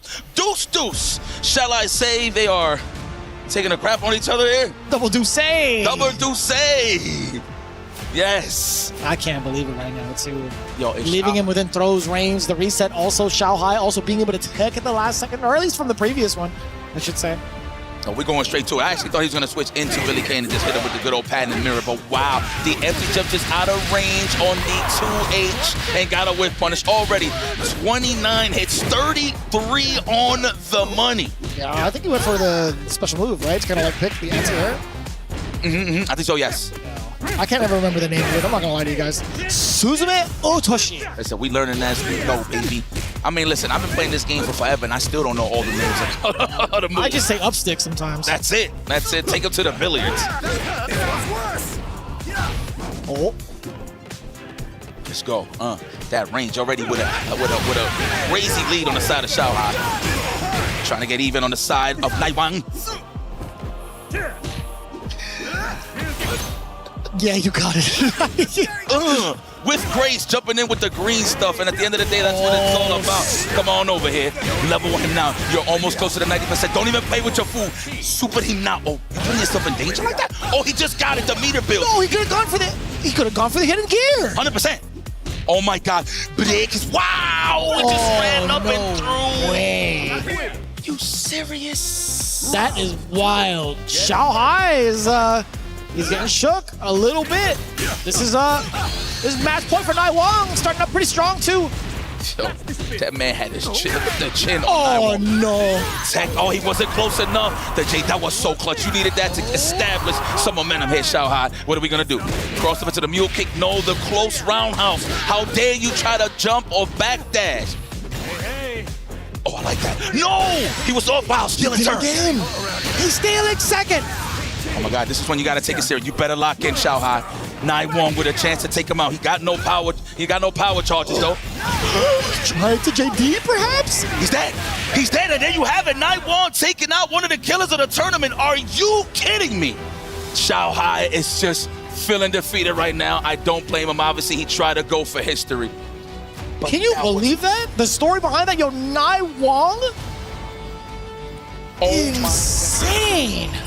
Taking out one of the juggernauts. Are we really experiencing reality right now? I know, this ain't no simulation, man. Look, oh, he was biting his bottom lip, passing him that. I understand, I'll be upset too. But you know what? Humbled as always, Xiaohai is always in the war field. He's always in the field, always seasoned as usual.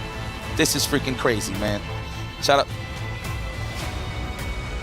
Okay, well, we're going to have some words with Damascus. I believe we are next to the Crusher here. Damascus, man like Damascus, take it away.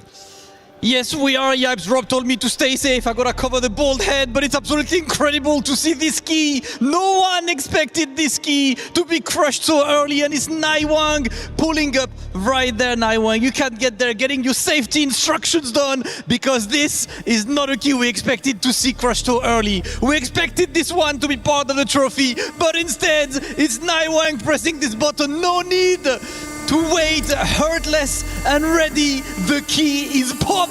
The dream is destroyed. Xiaohai is out. And Naiwang takes that key in victory. Incredible performance by an unlikely player, the one who was known as maybe the guy who taught Xiaohai to play Billy Kane in the first season. Naiwang, ridiculous performance. He will continue his path as Xiaohai, one of the absolute favorites, is out of the tournament. What an incredible match. Let's take a look at the highlights for the match.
This is not a drill. If you had just missed it, Xiaohai no longer in the running for EWC as Naiwang takes his place instead as the qualifier from the lower bracket out of Group A. Now we still have one more to claim as we get ready for H-Dope and Kindevu. IFC Yipes joining me, of course. My name is Vicious to bring along the final match of Group A. Who's going to make it out alive?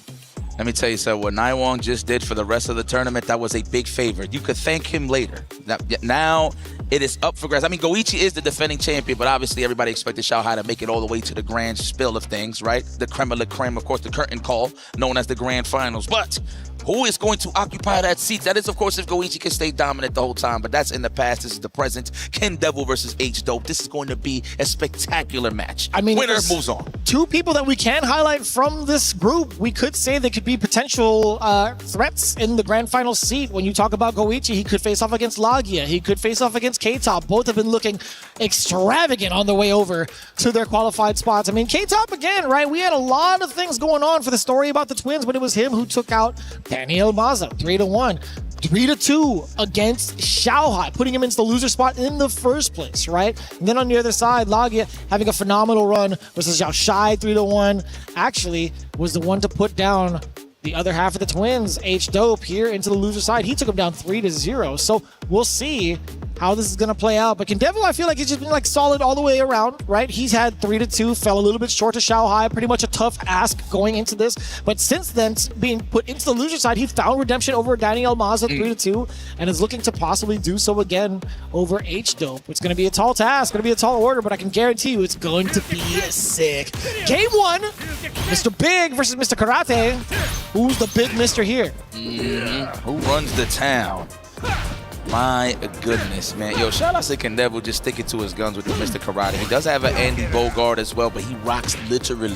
I kid you not. He plays every single character in the game. Oh, I believe it. So if he really wanted to, he could switch up at a drop of a dime. But Kindevu, I think I'm safe to say I want to stay in the money. Yeah, I mean, there's a lot of things to kind of consider in this game in terms of how the system works. Like any sort of hit that you do land, you kind of go into a linear XL route for the most part, right? All of it's still pretty optimal. Yes. Okay, looked like he whiffed on the mule kick there.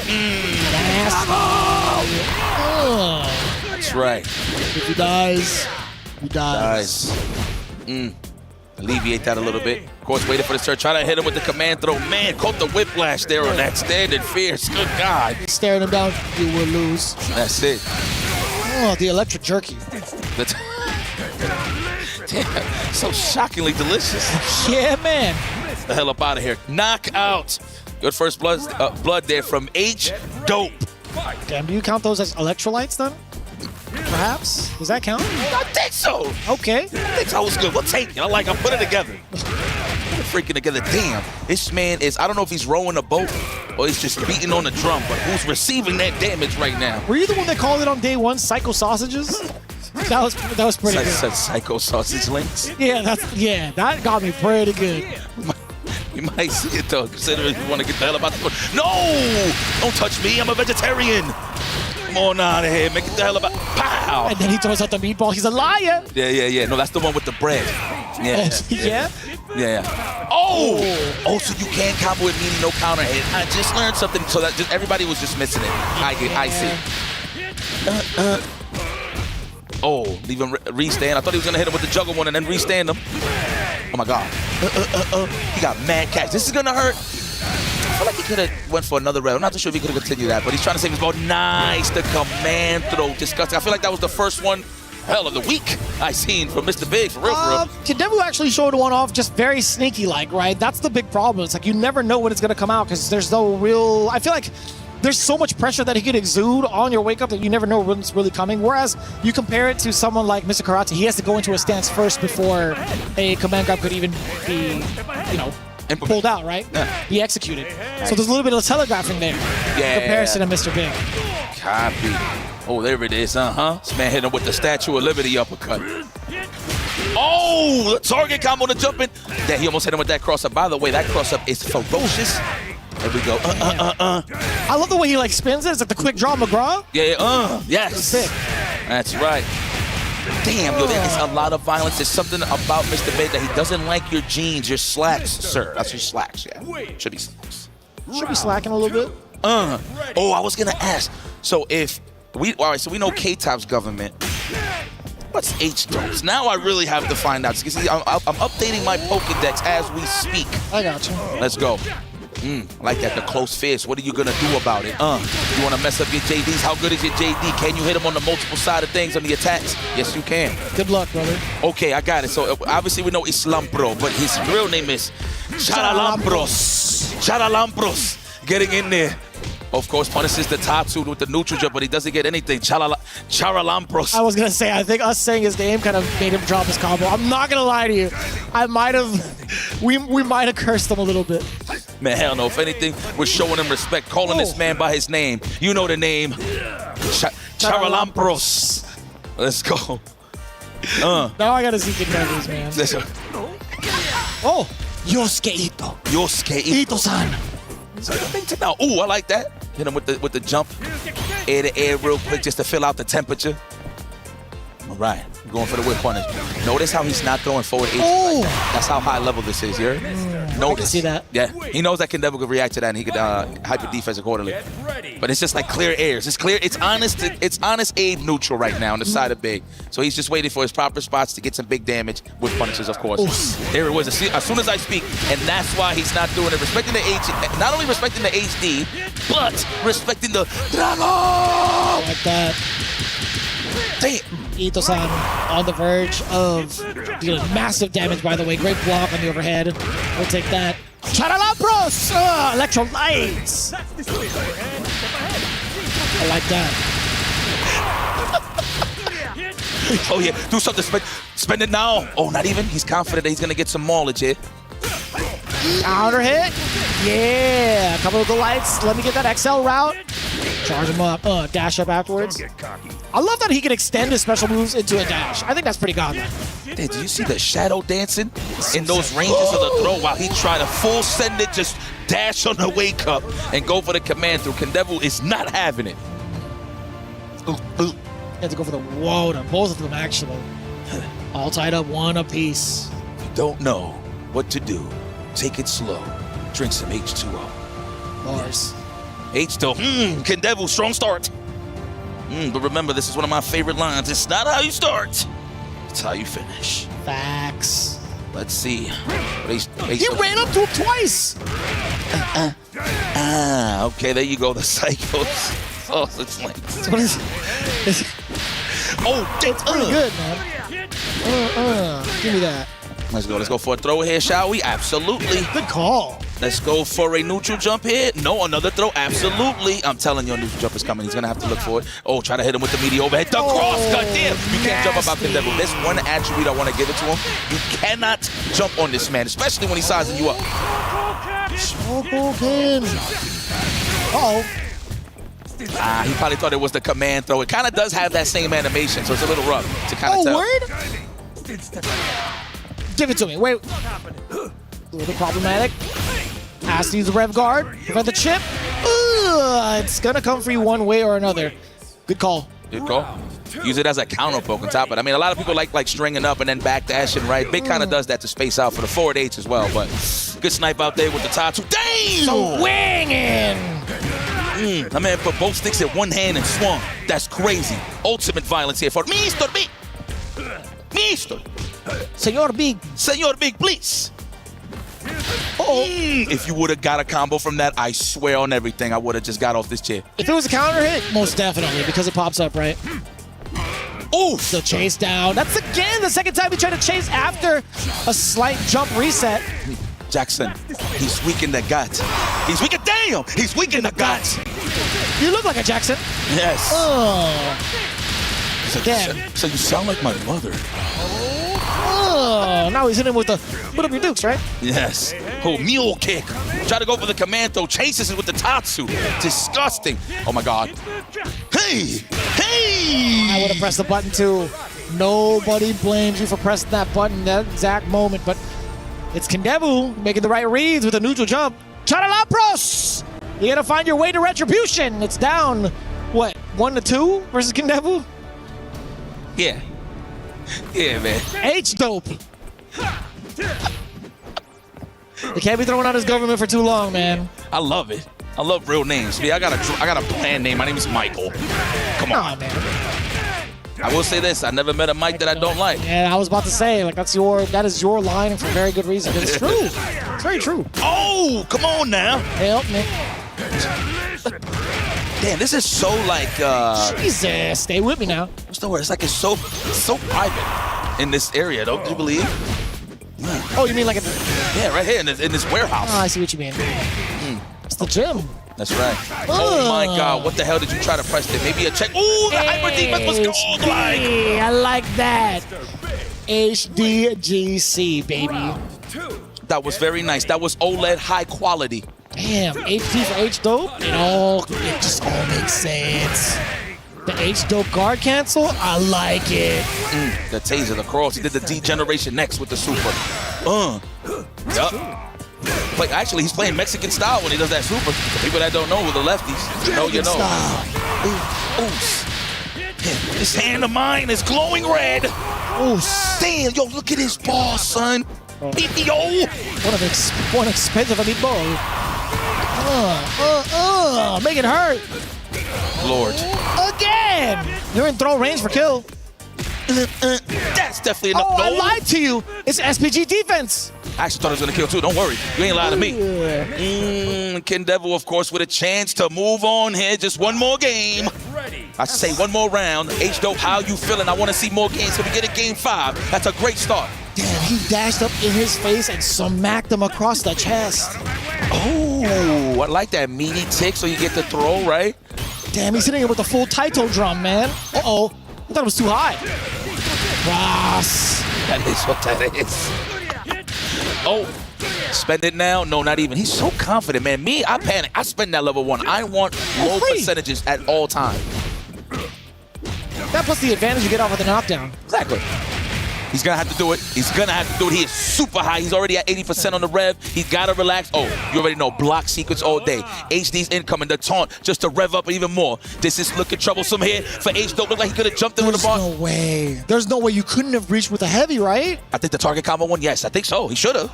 Oh, that was disgusting. I thought you fell for it. I like the patience here from H-Dope. There it is. Can we go for game 5? Yes. Shout out, bro. Stayed alive. Lampro. Oh, he's so pro. He's so pro. H-Dope hanging in there. Yes, I thought it was over, but he held on gracefully, taking that W to tie this up. I gotta say, if we're butchering the hell out of his name, I'm so sorry. Nah, man. Hey, I'm gonna tell him my name. He'll be like, you could call me Michelle. They call me Michelle in Dominican Republic. Miguel. That's it. Get nasty. The man with the Barbra Streisand mask. Oh. Damn, those mad kicks. There we go. Get up in there. Oh, I like the faces there. Wow, the mute. Was that the mute kick? I think it was that. That really, that was a deep jumping. I love that. I love being able to get that far D cancel into the super. No super? No super? Yo, come on, man. Chill, bro. Remember those memories, man? Come on, man. Chill. I was having a good time. I always have a good time. Oh! Nothing. Quite literally nothing. There was a command grab there, but it whiffed. I couldn't tell you why. No, he hit him with the light. He tried to take command throw him, but it was counter on the pokes. It was a lot of hit advantage. Oh, I missed it. Yeah. No, it happened pretty fast. Pretty fast. Oh, yeah, there was a launch him up there. NASA. The delay jabs, trying to throw off the JD time, and the OS, of course, on the side of Ken Devil. Oh, SPG, we in the final side of things. Can we tie this up? We do have power gauge available. Oh, the death chase, that was nasty. Yo, you're actually hella dead. Yo, H-Dope, hold on, wait a minute, he dropped it. Oh my God. No way. 55%? What do you think, Yipes? Oh my God. Hold on. Let me see the sequence here. I mean, this guy is amazing on the defensive side of things. H-Dope. I respect that. He should have went for the command throw side of things. Oh my God. One more hit away. He got to be careful how he uses his revs, unless, of course, he's going. No, not even. I thought he was going to use it all to just dead that overheat altogether. But the empty jump low, that was speedy as hell. Did say counter hit. And It is done. The job has been finished. Falcons own Kindevu moves forward, never backwards. Yes, Yusuke Ito, aka Kindevu. He's already in the history books for those that really follow the law. This guy has been a killer for many, many years, and he continues to etch his name in history. Kindevu moves on.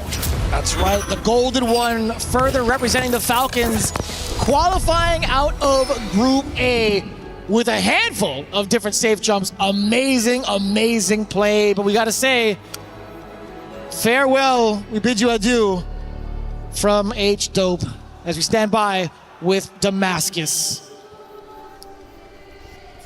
Thank you, Vicious. Indeed, one of the brothers is out as his brother moves to winners, and Kindevu says the winner. And you can see the relief on this man's face. Kindevu, there's one button to press, my friends. Only one. And there we go. You gotta get ready for this one. There's one key that's about to get absolutely shattered, and that is H-Dope's key. Kindevu taking his revenge after losing in grand finals to H-Dope. Ooh, that was a loud one.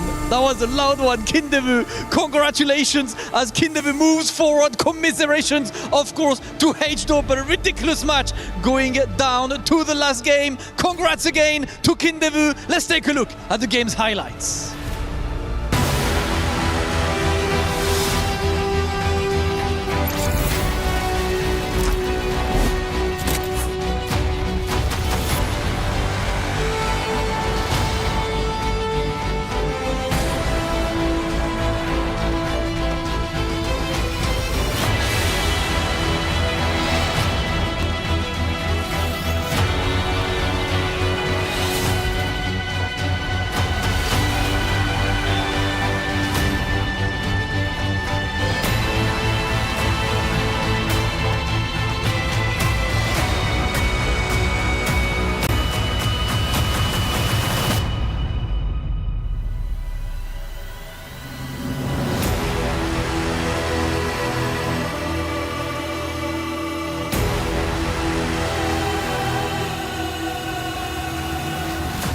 Is in our DNA.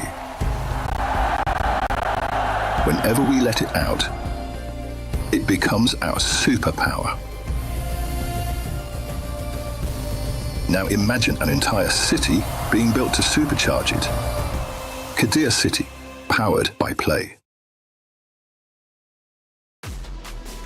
Group A, the group of death, did not disappoint. And in fact, we had a massive upset. We'll be talking about all that and more. I'm Taylor Reflections Noble, joined by Logan Sama. And of course, Yipes back on the desk. What's up? You just casted a brutal amount of matches with a lot of brutality, early exits, and Zaisho is gone. I mean, listen, Naiwong, everybody has just been playing strong. I mean, the common theme right now for this game is everybody came with a game plan defensively, but it's all getting exposed like bad credit. Like, it's actually pretty bad. Everybody's trying to custom, and it's kind of tough, so I understand. Tough indeed, man. Zaisho comes in early on, plays against K-Top, and ultimately ends up getting that defeat. You could see the heartbreak, Logan. I mean, this guy, second place, runner-up last year. The story we set on day one, Goichi versus Zaisho, it was going to happen with guaranteed. Everybody thought that to be the case.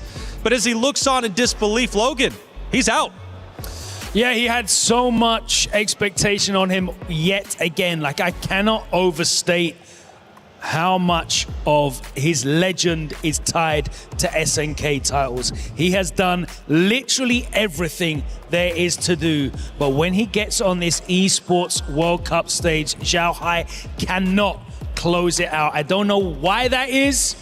The nerves, the pressure, the spectacle, the expectation, the weight is bearing down on him literally like that crusher. Zhao Hai just can't get it over the line. And Yipes, I guess I'll ask you, I mean, fundamentally, did he fall apart? What did you notice during your commentary? Because again, he suffers that loss to K-Top, but then ultimately ends up Naiwang taking him down. Did you think he was just falling flat today, or was his competition truly that elevated from last year to this year? Truly elevated. I mean, look, the thing about Shahai is he exposes bad defense and bad habits. So everybody played slow against him. And they had the proper characters. Of course, on the side of Nightwing, he has Billy Kane, and he has all the space in the world to just range out Shahai and make him think twice on how he's going to get in. And on top of that, the character selection was probably confusing Shahai, considering he does play Billy Kane as well, but he wasn't confident enough to pick it here in EWC. So we were all saying that, right? You know, he drops down to losers bracket. We're going to expect the Billy Kane to come out like, oh, you've pushed me to this, you made me do it. But he stuck to the karate, and he's out the bracket. It is what it is. It's tough. It really is. A lot of fans wanting to see him as obviously we look at the key crushing in just a bit. It was truly heartbreaking. And then, of course, you go over to Damascus. The key gets snapped in half. And, well, that's the way this competition is. You know, everything is earned. Nothing is guaranteed. And one of the things, again, going back to the competition rising up as we were discussing, it's like, you know, Fatal Fury City of Wolves introduced to EWC just last year. This is the second year. Knowing that this title was going to be coming back, clearly everybody was in preparation. Everybody wanted to be at their best, and they are. The club championship race is still underway. With Shahai out, this could mean potential huge losses in the points race for Team Falcons. Trev is on site to break everything club championship down. Not only are we here in Paris for the Esports World Cup, but we're at the Team Vitality booth, ready to focus in on the club championship. They're already off to a flying start, getting some points on the board by cracking the top 8 in Valorant and looking like one of the favorites to go all the way. But focusing in on Fatal Fury City of the Wolves, we've just seen absolute destruction as a Vitality player takes down the favorite Zhao Hai, knocking a Team Falcons player out of the way. Unfortunately, his brother wasn't able to have the same effect as he was knocked down to the lower bracket, but he'll be fighting a little bit later on today to try and join the other 2 Vitality players in day 3 of Fatal Fury.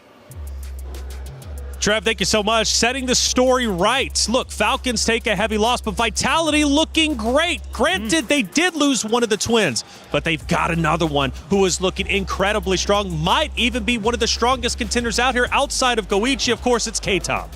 Yeah, flying there in the winner's side. Of course, it was heartbreaking to see K-Dot fall to Kindevu there. H-Dot not really getting it done, but Vitality is still there. Big points on the line. And with those Falcon players out or in the lower side of the bracket, that's a huge opportunity for Vitality. Yeah, it is. I mean, you still have Shadow X, of course, who's going to be coming in. But for Gen G, you know, a great org that has a long-standing history in EWC in the club championship race, well, their only fighter throughout Fatal Fury is now gone as well. And, you know, that's going to be a big hit. That was Danny Almaza. He doesn't get his top 8 for the first time in over a year.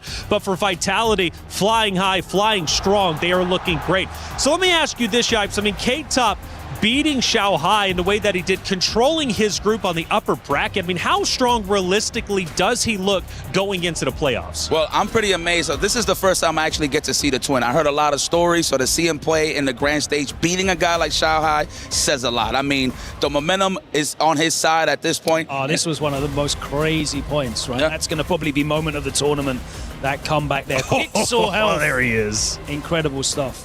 Man, and that reaction just shows how raw it was and how passionate he was about winning. And he's coming off the back of 2 losses at Evo France last year and Evo in Las Vegas, I think it was just a week or so ago. So that's a huge, huge result for him. Man, the bracket continues to move. This is Group A, and it has concluded. 4 keys were crushed. 4 guys move forward into the playoff bracket. You know, naturally, one of the biggest things is Zhao Hai is gone, but we've got a lot of great tenders moving into the playoffs, and we're not done yet, guys. This was just Group A. We now move into Group D, another destructive group that is taking place, and one of the competitors that is coming up to play, we've got a great interview to see how he's feeling going into his group play. 三橋さん、今日スナル選手と対戦することになってるんですけれども、相手のことは一体どう思っているのでしょうか。そうですね、まあキャリアというか、まあ画廊プレッシャー時間自体は多分僕の方が絶対上だと思うんで自信持っていきたいんですけど、まあ仮にもやっぱり他の競技で世界チャンピオンになったことあるすごい選手なんで、もう油断せず全力を出します。はい。So, looking at the path of City of the Wolves, he feels that he's put in more drive, more focus, more hours in, but he has a lot of respect for his opponent. Of course, looking at his results of his career, he's got amazing success, world champion titles, etc. So he's going to go in confidently, with all that aside, and try to deliver the very best performance he can. そして、砂野選手、聞いてたと思いますが、どうですか、三橋選手のことです。はい。そうか、マイク持ってますね。はい、お願いします。はい、練習では、なかなか彼に勝つことは難しいんですが、大会の本番の勝負ならいけると思ってます。それと、あとは空手の力を信じてます。はい。笑ってます。So I asked him, what he thinks about what he said and what his response is. And he says that, well, during the practice, it's been actually quite difficult to take on Mitsuhashi. He's been taking the upper hand in their matches. But in the real match, on that big stage, I believe I can get the win. And also, I'm going to be utilizing the awesome power and authority of Mr. Karate. Thank you for the interview there, Ryan Hart. Mr. Karate Mitsuhashi about to play against Sinaru for our first ever matchup. Prediction real quick, who takes it? Come on, man. I'm going to have to go to Mitsuhashi just off of the strength that I've seen this great performance, great run at EVO World Finals this year. So he got second place, of course, cut short against Shanghai, but I feel like he's going to go have a great run. You're going up against the Mask, yeah? 100%. Okay. Who you going with? I can't bet against the Mask. Okay. Through Mr. Karate, all things are possible. Through Mr. Karate, all things are possible. Clearly, they have been. Hey, EWC, it's a big event. Plenty of games taking place and a lot of coverage. Speaking of which, check this out with the EWC Play Up. Thinks he can come in here and play my game. He knows nothing but go! Tyler Wine, you're done. This is my ladder. You can't climb it. That's an L airline. Somebody better hold me. Okay, yeah. Do something then. Raw energy. Blow the house down.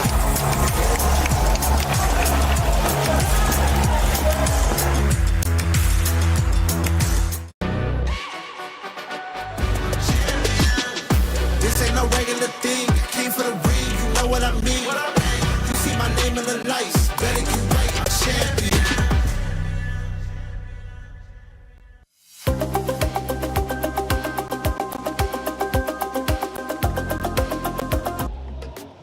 Always great to see Tyler One out there. Hey, Hollywood Rob, it seems like we are getting ready to go. Group D, it's going to be exciting, and I'm so ready to get into the action because Group D, our final group play before we head into playoffs. Who's moving forward? Who's getting their keys crushed? Hollywood Rob, let's find out. Thank you, Reflections. Again, right now we have an extremely important match as we get started with Group D. If we've seen anything today, we have learned that you have to expect the unexpected. Right now we have Mitsuhashi, fresh off of a second place finish in EVO Vegas, going up against Sanadu, a multi-game specialist and a wild card. Who can get it done, and will one of these players punch their ticket into our top 16 into the playoffs? You only get this action right here at EWC. Let's send things over to our commentators to get things started.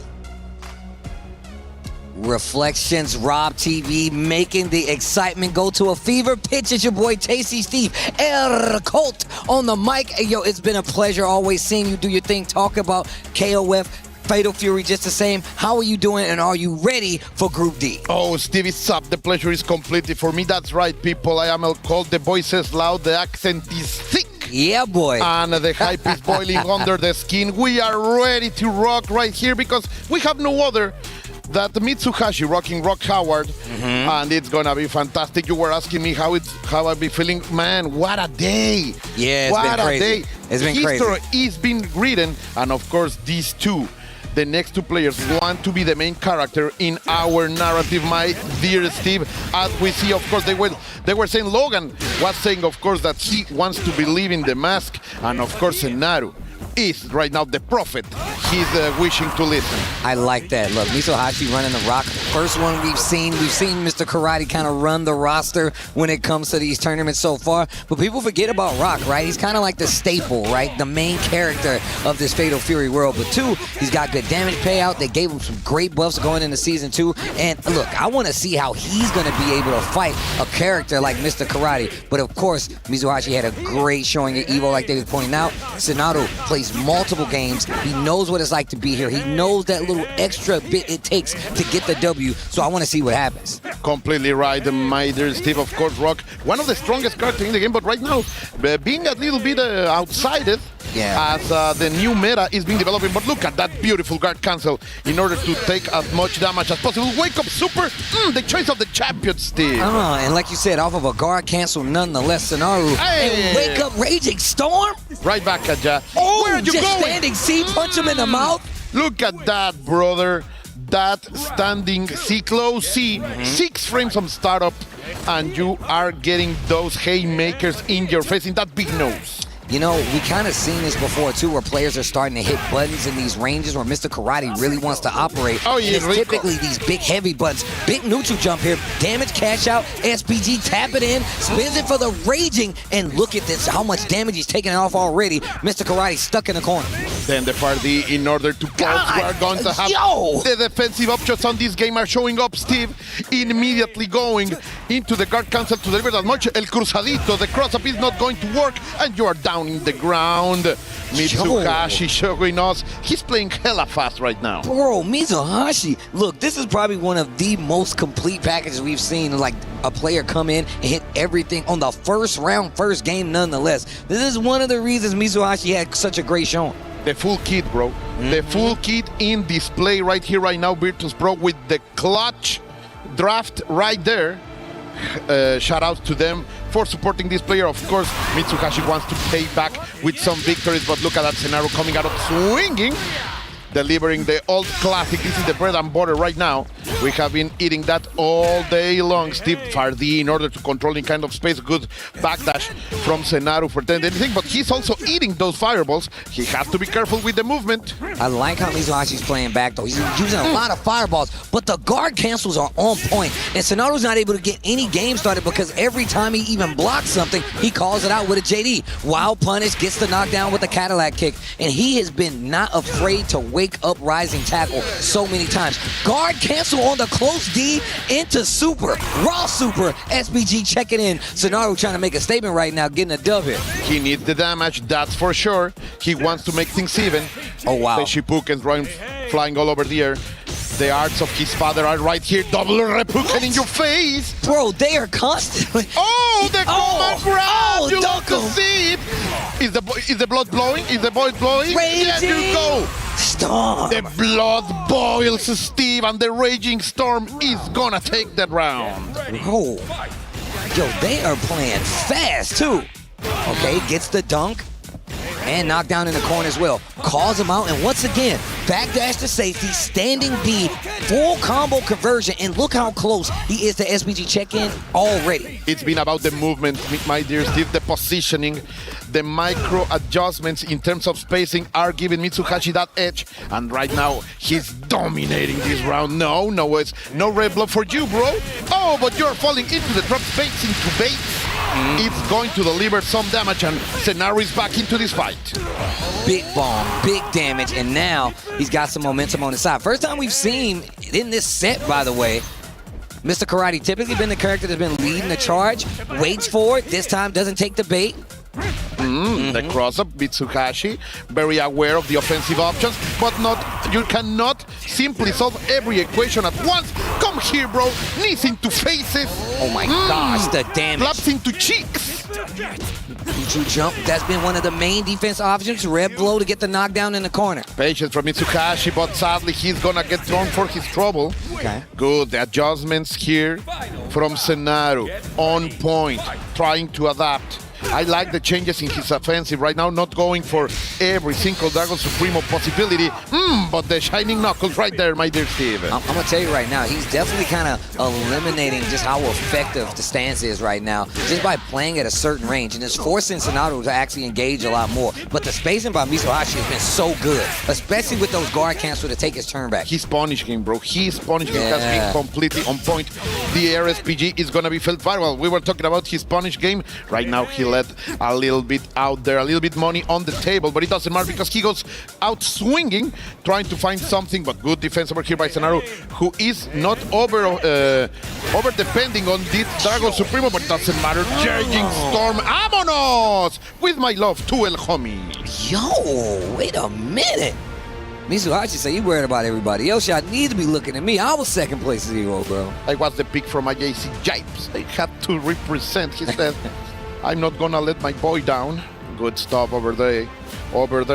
So now we're having a laugh over there. He's like, you know what? This guy's pretty good. Maybe I should pick a better character now. I'm about to say, how you gonna do that? How you gonna go up? This is about being good. Mitsuhashi with fantastic spacing. Yes. You mentioned it. The punishes with the far D has been on point, and then again, he's still attempting. I like that. Calls out the fireballs. Uses that OD. Uses that rev. Not making the read on that roll. Mitsuhashi getting the screwing into his control, and of course when you are the landlord, when you have all that real estate, you can do a lot of damage in a fighting game, of course here in the City of the Wolves. Hey, good back, that's delicious, the predictable, just as his father, my dear Steve. Using his offense, that's what I was trying to say, and he's just using it to take full advantage, but Sonaro's not able to get anything, so he's had him on defense the entire time. Fantastic stuff. Look at that robot run up into the throw, breaking the offensive, not becoming predictable. He tried to go for the guard cancel, and he's paying in blood for that mistake. His call-outs are on offense are all like rev blow. They're all rev blow because he can't get a big hit, but now he's got one, and he's got the bar. This next hit could be something big. He goes for the cancel, and rising tackle. Every time he's like, you know what, things are getting too uncontrollable on the D. I'm just going to rise and tackle to stop it. And he has been on point, not failing any one of those. But here we go, Sonaru finishing the Hao Shokoken, the art of the family. The name is on the art, of course, and the pressure is on. Sonaru has to go out for there, but you were saying it immediate guard cancel, Steve. That is the difference in quality. Ooh. Nice. Neutral jump in the corner. We've seen it so much today, just in general, as one of the main defense options. Stand C, cancels into a little backdash as well. Mitsuhashi is definitely playing back at this range where you have to look for the buttons. And now he's closing the distance with throws, gets another knockdown in the corner. He's got a bar. Where are you going? Where are you going? A little bit scared from those throws, getting a little bit conditioned, and immediately Sonaru is going to punish that. He is, of course, a killer. You cannot become that predictable in his face. Great punish over there by Sonaru. Mitsuhashi will still have to work extra hours to get this victory, my dear tasty Steve. What a chase! And spins meter early, gets the knockdown with the super in the corner. That knockdown's right there in your room, bro. Oh, catches him. Cadillac kick, spins the bar, knockdown, fight back pretty close to this other side of the screen. And stand D again in the conversion. Big damage is afoot. SPG check-in. Sonaru doesn't have too many more chances to close this out. That opening was so good right there. If there was bar, this would have been over, but not yet. Sonaru still has one chance. The double repuken into your face. It doesn't matter. The big fist is going to take Rock down, and from corner to corner, that's it. Hard edge to finish. Wow. This Mitsuhashi showing us how you have to fight against Mr. Karate. That is Mr. Karate takedown 101. Mitsuhashi with a rock. First one we've seen all day. And I feel like this plays to how well he actually approaches a lot of these matchups. And then he hits him with the finger. He's like, you should have known, bro. I had the read on you, brother. Oh, man. Oh. Yo, he's called out the nose. He's like, yo, you're not a real boy in my book. He's only telling lies. He's only telling lies. Don't believe his lies. That's what he just said. Don't believe Mr. Karate's lies. You might think he's the best. He's like, bro, I can take these guys out left and right, but he's got an army to go through if he wants to continue. This is Group D, and of course, like we said before, this is best of 5 first to 3. We're going to take a look at these replays, and this was clean. Yeah, man. Mitsuhashi showing extremely strong rock fundamentals and punishes. Just love the control of that far D during all the round. Absolute control over here by the Virtus Pro Titan. Great start for our block, my dear, the tastiest of Steves. Well, with that being said, we're going to take a look at these replays, and we can see how those rev blows were not working out. Mr. Karate goes down. Mitsuhashi goes up. This is Group D. We'll be back very shortly with more City of the Wolves.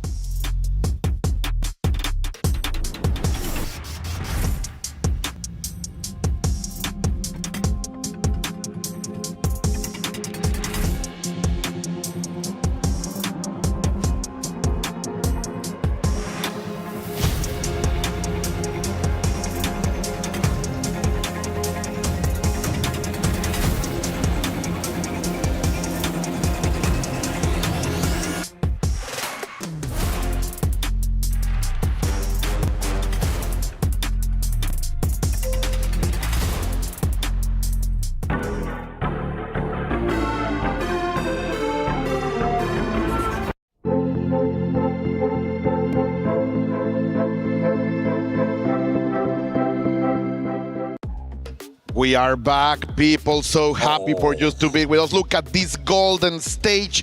Look at these players right here as we are going to watch the Geo, the pride of the Inca Empire, the pride of Peru right here, facing no other than RB, a veteran of many games. RB, man. Once again, if you know the lore of the fighting game world, you know RB is no rookie. And on top of that, RB knocked the Geo into losers at EWC 2025 last year. So this is a chance for him to redeem himself and get back in the winning standings when it comes to these matchups. A lot of people don't know, man. In fighting games, we run across each other quite a lot. And you always want to have that one game up edge. That's going to RB right now. But the Geo definitely has a lot on his plate, and he's definitely been playing to get to this far. There are a lot of stories in our community, Steve, that have been pushed by that feeling, that need of running it back.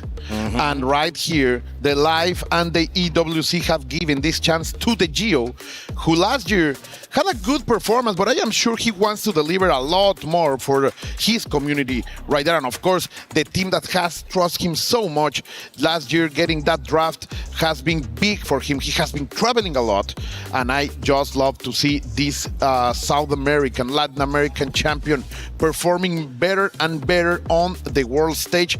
There is no chance now to say that the spotlight makes you feel a little bit shaky.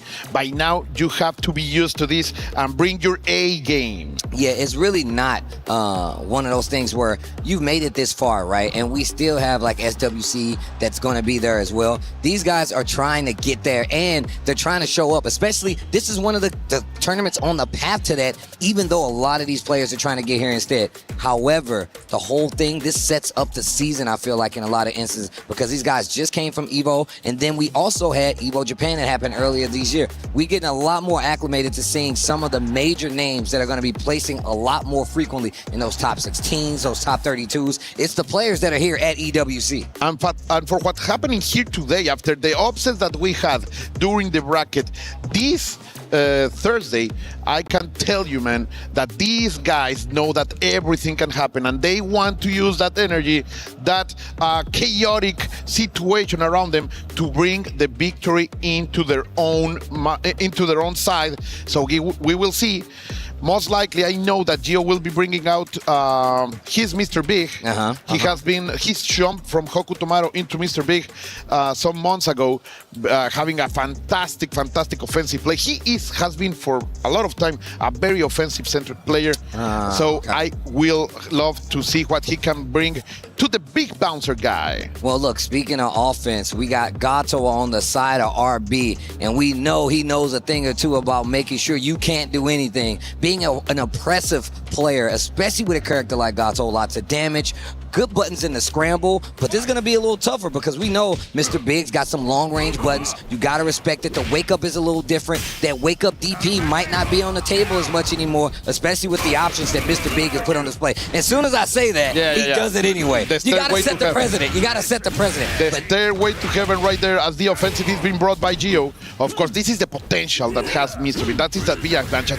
The damage that he can deliver is quite something, and also very efficient in terms of resources. But look at that. Super far poke. He getting that hurt box, extended hurt box, and RB delivering quite the punch.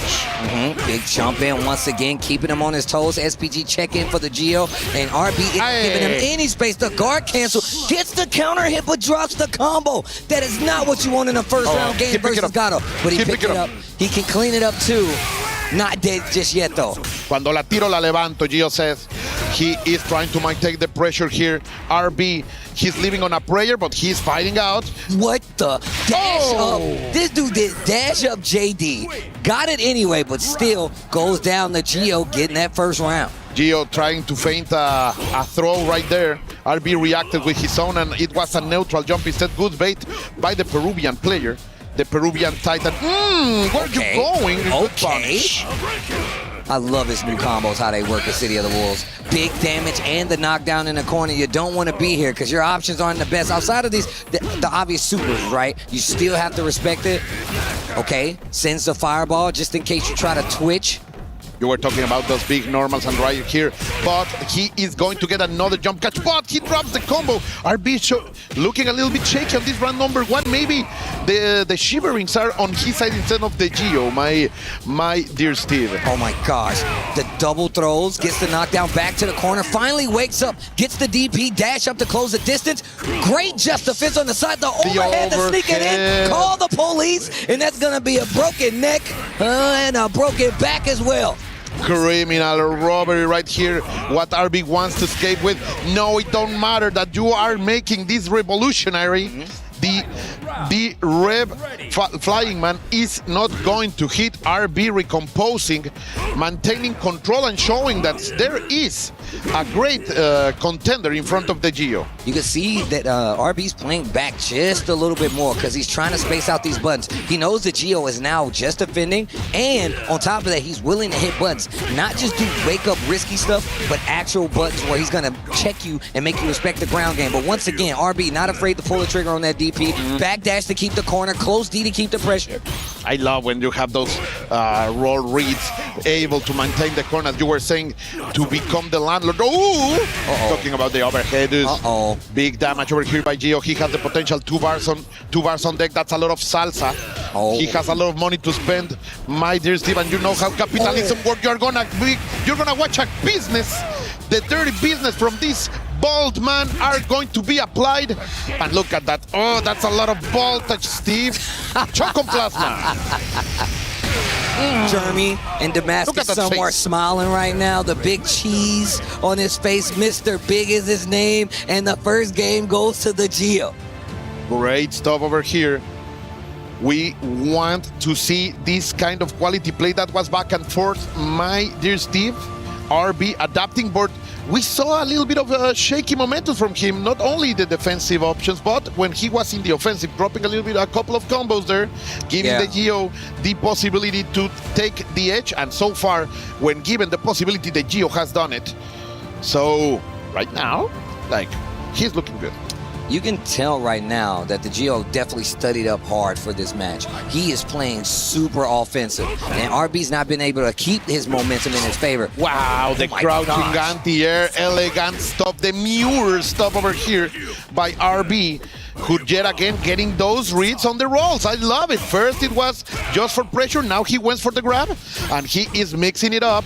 If you are going to face me with offensive, I'm gonna bring my own power up, but look at the dash attack. Sadly unable to confirm, but the Gio is bringing good reactions. Bro, and RB keeping up this offense. He's not letting him leave the corner. Big life lead right here.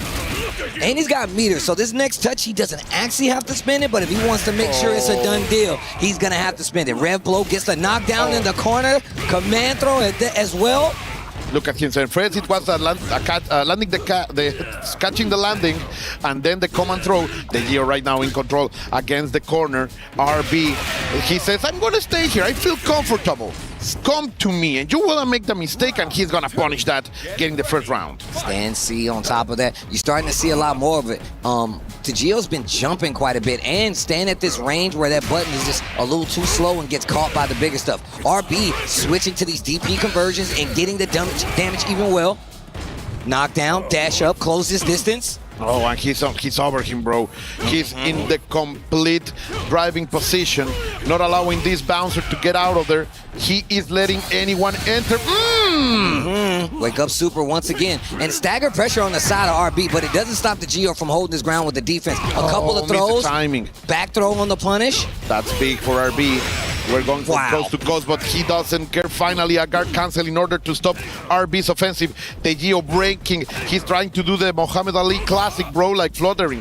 He's trying to flutter and then to sting, and he's gonna do it again with the cancel into the red blow. You have to be fast with the fingers to do that. Air to air on both sides. The Geo trying to bait something out with the neutral jumps. Catches the back dash with the fireball. RB hits the button because he's not afraid, and that should be the round. And a game on the board. RB keeping his wits about him. He said, you can slap me with those fireballs, but kid, look at this palm into your face. Combo starter.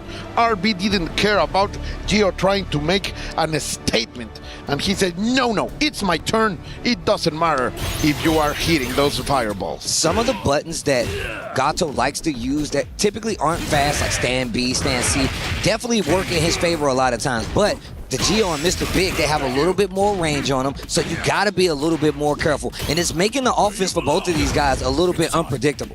And if Geo, by any chance, land one of those far Cs, that's a lot of damage. Like, no scaling, Mr. Big hits a lot hard, and he's trying to find those. That's for sure. Oh, big damage on the board. SPG, clock in. But you can't count out the Geo right now. No bar to punish RB so smart in order to not get into overheat by any chance and give something to Geo that doesn't want. The neutral jump is going to be the perfect option. It brings the damage chart. We are going to rise. The waterfall, the dragon is going up. That's what I'm talking about. Now RB, once he gets these leads, he's kind of running it, keeping the corner in his favor, and Geo's having a hard time fighting with his back against the ropes. But here we go once again. And let's see what the changeup is. The Geo knows that RB's starting to stagger his offense, goes to the jumps this time, gets a big combo, and look, once the Geo gets to this SPG, he loves the damage. The damage was crazy. He loves to use that red blow to get the knockdown, and for some reason, Mr. Big always pushes you to the corner, gets the back counter out of stance. The stance, he said, hit me. Hit me, I am showing you my back. But it doesn't matter, the Geo. Now, finally, getting a little bit of extra footing from his offense. He was lacking this for some rounds, and now, against the corner, let's see, RB pressing some buttons, the oppression. You're not gonna get a turn. Go. Wait a minute, and SPG on the clock in, he spins one, gets the knockdown in the corner. Let's see what the option is. Neutral again, wake up with the sirens, and just beating them like a taiko drum. On the ground, in the air, anywhere. In the arcade. Look at that. Like now the slap is going to land. Geo changing the use of his fireballs in a fantastic way in order to force RB to make mistakes. But here we go. The launch punch in order to do a lot of extra mileage. A stairway to heaven, Steve. Yet again, you have to consider that. And you can see them cycling through the options. Is he going to chase for fireball? RB hits a button. If he doesn't, then you can see the Geo just keep that offense in his. Neutral jump again. Oh my God, the neutral jump in the corner. And look at this. This is going to give him great life. And on top of that, Tech to roll back, didn't do a good job of catching it. They are fighting so fast. These are nothing but scrambles. This is a brawl, not a fight. Great reaction over there. Making the mix from the wave into the round. Told you, he really likes to use that rev blow. Look at them. Hunting for each other. Who's going to make the mistake? This is a challenge. From side to side, Geo is going to be the break. The first guy to go in. Getting a little bit of extra hit that can be dangerous if you get it. Ooh, he's going to go the empty jump. Checking the ankles. Getting the kill. Great stop over there by Geo. And you know that when you are in that kind of situations, when the neutral can't be broken and we are both hesitant, now that he won that situation, he's gonna have a lot of more confidence. Yeah, that's absolutely true. Being able to get your offense and like keep your offense versus a character like Gato, that definitely makes you feel away, and it makes you more confident on top of that. But also, I really feel like Mr. Big definitely has some answers because he gets to play a little safer range than a character like Gato. He has to go to some of his more unfamiliar options, like the big air blast to make sure you keep the ground, right? He really has to start expanding if he wants to get in more, because now the Geo's got a good read on it, and now he's up 2-1. You are completely right, Steve. Let's see. So far, it looks like RB. Yeah. You were telling, like, is the change of style forcing the Geo to be the one to jump in, and look at that. Suddenly we go forward, going to cap Geo swinging, and the punish is completely done. Okay. Finishing with the start way to heaven and pushing the U against the corner, Steve. And look, once again, here's that stagger pressure we was talking about. Neutral jump not gonna work, and I like that. Gets the DP, dash out of the corner. Rome was telling me how this dash from Gato covers so much range and is such a good cover for when people get knocked down in the corner and they try to roll out. Big damage on the side of the Geo. Neutral jump. Big C, big damage. He's got a bar. It's going to be enough, I believe. He's going to spend all of the heat because there is a tomorrow. Let's go. The Rockets are on. The legend rises. Okay, wait a minute. RB, definitely known for being able to rebuttal quite well. No stranger to playing in a high tense situation like that. There's that party just to try to get something started again. Great conversion. He has been doing such a fantastic job with that opening button. And now the U against the corner. Let's see. The pressure is on. Getting the 2 hits. Maintaining the pressure. Oh, Geo sees across those lines, not a true block string, and pressing buttons, like not respecting this kind of approach. Neutral jump that is finally covered, but he was immediately for the throw, my dear Steve. Man, he has him afraid right now. Stand A didn't do the job, so he goes for DP instead. Actually hits great air-to-air recognition for the Geo. Chico back into the neutral, going to break the no, but I'm gonna skip it. I can also do it. Bring the electroshock. 100,000 volts into your heart. Bro, you need to be careful. RB's back is to the wall. Oh, wow, that was so lucky. Hit so far, bro. What? JD SPG check-in. The rev blows are definitely about to come out for the Geo. They're definitely about to come out. Staggering the pressure. He finds the hit. Knockdown, there it is. Goes into the cancels, gets the counter hit, but he didn't get the combo. Because of the positioning. Oh my what a God, reaction. the clutch with the super, he's not there yet though. Oh my God. Who's gonna get it? Who's gonna clutch it? Close D, where'd you jumping for? Bro, you said it correctly. This is not a fight. This is a brawl. This is a back alley brawl. They are not even giving each other time to think. They are just swinging on instinct alone. But these buttons, these exchanges, you can see them really working out. And if I have to say, it looks like the Geo is more collected in this space. He's placing his buttons very well. He gets to SPG, and he uses it always to get the knockdown. And then when you least expect it, he starts to use that fireball just a little bit more. And then even the XL version. But that last scramble, bro, like the composter was cracked. I do believe RB was able to see a little dent in that armor, and he was able to get it in order to win his second round. We're gonna go to game number 5 as or event like this, as a tournament like this, and these players deserve, my dear Steve. Okay, gets the DP once again just to keep this corner pressure. And this is the stagger we were talking about. Now mixing in the throws. Rev guard to try to make it out alive, and it sneaks in the overhead reset into the throw. And look, he don't got a bar yet, but he's working on it. And he's not gonna get the kill, but this next scenario could definitely be deadly. Oh, he's gonna give a little bit of line. No, the rev blow is not gonna hit. Now it does. The Geo using those defensive tactics, that rev blow, definitely something that should be under his namesake. And RB going for an immediate break, trying to force Geo to be the one who go forth.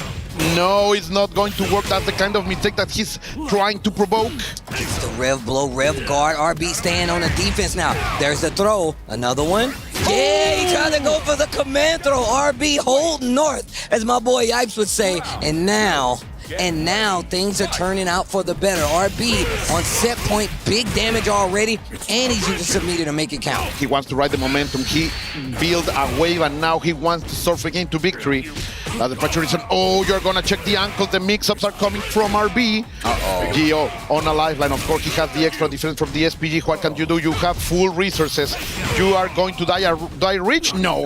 He will spend it. No respect, Steve. Can't take it with you. I like how you said that. You're gonna die rich, or you're just gonna die. Not dead yet, but that's a big life bar on the side of RB, and a lot of gaming to do, and a lot of gaming done. RB over the Geo. 3-2. What a set, though. Very, very, very close. And of course, incredibly defensive focus. I know this is not the kind of result that the Geo was looking for, but RB, you are a contender. Like, it's so important when you are feeling your opponent being so oppressive to not back down, to not surrender. And RB fought fire with fire and came out swinging it as hard, if not harder. That's why he won. I mean, in all honesty, you would typically see a character like Mr. Big really do control that range, right? But he never stopped swinging. He was waking up, hitting buttons still. He was willing to spin the super on wake up as well. And that SPG last spot, using it for the defense, using it for access to red blowing and get those knockdowns on his combo so he can start his pressure. Very well worked out in his favor, but it was not able to stop the RB from taking that game away from him. We'll be right back.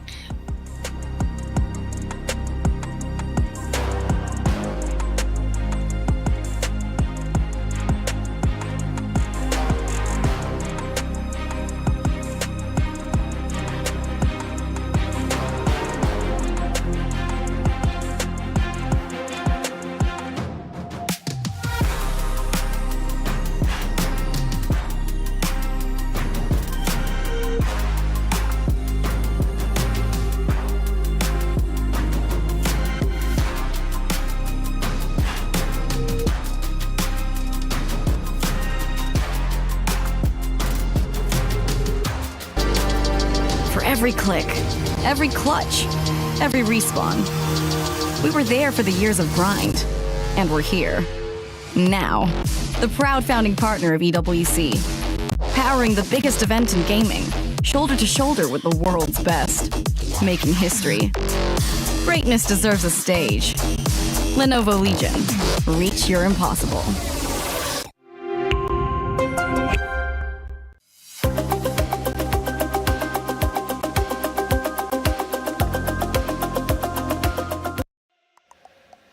Group D continues. Day 2 here at EWC. Shadow X versus Gummy, our next match. And once again, these guys are trying to get to the next part of the bracket, but obviously this is group play. Not everybody's gonna make it out. Somebody's feelings are gonna get hurt.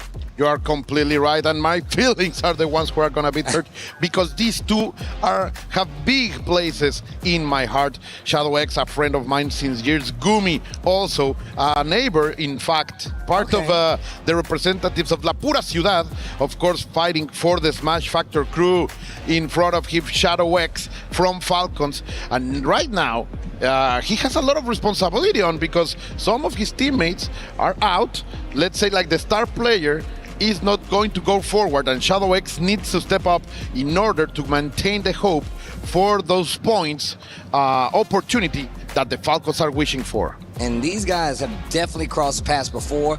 Shadow X, of course, definitely leading in the set. These guys ran across each other. I think it was Cream City and Frosty Faustings recently. And Shadow X, I think, up 2-1 in the sets head-to-head across tournaments. But when it comes to big stuff like this, it's a lot of money on the line, a lot of ducats on the line. I feel like this is where you really want to take that W if you're Shadow X. But obviously, I feel like Gummy can make a big change, a big swing, because obviously he's on the ropes, he's down in the set. That means he's done extra homework in this matchup to try to stop Shadow X. I have to tell you, man, like Gummy has been grinding so much. This year, he left down or let away from his regular lifestyle so many things in order to dedicate himself to be a world-class City of the World's competitor, and that effort has brought him here, getting this ticket from the last chance qualifier and able to get it. After so many tries, he is here, showing that S-Factor logo on his chest and placing that organization in the upper echelons of esports right here at the EWC. And of course, apparently these guys are training partners as well. So friends, look, this is what happens, man. Look, when you get good, sometimes you got to fight your partner. And look, that's not a bad thing to happen. It just so happens it's a lot on the line right now. So Shadow X versus Gummy coming up. Training partners, countrymen of yours. Do you feel like torn right now? Like if I asked you, who do you want to win? Why? I'm just part of commentary, bro. You know both of these guys. I need to know. We have to put you in these compromising situations. They're going to listen to this later, and then they're not going to be friends with you anymore. So you got to tell me. What a terrible human being, Steve. But I mean, look. Like I have reasons. Both of them, as I told you, I know them very well, and I know their struggles. Like I want Gumi to win because of the effort that he has given, but I also want Shadow to win because he is one of the most representative players of the Mexican community. I like that. So he is one of the players that many people of the SNK world, not only in Mexico, wanted to see traveling more, going out of the Mexican borders, and now he is here. He has been doing that traveling ever since last year, after he got his visa approved, and he has been doing waves. Now let's see if he can deliver. Of course, Shadow, you will see his classic cross hand as the old timers, like that's old classic technology, but we will see. You know how you know it's old school? Because you can't, I don't think you can do that on a pad. You can only do that on an arcade stick. So shout out to Shadow X. Far D, wild punish. Immediately after that backdash and delivered the full series of rock, finishing with the hard edge, of course.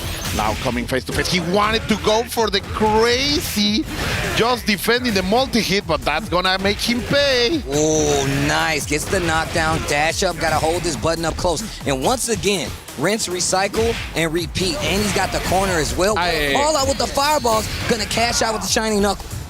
Now this boy needs to get a little bit of control on his hair. The rev blow in order to control everything. And Gumi spending the hit. He has to be very, very careful because, you know, okay, forget he's dead. I was going to say if Gumi by any chance blocks, he was going to get into overhit. But look at that. Gumi feeling it. He's pumping. The blood is pumping, and he is feeling right. You can tell he's in gamer mode. He's leaning forward, getting closer to the pixels. Okay, nice defense. Goes for the low. And, of course, I love that he's early mixing up that Mr. Big fireball, especially to try to throw Shadow X off. Good opening. First blow goes for Gumi. In this round number 2, we're gonna play the drums of liberation. The electro shock against the corner. Oh, he's gonna miss it. That was an opportunity for Shadow, and he did not take it. Oh man, it looked like he tried to dash out of the corner, but Gumi just beat him to the punch. Oh, catching the jump. That is big, and with missed. Oh. I thought that could be it. Wow, JD quite so many JDs from Shadow, but no counter hit. He could not finish. The EX into the EX. Oh, he went for the roll sweep, and he's gonna get it. Shadow. Okay, he's blocked. He sniffs the danger. Oh, that was a little bit of a soft punish, I'm gonna say. Well, that's because he knew this next hit was gonna be able to do a Raging Storm. Might not even need it. The Arapukin instead. Okay. Like the sun, like the fun, like the sun, right? Oh man! Oh wait, another one. That's a very interesting change of momentum. You don't see many rocks doing that kind of stuff. Literally was just about to say, you do not see rocks add that to their gameplay. But that's how you know these guys know each other so well. They got to go deeper into the pockets of the characters so they can get to the new skills. Bring the shenanigans, bro. The gimmicks. Let's see. Ooh, the cross-up. That was a big hitbox. And now we're gonna see the shining knuckle. Shadow, he's getting close to the fever. I like the little rev run after the corner too. Here's the pressure once again. Rev blow, fireball on the follow-up, and now Gummy has a chance now. Oh my God! The hit. Shadow knows, and he wakes up swinging, going for the dash under. That is big. Oh wait a minute. Come on, grab. Oh, just right out of range. Jesus. And just right out of range. Shadow X with the perfect spacing. He walked it like a surgeon, man, like a scientific body. He knew what was the perfect range and walked the way out of there. He had a ruler and a tape measure. He's like, I'm at this space. If I take 2 steps back, nothing will reach me. I like what I'm seeing right now. the little detail of excellence right there by Shadow X. Wow, what a catch over there, finishing with a hard edge. You just love to see it, right? Like anti-air into hard edge. Oh man, guard cancel up close after the JD. These guys, it's turning into a scramble again. That's gonna be big. He has 50% of bar. He has the screen. He has the read. Hardest of reads over here by Shadow, who is gonna spend everything. The blood is boiling. Yo, what a backdash. Ay, Rico. Watch your legs, hits him with the scoop. My daddy taught me how to do that, and that's gonna be another one for Rock. Shadow X getting another one on the board. Lots of back and forth, and it's not a kind of scramble back and forth. It's a collective back and forth, right? You can see them kind of rotating through their options because they know each other so well. Shadow very known for those command grabs, but that also means people are ready for that, so he has to mix it. Sometimes that's his weakness, like he goes crazy with them and he loses for that, but so far it's working. Gumi has been unable getting some pokes, but finally a good hit in order to deliver the electroshock. Standy once again, that was big damage right there. No scale, Steve. No respect. Those boots, look, they have like steel points. He's got spurs on them. Oh, the neutral jump. Great, JD. Both in SPG right now. Gets hit by that last air fireball. The feint actually saved Shadow X. Gummy hot on his trails, though. Oh, that's gonna be confirmed. What a confirm. The storm, the blood. Nah, Shining Knuckle. That's all I need. My boy, look at him. And of course, then fixing his hair. Because that's what we do over here. We get the win and look good about it. You know, I do that all the time, man. That's one of the reasons I like having long hair. Just get it out of your face one time while you're playing. Makes you feel like you're accomplished. You're so cool, right? I'm so cool. Get this hair out of my face. Good stuff over here by Shadow. The Falcons are spreading their wings. Of course, Gumi still not out. I believe that he can take us to that game, that prophetic game number 5. But we will see. I am wondering if he's considering changing his characters. He's also known for a very mean Andy and a fantastic Hokutomaru, and he is a specialist of many of them. So I think he's considering that right now. Who do you think? Wait, we're going to find out. And goes to the Andy, just like you said before. Let's see what's different about this. He definitely was overextending quite a bit, and Shadow X was definitely taking advantage of it. But it was more about him playing the odds. He was using like the air fireball, calling him out with just buttons as well. And just the conversions in the hard edge, knockdown, and shining knuckle have been doing so much work for Shadow X. Let's see if the Andy can do something big jumping with the C, though. That's gonna be a lot of damage, even without the bar. He's able to maintain it, but Gumi comes right back at him, going for the cross-up. Nice call out, too. Nice. Oh, man, this pressure. And look at this. Guard cancel, punish hard hit. One hit, man. Like, there is a future where this game is going to be so sick. That's what I'm saying, They are developing so fast. And this is only the beginning. The drop combo. Shadow X had the hit once again. And the scoopage again. Oh, no, didn't get the kill. Oh, went for the overhead. That's so disrespectful, man. I hate when that overhead hits. It's so slow, and you see it coming, and you're still super afraid holding down. Wow, Standy and the shining knuckle again. No, look, that's a very good point. But you talked about how he uses it so much. I told you, like, that's his craft. But of course, it can be very, very dangerous. Gumi right now with Andy. We saw what this character can do yesterday in the hands of Pida, and that is a big mistake from Shadow. Gumi is going to squeeze as much as he can from this. Hit him with the Degeneration X. Exactly. Oh, pressure. The demon flip gets the throw off of it. Let's see if he represents one of these other options as well. Tries to call the patience. No, but in the end, he cracked. Only human, Steve. The DX, you called it out. It should be the round. Okay. Gummy getting something on the board right now. And that character switch, which you called out, definitely paying dividends right now. Good stuff over here by SF Gumi. The fireballs are flying right here. Feint. Oh, and then the big opening. Yet again, the common series hit to the shining knuckle. Not a lot of damage, but he has all of the screen to play. And of course, Gumi is in lockdown.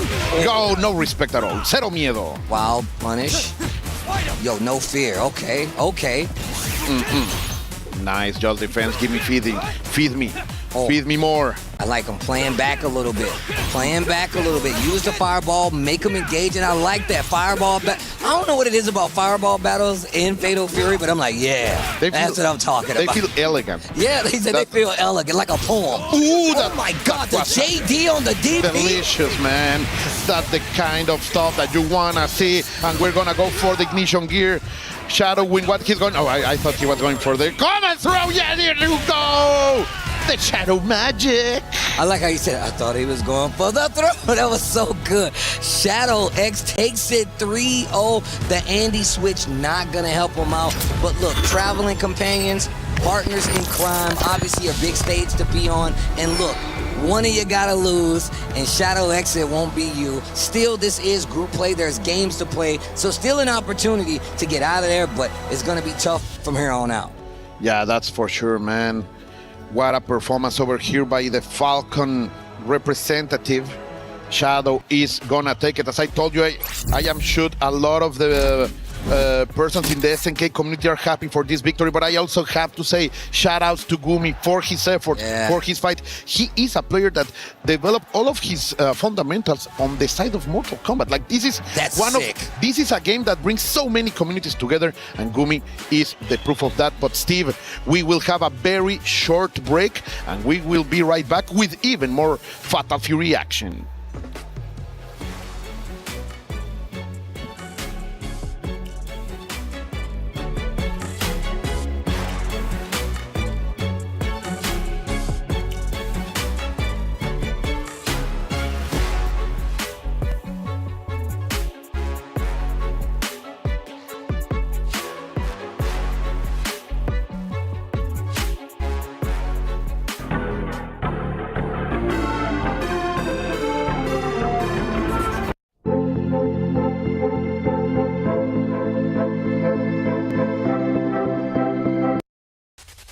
Ladies and gentlemen, I am here with Chris G and Reynold for a quick interview before you guys match. The first thing I want to ask you guys, you're representing the United States. Of course, this is an underrepresented region, I would say, when it comes to Fatal Fury or even SNK games. So how does it feel to represent the USA in a game that we're not really represented in? Look, I'm just out here to do my best. Like you said, right, we're not truly the best when it comes to this game. So yeah, I'm glad that me and Reynold are able to do it the same way we did it last year. And yeah, let's just have a good game. Reynold, of course, you guys had to, I guess I would say misfortune to some degree to just so happen to have to play first because you guys are training partners. I guess what was it like even having that draw, this be your draw with you guys being training partners, and what's the mentality playing against him since he knows you? Yeah, I mean, that's a terrible draw, but it is what it is. We're just out here trying to win, and I mean, may the best man win at this point. Okay, last thing I gotta ask you fellas, as far as the meta, right? With you guys being training partners, sometimes you gotta throw something new in there, throw in some type of wrinkle. Do you feel that your mentality going into this match is any different than when you have maybe like a beef set or something of that nature? Look, I've been doing the same thing since day one.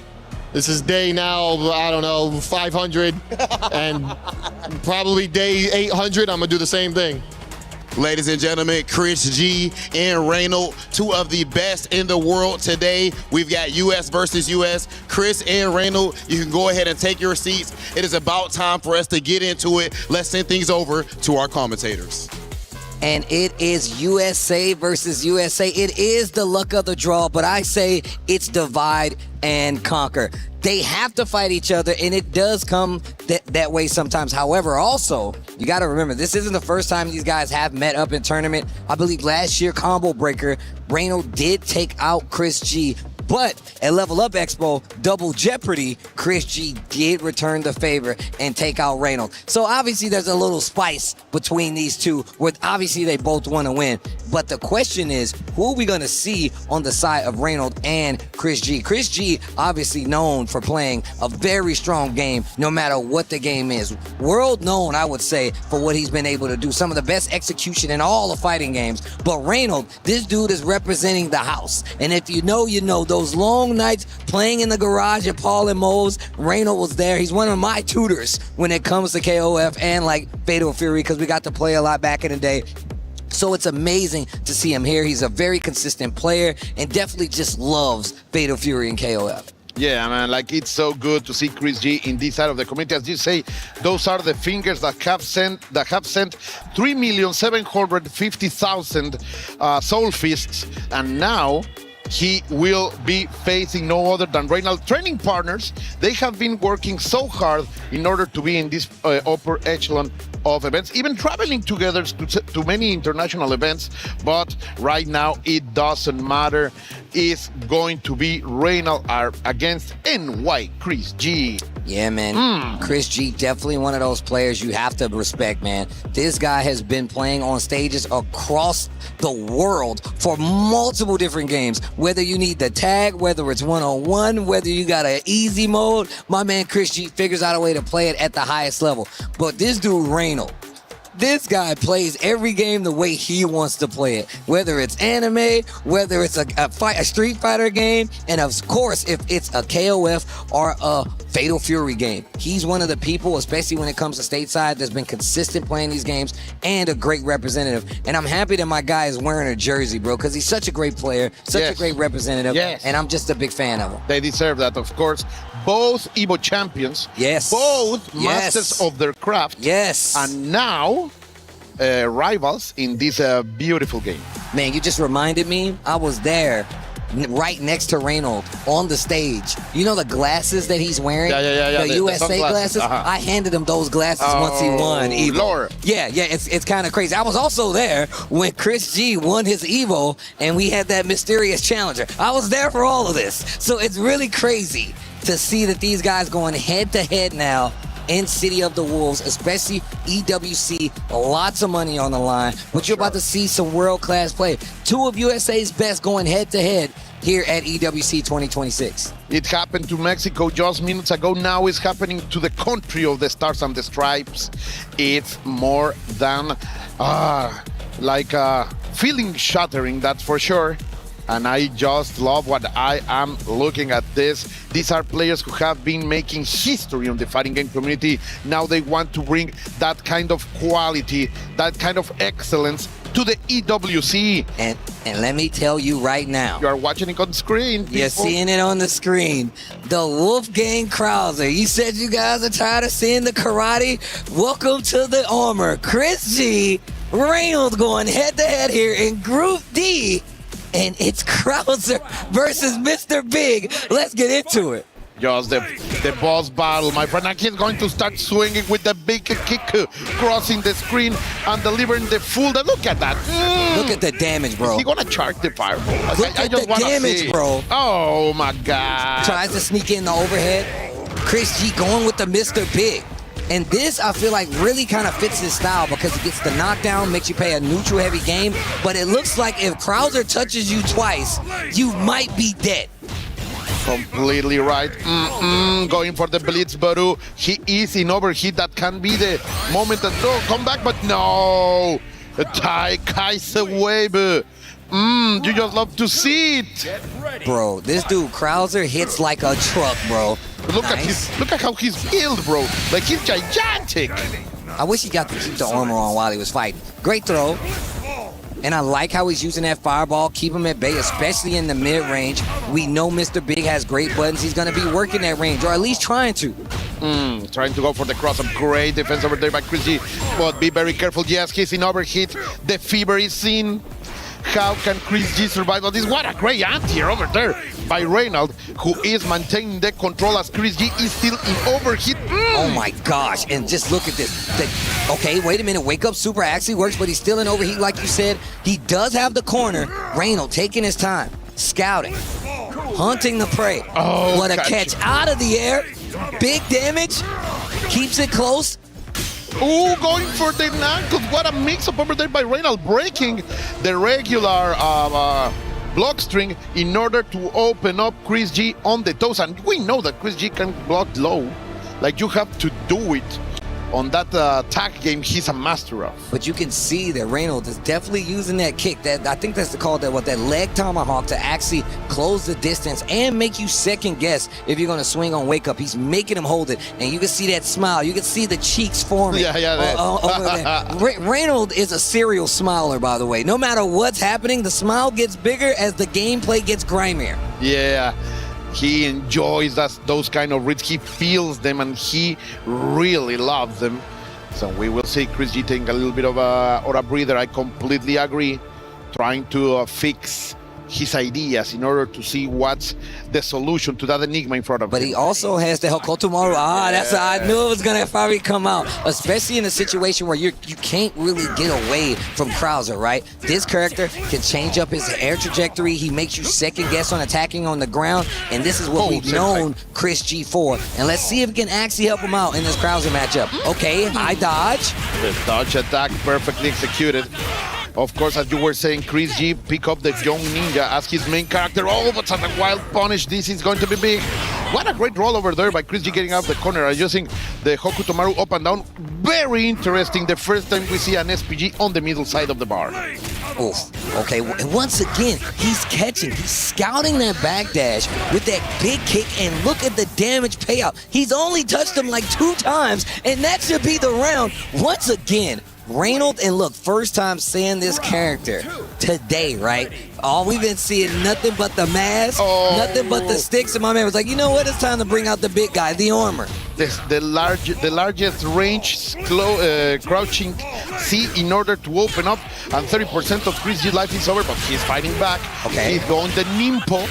He's going to bring the clan example in order to be the most. What a great cross-up. What a great cross-up SPG clock in. Reynolds on the ropes right now. Chris G's got some life in him. He's got 1 bar too, so he can definitely do something.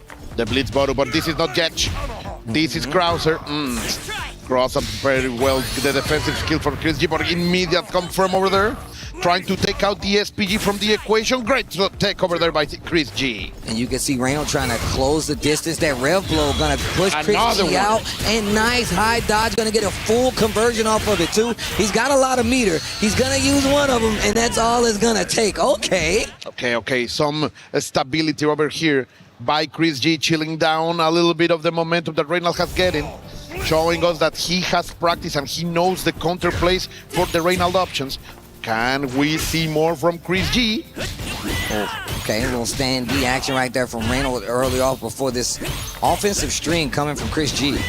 Man, those, even just defending that cross-up, that's the kind of delicious stuff that these players can believe. And I'm going to tell you right now, those JDs starting to wear and tear, but the neutral jump and gets the wild punish. Look at the damage. And another thing to point out, Chris G with the SPG mid-bar this time around, so he's got access to it, and we've seen how many times he's got big conversions off of it, especially when he's been under pressure. Okay. Just like that. The red blow immediately perfectly used by Chris G. They just defend. Kaiser Wave. What a confirm, and now he's out of that SPG range, so now he's got to do it as is. SPG still on the table for Reynolds. He dashes in to close the distance, spends a little meter on the fireball. The blitz ball to keep things safe. The shurikens are flying, the shi. And look, he's trying to just defend. He actually got in trouble for a couple of them. Into the gear. Oh my gosh, okay. Oh, Chris G so ready. Immediate input in order to punish the tomahawk kick. I like what I am watching from these two. The way they know each other. The fact that they understand what they are thinking and deliver these big plays, I just love to see it, Steve. Oh, nice, catches him with the fireball. And I wonder what Reynolds going to change up, because now Chris G seems a lot more comfortable. It's a lot harder for Reynolds to lock him down because the movement is not on his side. Oh, interesting race, catching the jump. Nice, Kaiser Claw out of the air. There's the throw. Keeping the momentum. Fantastic offensive. You're going to get out of the corner, but you're going to pay in blood. Oh my God, the side switch. Big damage. Kaiser Claw spins it all. That's another one. The momentum switches like that. And you can see the different demeanor in these two players, right? Reynolds feels cool, stoic, and Chris G is more expressive. Maybe it's getting into him. The pressure can be so hard, as you say, in these kind of places. I know Chris G is used to this, but the fact that Reynald knows him so much maybe is the differential factor. I mean, like you said before, great point that you brought up. 2 EVO champions, no stranger to the lights on the stage. Another successful high dodge, calling out that tomahawk kick. Those are 3 out of 3. Big damage, SPG right there. Nice. Forcing him into the corner. I like that from Chris G. Keeping it cheap. I think he won't be needed to spend any kind of bar. Yes. Keeping the resources. Okay. The wallet half full. Chris G getting a little bit of extra confidence. I see in his eyes he liked that round. A lot of back and forth between these two. And he's starting to use more fireballs, and now Chris G's kind of cycling through his options to get through. You saw him using that dash and elbow, and now more normals coming out for Reynolds just to contest that range. Yeah, completely right. That's the change. And he's not betting that much in the tomahawk hook. Tie that wave. Confirmation nation right here. Open down with the Hokutomaru. The SPG little rev guard as well. That could have been big trouble if Chris G had scouted it out. But look, he's also been getting in trouble trying to JD these actual projectiles, so he needs to be careful there as well. And there's the air change that you gotta be curious of. Chris G has been using this so successfully, and now he's got the momentum in his 3rd game and goes for the cash out as well. El Oculto, the hidden gear, is gonna show up. Of course, this is not going to kill, but is going to deliver a lot of cooldown, 0%. You have full possibilities and access, and he goes immediately to spend it. Patience by Reynald. Knows that one opening could mean the end, and he's going to go. The rev blow gets the knockdown, the jump, the counter hit. He's keeping the pressure close to Coach D, not gonna do it. 23 seconds left on the clock. This next exchange for Chris could actually get the game. Oh, look at Chris G, what a patience, man. Resisting this onslaught, maintaining like a hero. He had performed a bastion of a defense, but it doesn't matter. Reynald is gonna get the opening. Never surrender, Steve. Throw him in the dryer and let him know that he's dead. Yo, the charge, carry him to the moon. This is like an anime. He's carrying him on the wave to get out of that. That's gonna be a KO. Reynald with the Krauser. No Hokutomaru landed after that. There was nothing left. Yo, he got hit with the Team Rocket. You just saw the little small star sprinkles in the air. Yeah.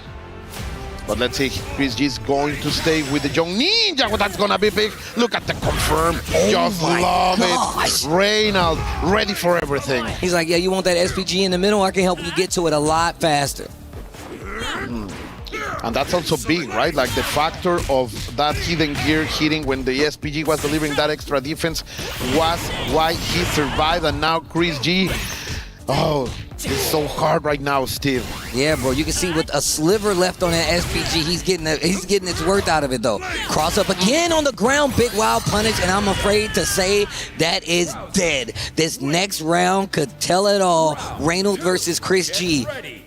Macho pointo. Match point at this moment. Let's see, going for the pokes. He's going to get the perfect jump in, and the damage is on, spending it for the bounce. 1, 2, no. Look at the damage this dude.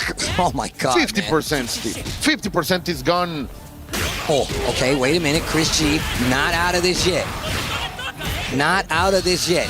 Gonna spin one, gets the knockdown. Got the Oki, but sadly a bad rhythm into the cross-up. Reynald was ready. SPG still there. We know Chris G likes to use it. He tried to do it, got clipped, and this next exchange could be over. Oh, wake up super, the choice of champions.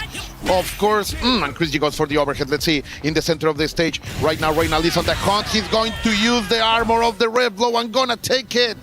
I am sure he's not particularly happy about this.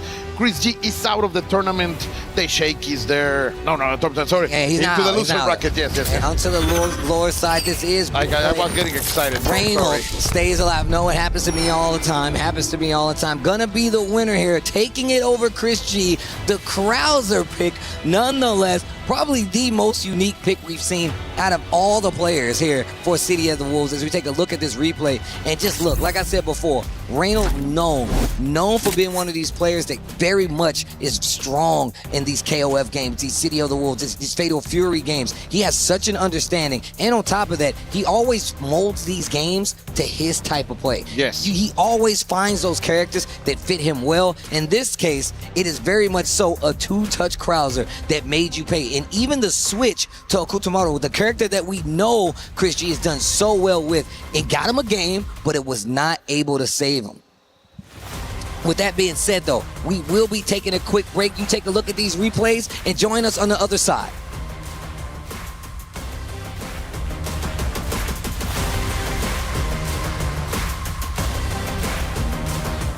Play is in our DNA. Whenever we let it out, it becomes our superpower. Now imagine an entire city being built to supercharge it. Kadir City, powered by play. We are back, people. Yeah, what a ride. And look what's waiting for us. As Steve told us, we were waiting on the other side, and the other side is delivering us no other than Shadow X against RB. Two very experienced players, both of them coming, well, Shadow, very well-known SNK player, but he was also a Titan during the years of Street Fighter IV down there in the south of the border in Mexico. Very much true. Coming back up, Shadow X versus RB, our next match. Once again, group play all important, kind of sets the tone, and of course these guys want to make it out of group, but now you got to get dubs. You got to keep winning to make it out, especially if you want to feel good about yourself. Not only good about yourself, but also delivering those extra points to the team. But I am listening that we have to go to the studio. So, Taylor, guys, what's happening over there? Hey, a lot happening on the stage, right? Oh, Colt, good job commentating, by the way. That's our next matchup, getting set up. Shadow X versus RB coming your way very shortly. But we've got a lot to talk about from our first 4 matches that ended up being underway. And I want to get some opinions from the desk. We've got the best ones to do it. Logan Sama, Yipes, boys. Mr. Karate has been dominating the meta so far throughout our competition. Let's talk about it. Logan, you're wagging the finger. Let's go first. What's Mr. Karate doing? He's been dominating the character select screen, but I'm sure Yipes will agree with me. We saw Zhao Hai's karate pick not work out for him. And we just watched Mitsuhashi do the same thing that he did at EVO. It's pretty rough. I mean, as you can see, everybody wants to get a chance to play, but what Mr.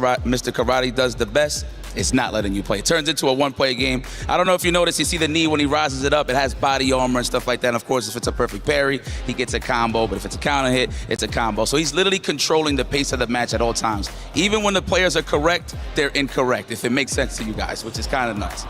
You know, kind of same but different, I guess you could say. Even though Mr. Karate may not be a guaranteed win, it seems Mr. Karate still is one of the favorite picks overall, and one of the players that is actually about to take the stage, as I said, against Shadow X, is going to be Mr. RB himself, and luckily we had a chance to catch up with him and hear what he thinks about Mr. Karate. Now tell me, Mr. Karate, a popular choice of character here for obvious reasons. What can you talk to me about this character? What can you tell me? 那么关于你所选择的这样的一个角色 Karate， 那这个角色是很棒的呢。为什么选择这个角色呢？然后有哪一些具体的内容呢？我的角色不是 Karate， 不是 Karate is not Karate. No, I know, but of course, Mr. Karate, a very popular choice of character here, heavily influencing the meta of the game. OK， so yeah. 他说 Karate 呢不是您所选择的角色，但是是一个大家很多人都很喜欢选择的角色。那么对于这个角色有没有哪些具体的要讲的内容？这个角色从他是个 DLC 角色，然后出了到现在大概1个多月，然后这次的 EWC 的这个比赛已经超过大概一半的选手都选用 Karate 这个角色。他这个角色我很强，但是Karate 不要赢就好了。Okay, so yeah, this is a really popular character. About maybe 50% of the players this year have chosen Mr. Karate to be their characters. I didn't do so. Well, I think maybe this is a very strong character. We'll see what comes, and maybe I will improve some techniques against this character. We'll see. Let's break down Mr. Karate with Mr. RB about to take the stage. Surprisingly doesn't even use Mr. Karate. Will it pay off? Well, maybe so. Logan was giving us the deets. That doesn't always mean a guaranteed win, despite it being the most popular pick.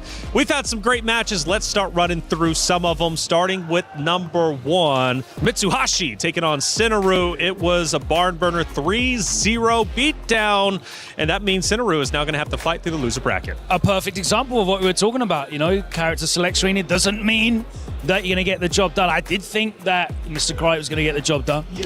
But Well, the thing about Mitsuhashi is an expert, right? Yeah, so the thing about Rock is he actually has an option. Mainly is the DP break. So anytime you see the counter stance into the overhead, you see the DP, and he executed that very well. So he pretty much shut out a lot of Mr. Karate's option that gave him the big W. Definitely so, and a big W indeed. Again, 3-0 is huge for Mitsuhashi. As we take a look at our highlights, naturally, you start to see why Mitsuhashi was so dominant throughout the series number 1. And let's not forget, he is, in fact, representing VP Virtus Pro. Last year, they get 5th place in the club championship race. Obviously, they're wanting to do better. Mitsuhashi carrying the torch here for VP could very well get those first points for him in week number 1, amongst, of course, the other games taking place. 24 total games throughout the entirety of Esports. We got World neutral skips Cup. as well. But yeah, so let's ask you, man. I mean, come on, Sinaru, he's got to come back. Did he really drop the ball in this series and look so bad to the point where now loser bracket, he might not be able to make a deep run? Well, I feel like he's still playing with fun, so I feel like his morale is still up regardless of how he took this L against Mitsuha. I mean, to be honest, Mitsuha is a very, very strong player in his own right. So, like, he's not even mad. That's why you saw all the smiles and stuff like that, because it was safe to say that he was possibly going to get he was going to take that L going up against Mitsuhashi. So. Well, he took the L indeed, 3-0. Doesn't mean he's down and out just yet. Fans keep supporting him. But that wasn't the only series. Let's move into our second that ended up unfolding, the Geo versus RB. Now, this one, a lot closer. Went 3-2 with RB getting the narrow win, setting him up for his next matchup. Yeah, I mean, this is a run back, as I think it was Colt pointed out, from EWC 2025. It was 3-1 to RB that time, so it was closer. He got to 3-2, but still not able to overcome RB, and RB closes it out there with the RB coming into the next series. We'll see how well he can do, but it wasn't just RB and Geo. It was also Shadow X and Gummy fighting it out.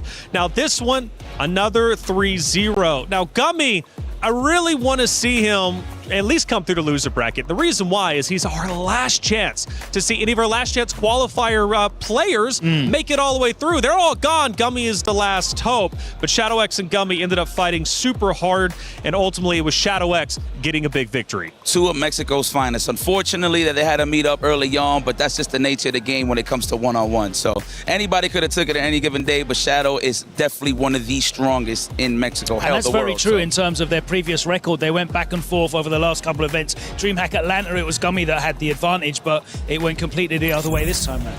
And it has been going the other way for multiple players out there. Zhao Hai is a great example of that, right? Dominant last year, this year out before playoffs even happen. And then, of course, for our final series, it was a great one. It was Christy Reynolds, ended up unfolding just moments ago. Sad to see the Americans play each other off the rip. However, that's the way it is. We've seen Falcons versus Falcons, Weibo versus Weibo, but ultimately it was Reynolds getting the big victory. Yeah, that crowds are coming out, man. That was hype for me, I've got to say. And he forced Chris G to go back into the bag and drag out the Hokotomaro again, but it didn't work out, did it? I mean, look, these guys have been going back and forth in the SNK side of things for a couple of years now. I mean, I was speaking to Reynolds. He was really in troll mode because he was literally that confident that he was going to beat Chris G. Even Chris G understood that. You want to know something? During their interview right before they took the stage, I was looking at Reynolds. He wasn't smiling. He was very serious. On the opposite side, though, Chris G was all smiles. You know, he's like, okay, we're going in this. Reynolds, he was out for blood, despite them, of course, having great chemistry and being the best of friends in general. But again, when you're out there on that stage, you're all by yourself and you've got to play your best. That's exactly what ended up happening. Now, this next content piece is going to be quite fun. ZJZ going against RB in our unconventional competition. 大家好，我是力 J 力。大家好，我是 RB。今天我们要用这些奇奇怪怪的摇杆挑战一把二郎传说。鹿死谁手，马上大家都知道了。受死吧你！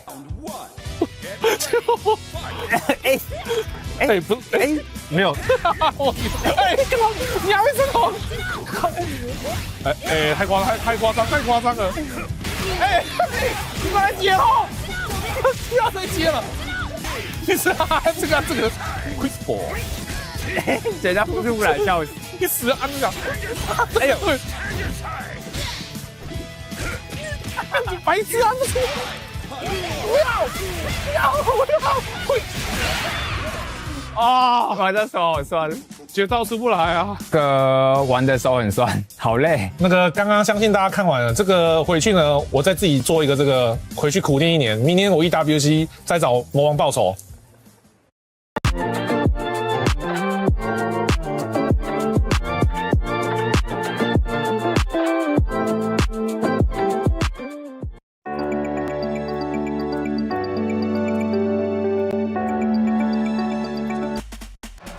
Unconventional for sure, but now we're back to the bread and butter. About to head back to the stage. Group D to conclude. 4 keys need to be crushed. 4 players need to solidify our playoff bracket, which is going to be solidified after the next coming matches. Let's get it going. Send it to the stage. Group D for the finale.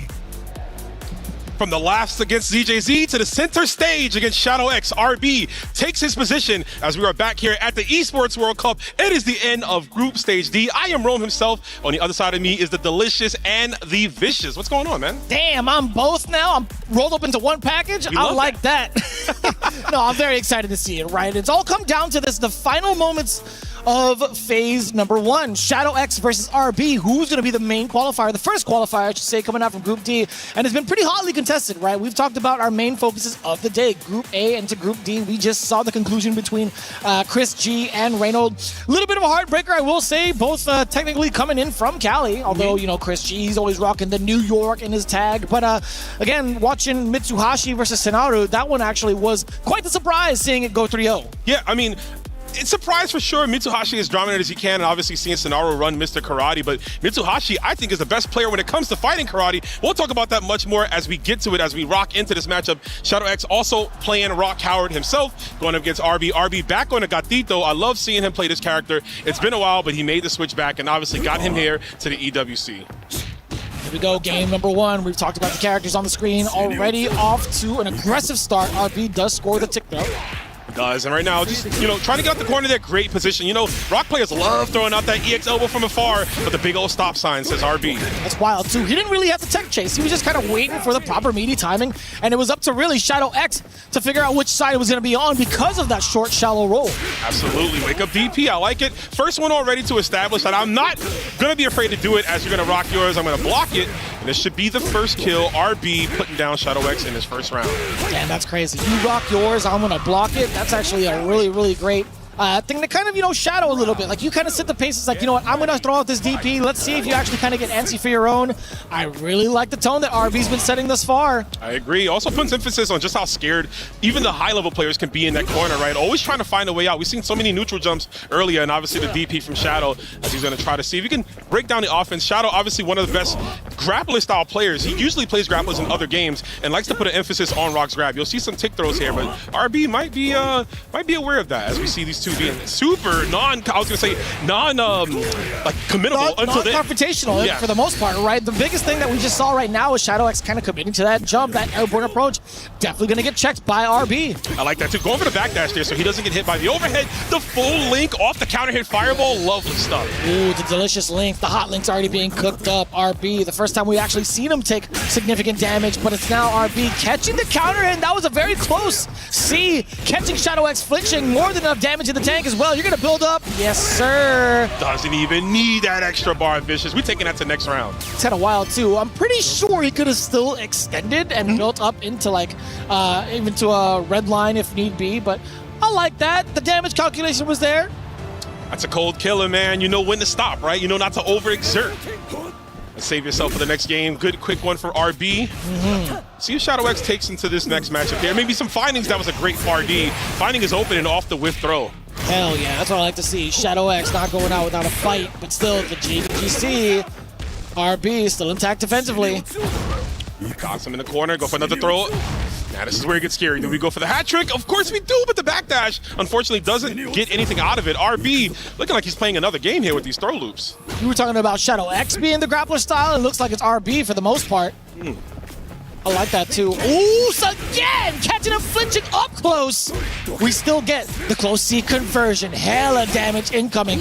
Absolutely. We're going to the next round again.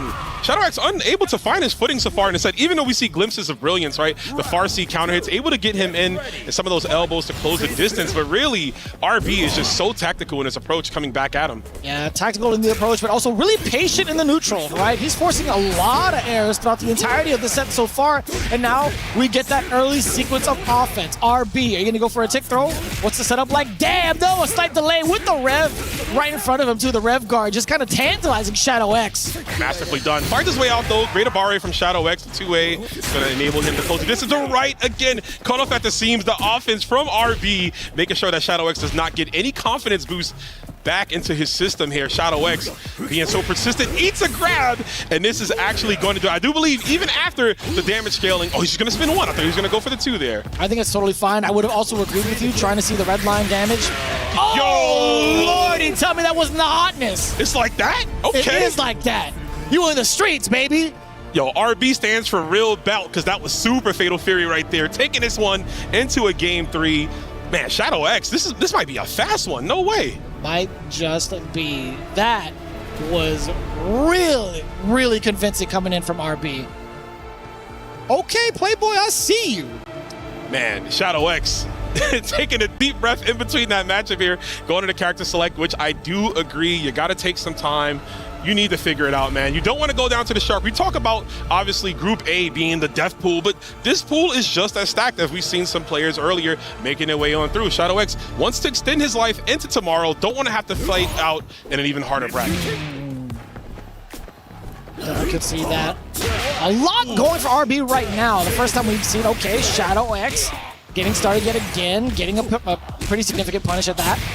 Yeah, great combo as well. Keeping it simple here. Has enough bar. And one of the things about Shadow X too, he's really good at the guard cancels. We haven't seen him apply that much often though. Really just been getting frazzled by the offense of RB. These throws, man. I did talk about how good he is at command grabbing, but RB obviously throwing some hands on him. Backdash again, no punish. The close D was a little too slow.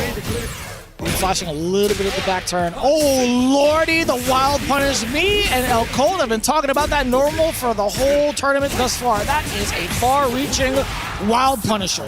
Oh, his fingernails, man. He reaches so far to reset into the throw. We got to get optimal damage here. RB is not going to spin the bar. That could come back to haunt him. Obviously, I think we spin the super meter there. Thankfully, though, right out of range for the EX hard edge. My man RB is making all the right reads as well. He has just been avoiding some of the big threats that Shadow X can present, but now we do get a wild punish start against RB from that far D. Yeah, neutralizing the range really that Shadow X likes to play in, and that's really what's coming up so well for RB. RB looking to try to wrap this thing up quickly. Try to go for the guard cancel right there off the blow, off the fireball.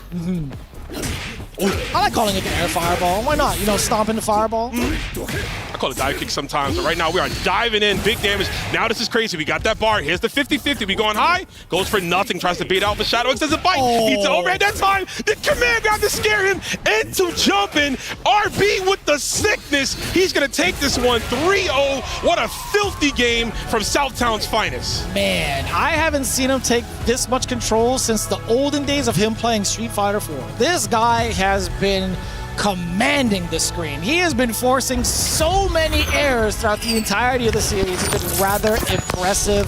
RB, he's going to be your first qualifier out of Group D. Impressive play all the way through. I love that you said forcing errors too. Shadow X usually really calculated and tactical in his approach, but RB just neutralized all that, pulled the plug literally, did not let him get a chance to start his offense in most cases. And at the end right there, that sequence, the command grab to fake out to get you to jump, to go for DP break, saying, nah bro, hold this checkmate. You have no way out this box. You're locked in with me. Yeah, and it's kind of wild too. Most of the time when we see something end into a super, we were expecting maybe like a high, low, into whatever mix-up, etc.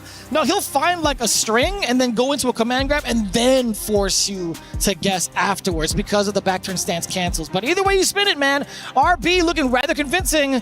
I have no doubt he's going to continue moving on pretty strong in Phase 2. That's been just the beginning so far of Group D. We'll see what happens even further throughout the rest of EWC.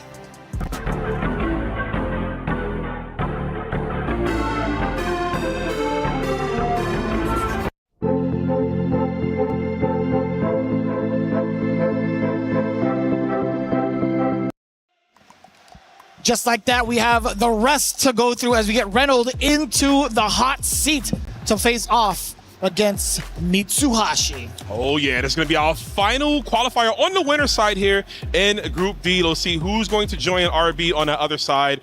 Reynolds, Mitsuhashi. This is going to be an exciting matchup here. Two players I think are fan favorites. Obviously Reynolds, former world champion in his own right. Mitsuhashi barely tasting a world championship a week ago, only losing to Shanghai, but hey, Shanghai is not here anymore. If Mitsuhashi can get through this hurdle, there's a chance we could see him on the other side of this bracket.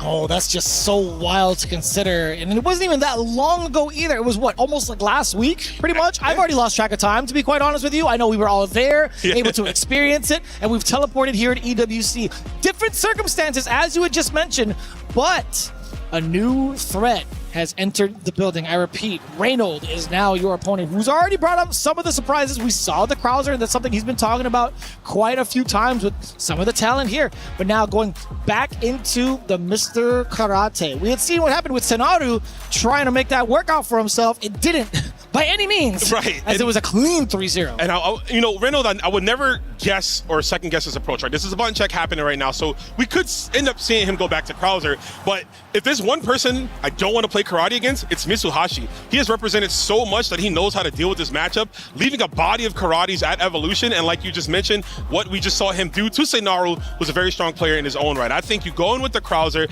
Maybe if that doesn't work out, you want to swap in for a Drago Supremo, because why not, right? It is the move of the day, the move of the tournament. But Mitsuhashi, and again, he knows how to navigate through. He likes to use air fireball to reduce like the Supremo stance. Like he'll do it on their wake up. The second air fireball will usually connect, if not trade. It gives him a chance to land and he can get a combo off of that. So we'll see if he likes to go for that option here. But of course, we are in button check mode. Reynolds could always switch things up. He's a little bit of a troll, and that makes Reynolds that's the reason why we love him, is because of his high energy.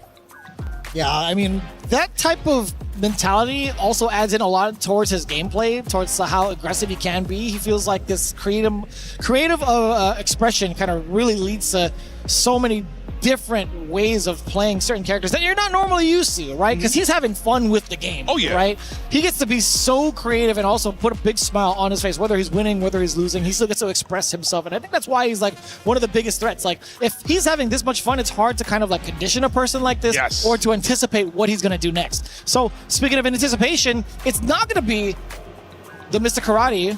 It's gonna be the Krauser. Gonna get Krauser to come out here. Krauser, another strong character, just doing such amazing damage. Great long limbs. Buttons are a little slow to start up, right? He's obviously a big, older man. He takes his time to reach out there, but when he does, it's gonna hurt. Yeah, man, he's got the slow jam, but it's still the same song that you're used to. We'll see if he can get a 2-touch going against Mitsuhashi.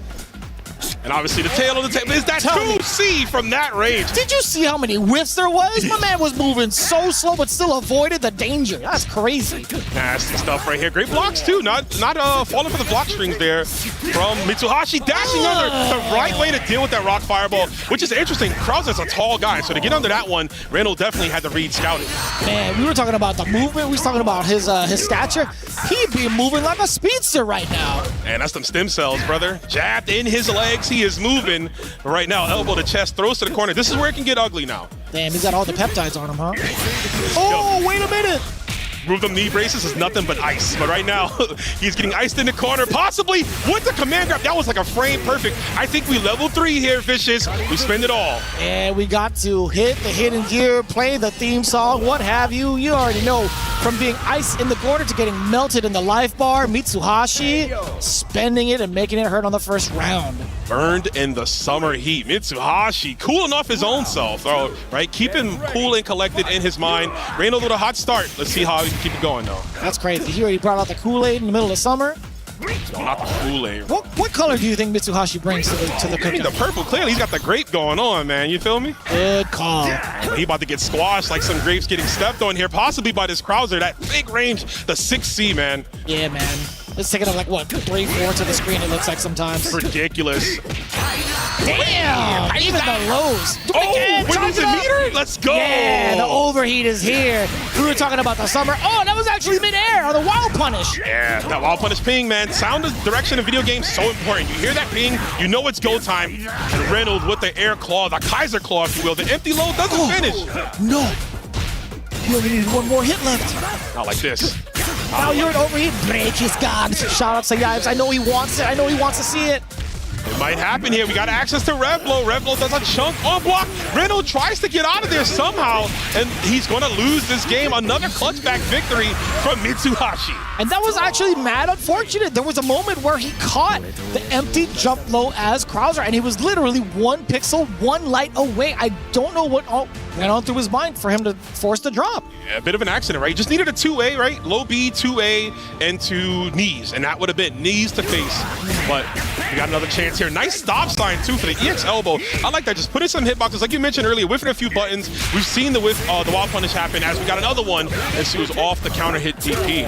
Oh, already off to a great start yet again. Mitsuhashi against Reino.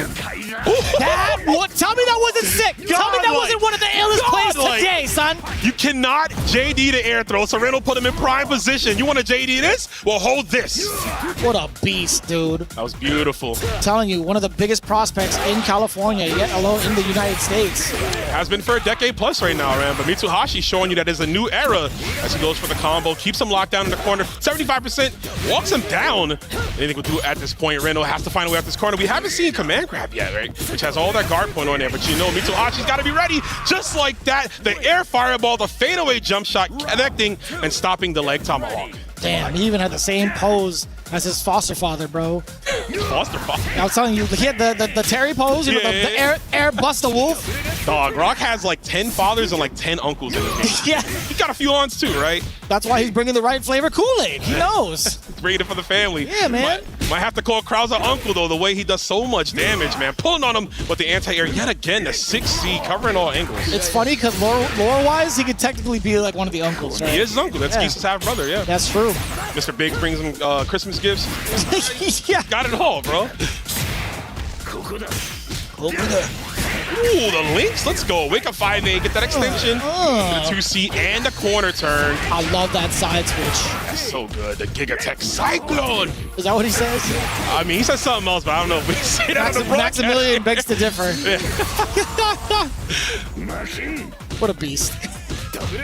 I never would have known if it wasn't for that video. Oh, yeah? Yeah, man. It's so funny. Oh, man. Someone's got to be Mr. Beast here, you know what I'm saying? And get this kill. 22 seconds possibly can get it done in this right now. Mitsuhashi up around. Reino needs this round. Stay in the set here. Oh, that was a huge whiff. Thankfully, he takes the throw. A little bit awkward on the approach. Oh, you tried to steal turrets. Unnecessary movement. Yo, Mitsuhashi getting a little bit antsy under pressure.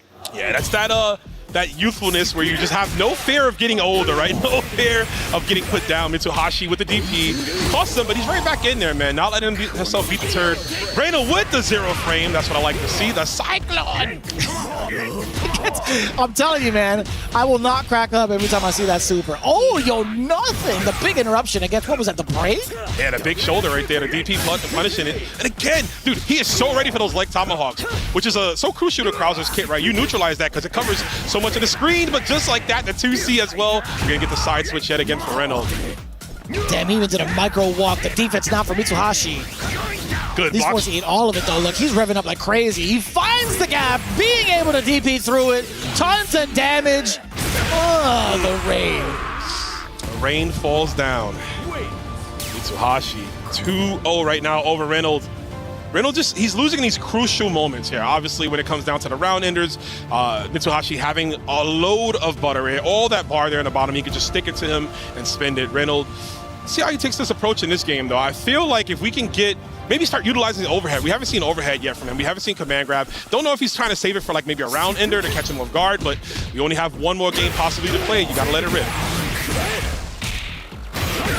Sidebar, I always forget the name of that super. I always hear it in like the CVS2 version, Raising Storm, but it's not even close to it. Raging Storm? Yeah, I think it's Raging Storm, but I always thought it was like Raising a Storm. He's Just the way he pronounced it in CVS2. My bad, Reynolds. I said you should use overhead. You used it. It got punished. Don't listen to me. Don't listen to me anymore. Mitsuhashi clearly ready for it. Catches the back walk. I'm not sure what that was. Maybe a backdash because he would have been in I think it was a backdash. Yeah. It makes a lot more sense if it was the backdash. It's still catching him. Movement. Getting stuffed out. The mean he's there. Mitsuhashi looking at match point. Oh, this is looking kind of crazy right now. Mitsuhashi, as good as he is, I mean, Reynolds also on the rebuttal here. You gotta lock in. See if we can get a super. Gonna keep it. Yes, sir. Krauser damage once he puts it on you, man. There we go. Ooh.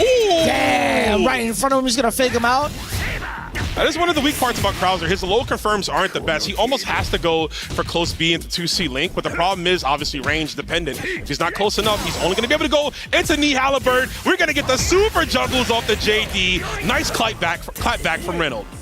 It's so cool to see that, like, how it functions the way that it does, still being able to get like the air juggle like that. You get to jump and then go into it. I still think that's one of the coolest looking combos. Hype. So hype. Oh, give me that. Take your soul away and your lunch money. Not my lunch money. So he picks you up like a nerd in the hallway.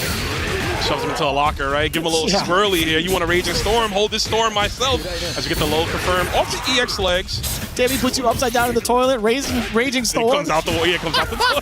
But right now, he's coming out the victor. Because what a neutral jump from Mitsuhashi. The JC will seal the deal. 3-0. Mitsuhashi advances into group stage 2. You will see him tomorrow where he's continuing his hot streak off of his most recent placement. Damn, he put him in the reverse swirly. He actually did the uppercut, the rising tackle. I love that animation first and foremost, but man, he has been going nuts this bracket. Group D, Mitsuhashi undefeated thus far, not even dropping a single game.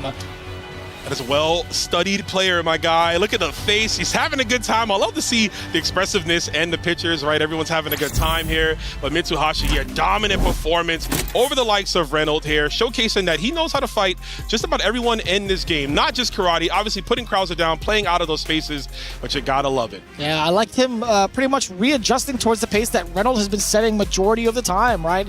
If he wanted to play it out patient, he wanted to set up the neutral, he definitely can. And then also knowing full well when to kind of back away from Krauser. He has been so on point with making the proper adjustments and reads against Reynolds thus far. But with that in mind, again, we've nailed our second qualifier out of Group D. As we continue on into lower bracket territory, we'll be facing eliminations, but shortly after this when we return to the City of the Wolves.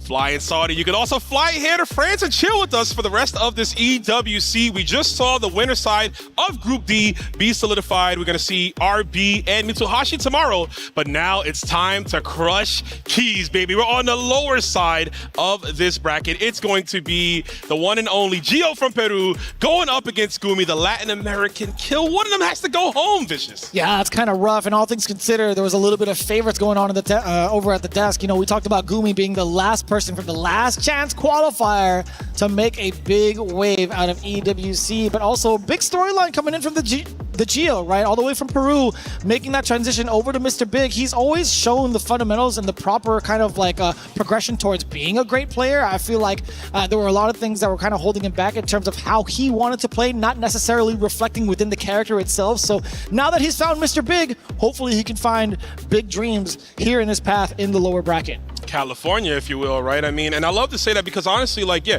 you're totally right. When it comes to Mr. Big, yeah, sometimes, you know, the character switch is all you need. And it's not necessarily a top tier position. He was playing Hulk tomorrow last season, who was the man of last season, right? So making a switch over to Big definitely helped him feel comfortable. But also Gumi, another player, recently making a switch to Big. I love Gumi's Andy, and I don't want to, you know, we got to call this down the middle, but I would love to see the Andy at some point. I think we're going to get the Big mirror at least to start things off. That would mean, you know, Gumi would have to lose a set. I don't want to put that on him. I hope he does as well as he can. But yeah, I just think it'll be more interesting in that matchup. Obviously, even Hope Tomorrow is another character on the sleeve of Gumi who does well against Mr. Big. A little bit of a sidebar before we get into the matches. I got to reach out to the developers on this one and the marketing team. Yo, when are you guys going to make Mr. Big merch? Listen, I'm going to try to cosplay as this big fella as soon as possible. I need the robe, I need the chain, I need the shades. Make it happen. Game 1, Gumi versus the Gio. All right, taking it to the Kyuko Genryu Gym, the Yuri Fitness Center. Somebody's about to get stretched out here, but it ain't yoga. We got the long limbs, the 5C. See who's gonna 5C each other down. We gotta match the call, Mr. Jeremy. That's your fault. That is your fault. You can't call me out on that, Romulus. Hold up. Oh yeah, first name That's basis? crazy. Let's go. My bad. I didn't mean to dox. But right now, Mr. Big putting on the beats right there. I believe that is Gumi with the green robe for those at home keeping track of the colors. That's perfect. I mean, like, he's in the right gym. He can bring out the taiko drums just in case. Bam! We got Nick Cannon on the drum line. Give it to me. This. He's shaking it with it too. There it is. Yeah, it's all in the hips, baby. Oh, tries to backdash here. Don't want to deal with Big after that 5B. I mean, so many options coming out. Tries to get away. You are not flying anywhere, man. You're flying straight down to the grave. Nice first game right there. Damn, the flight's been canceled, rearranged, what have you. I hate Ended up at a different airport. Didn't even get your luggage with you. Skip. I'm sorry. Oh, what? I see how it is. I just thought about it. Wow. I just thought that happened to both of us. Fair all right. enough. Okay, fair enough. It is what it is. Right now, though, Mr. Big putting in that work. Gio on the side of the positivity here with the plus frames here. Oh, he's trying to press buttons. Nasty time. Yo, my man is cooking. He has got mad health to him, but Gumi, don't count him out yet, man. It's always the dashes that go into the normals that causes people to flinch, and I totally get it. Every single time, yeah, because you think a throw is coming, right? Big has a couple of options. You might be scared. It might be cross dive. Tries to JD, but the multiple hits on the DP. Sometimes it's good to not DP break, right? If you let it rip, you get multiple hits, and you throw off the just defend timing of your opponent. I can see that. Oh, on the other side. That was so random. Yeah, high dodge pushed him slightly out the corner. Could have been ugly. But thankfully for him, Big doesn't have any cross-up normals, right? He has to rely on JB. And even then, it's a very peculiar hitbox. Also, that is like the most raw back throw. Just launching them belly to belly, right? And then the damage doesn't come in until they reach like the apex of the jump or apex of like the distance thrown. When I used to work at Target, that's how I used to throw the freight. Oh, yeah? Yeah, definitely. I'm sorry, but my manager's watching this. You know, it is what it is. That's back in the day. But right now, we are facing forward. SNK is the future. That's their tagline. And we see right now, trying to forego here with the punish. There it is. Gets the fireball. That's why my Pokemon cards came in damage, huh, Rome? All right, I remember that. All them grade ones, man. Yeah, yeah, dude. The PSA 1? I got PSA 1 hands now. Homie, my bad. That's crazy. Damage incoming. Gumi does get the knockdown. Double dash, triple actually. 2.5. Still gets a wild punish against him. The Geo. The combo on the way in with a Rev Blow for the hard knockdown. Set up. Rev Guard just in case. And this will do. No, actually, I'm looking at the wrong Big, man. Too many Bigs on the screen. Doesn't have the meter. Goes for grab. Nah, son, hold my hug. My grip is even tighter than yours as we spin the meter. Man, big bald fella action. I'll tell you what. One grab over another. It's going to be so kind of difficult to tell who's going to be doing what once they have that meter, right? Because he's going to be so much more dangerous on Wake Up. Absolutely. I mean, anything you can do, I can do better, right? The classic of a mirror match here. And that was so good. Tacking on heavy fireball, right? Throwing up the timing. Gumi gets hit. Oh, sorry, Gio gets hit by the wild punish fireball. Damn. The quick draw McGraws. The pair of quick Slim Jims. Just throw them out there. They are Slim Jims. Sheathed underneath those sticks. Yeah. Electro jerkies. Hold up. That might be a new flavor. Hold up. Probably. Here it is, man. That's Slim Jim. You got to pay us here. Right now, you're going to pay for that cross dive, man. Watch you going. No diving in the pool. Head first, at least like that. It's crazy. He doesn't even need like a pool camp, right? He just go. He's already aerodynamic. Oh, he's good. Yeah, I don't think he needs to cover his hair, right? Yeah, you know what I'm saying? That's crazy. He's good to go. It's not hydroplaning. Is it hydrodynamic at that point? Yeah. The aerodynamic is you know. Is that how it works? I'm gonna Google this later, actually. Or somebody in the chat got us, you know what I'm saying? They'll help us out, hopefully, right? Right now, we're going into it. Gumi is up 2 games here on the Geo. This is loser side, folks. The person here will get their key crushed and their dreams ended. Yeah, this is very convincing right now. Like, there have been some pretty strong starts for the Geo, but it's Gumi who's been the closer thus far. Yeah, every single time. Diving. Oh, man, that meaty could have been punished severely. Thankfully, it wasn't. Chase down. That far C, man, it's like a homing seeking missile. It feels that way. Yeah, just the very end of it, too. Slightly delayed on the uppercut. We like that from Gumi. This bear also definitely skipping leg day. Can you see that structure of that bear? It's wild. Mad upper body, bro. I'm saying we got to change up the resume a little bit. But right now, the chiropractor is in. Gumi with another round. Gio This is looking unfortunate, man. You don't want to go down 3-0. Not like this, Gio. No, not in any capacity, especially in the lower bracket, right? You have to fight for yourself. You have to make sure to make it close. Okay, a little bit of a stutter step. Yet actually landed the initial counter hit, dash right back into it for another sequence. Oh, gets the 5B, but it doesn't link into anything afterwards. Oh, what a neutral jump as well. What a call out against the forward advancing normals. It's honestly not a bad option in this mirror matchup too, right? Obviously, Big's looking for the far C. They're looking for the cross dive. Another great jump in. So a neutral jump and general, you kind of catch them on the way in and punish on the way down. Delicious. Let me see if we can get another DP up in here. Blocks the cross up. And hesitation to the throw. And Gio still trying to win this round here, but the SVG is in. Catches him running in. Gio drops it. He gets fireball. He wants DP instead, but whiffs. Again with the dash up. Yes, sir. Hit him with the Slim Jims. That is nasty. We still get a little bit of life coming in for the Gio. Speaking of life, I heard some claps in the crowd right there. Clearly some Gio fans want to see him extend his tournament life here and preserve his key. Obviously, gonna need a lot more than that. Big confirmed from Gumi already sending Gio to the wall. Yeah, tripping over that fireball. You gotta watch that at all times here in this matchup here. Caught him with the air-to-air from the side of the Gio. And a little bit more reserved in terms of the patience here in the neutral. Yeah, he's definitely trying to be, very wary of a possible cross. Nobody committing anything. Happened? Just dashing in. I like it though. Shows that both players are not trying to waste any movements. Everything has to matter. The hit confirmed on the double C right there. You have all the time in the world. You can check your phone, call your mom, put in some work.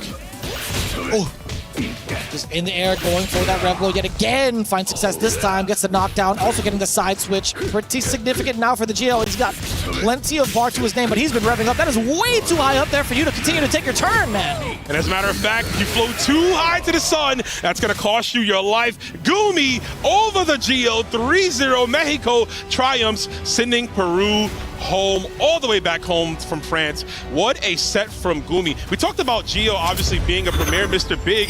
Gumi making this switch not too long ago, but showing his prowess in this matchup. Yeah, and you can see it too. Moving on, his reward for taking out the Gio, he has to face off against Reynolds. Very much so looking forward to seeing how the last chance qualifier moves on in the lower bracket. Let's take a look at the Key Crusher along with Rob the Builder. Okay, ladies and gentlemen, as you can see, Gumi getting it done. Congratulations, brother, of course, represented by that smash factor. And now he is smashing opponents' hopes and dreams. It's nothing personal. All love to the Gio. Gumi, if you don't know, is also a tournament organizer fighting out of Mexico City. Oh my goodness. Oh my gosh, back up, be careful. Okay, let it go, let it go, let it go. Jeez, congratulations, brother. My man's Gumi, he said he did his business. He ready to get to his next match, and we ready to get to the next matches too. Let's go ahead and send things over to our highlight package.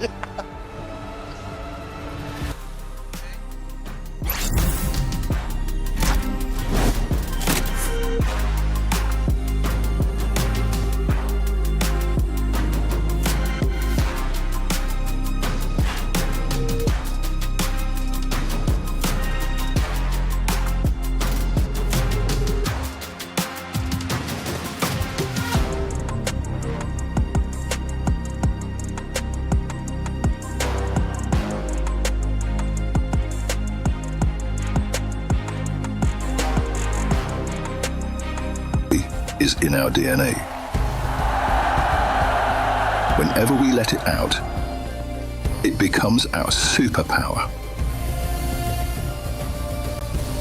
Now imagine an entire city being built to supercharge it. Kadir City, powered by play. And we just saw Gumi crush the key of his opponent right there. Gumi usually very stoic. You don't see him smiling much, but that's what the key crusher does. It turns even the most calm players into maniacal demons. He smiled as he saw it. You know he wants more. We'll see where he's coming on the other side, because we're going to the next part of Group D here. Vicious, it's going to be NY Chris G going up against Seinaru. Yeah, very excited to see it. I will say as a sidebar, if anything, the key crusher brings out more emotions than the gameplay does. I think there's been so many instances. All right, Chris, hold on. Wake up a little bit, brother. You're gonna be tired too, Playboy. Hold on. But it's so funny to see, like, as the Key Crusher goes on, some of the players kind of like freak out. They're like kind of nervous about how the impact's gonna happen, how loud it actually does get. I think it shocks us all. But aside from that sidebar, going into it right now, Chris G versus Sonaru. Sonaru, I feel like, has not really had a chance to kind of showcase what he's about. And I feel like could be a little bit of the same from the side of Chris G, knowing full well that, you know, he's played against Reynald for quite a long time. I mean, training partners, pretty much same state, being able to get the net play going against themselves. This is, I feel like, a true redemption match for both individuals. Yeah, I would agree wholeheartedly. The only part is that someone's redemption will be resolved, right? The other player will not be able to showcase their talents in that capacity, as they will be eliminated from today. But if anyone knows anything about being clutch, I got to give it up to Sonaru. Sonaru got into this EWC on a close matchup. He got to play Sentifikov at Evolution for a tiebreaker match. I was in the mix there. It was off stream, bunch of people around chairs just standing up watching, and he was able to clutch it all the way through. Chris G, another player coming in here from Evolution Japan with his dominant play, defeating Logia by timeout. And such an amazing, that was so sick the way he played that matchup. I was so there for that as well. And even Chris, he stood up from the chair in pure disbelief and popped off like crazy. And it felt like Chris G of old, you know what I'm saying? Like from other games that he's been rocking with over the course of his time here in the F2C. It was very refreshing to see him pop off like that, but now he's going to be put to the test against Sonaru. Hokutomaru is the choice versus Mr. Karate. Not a bad choice indeed. Karate doesn't have many counter picks, if any at all, but a character that fights him rather well. Obviously, Hokutomaru having that different air jump, moving his air trajectory. He can get over the counter. He obviously has his own teleports that help out just like that right there. You don't have to engage with it at all. So many multiple different moving tools in the disposal of the young ninja. Could be a little bit problematic if Chris G does make the appropriate read going like around the character as the stance happens, because again, he is susceptible to cross-ups. Cross-ups do a good job. Also, stationary fireballs will help out in this case as well. Hokutomaru has that in his super. 30 seconds left. Chris G looking to play the lane game here like we know him to do. Yeah. Also, look at the SPG positioning from Chris running in mid. Yeah, he's been doing that for quite some time. From all the sets that he's been playing thus far, he's been finding a lot of success. And this is looking definitely like the style of Chris G. When you're talking about the NY in his name, that is East Coast, baby. He's trying to be as passive as possible. But Mr. Karate coming in through, he doesn't give a damn about your defense. Yeah, that was a big old fireball right there. Now Chris can't run away for too long, right? Even though he's running things down, I want to see a high dodge, man. High dodge can definitely get through Tatsu. No, it's easier said than done, but Chris has the skills to do it. Tries to get away from the overhead. You cannot get away from the size 15s. That man's foot is hella big. Man, night and day difference of emotions between the two. Chris looking already frustrated. Sonaru kind of getting his stretch on. He's like, yeah, I earned that one. Sonaru feels like a player that's just like, look, I'm happy to be here. I didn't think I was going to get here. Karate came out. I said, yeah, I'm out. I'm getting this money. So I think for him, any win, you know what I mean? It's all good. But Chris G, hey, nicely done. He lets it go at the wrong time there. He's able to get the wild punish because that wasn't a cross-up. Yeah, it is kind of difficult to tell. You talked about that trajectory. You talked about the double jump arc. Yeah, it helps out quite a bit in this matchup. Nicely done, and it helps in baiting out Tatsu. Tatsu, the other move from Karate that a lot of players have disdain for. Chris G navigating through it. Big jawbreaker pop. That's what I think about when I see that fireball super quick on the side from Hokutomaru. Oh, the Ed Eddie. Yeah, he's one of the Ed boys, bro. He definitely got hustled by Eddie, I'm telling you. He looks like he has the same haircut as Eddie. Yeah, the Southtown Barbers, I'm not going to lie, they kind of messed him up a little bit. Yeah? Just a little bit. No Dominicans in sight there, unfortunately. Whoa, the command grab off the immediate counter. That looked so funky. Oh, this is going to be difficult, too. You got to be a closer. He's taking advantage of it right now. He knows Chris is so reluctant. Oh, my lordy. That was mad close. Did you see the startup of the overhead come out and he still got grabbed? Even Sonaru was like, he was entertained by that. Yeah, you know, he's like, you got one on me. It's hard to do that, too, because he usually lifts off the ground. But yet again, speaking of lifting, Chris G high up in the skies with his gameplay here, baiting out those Tatsus. Right way to go. Big damage for Hokutomaru. Not something you often see, right? This character usually gets his in incremental dosage.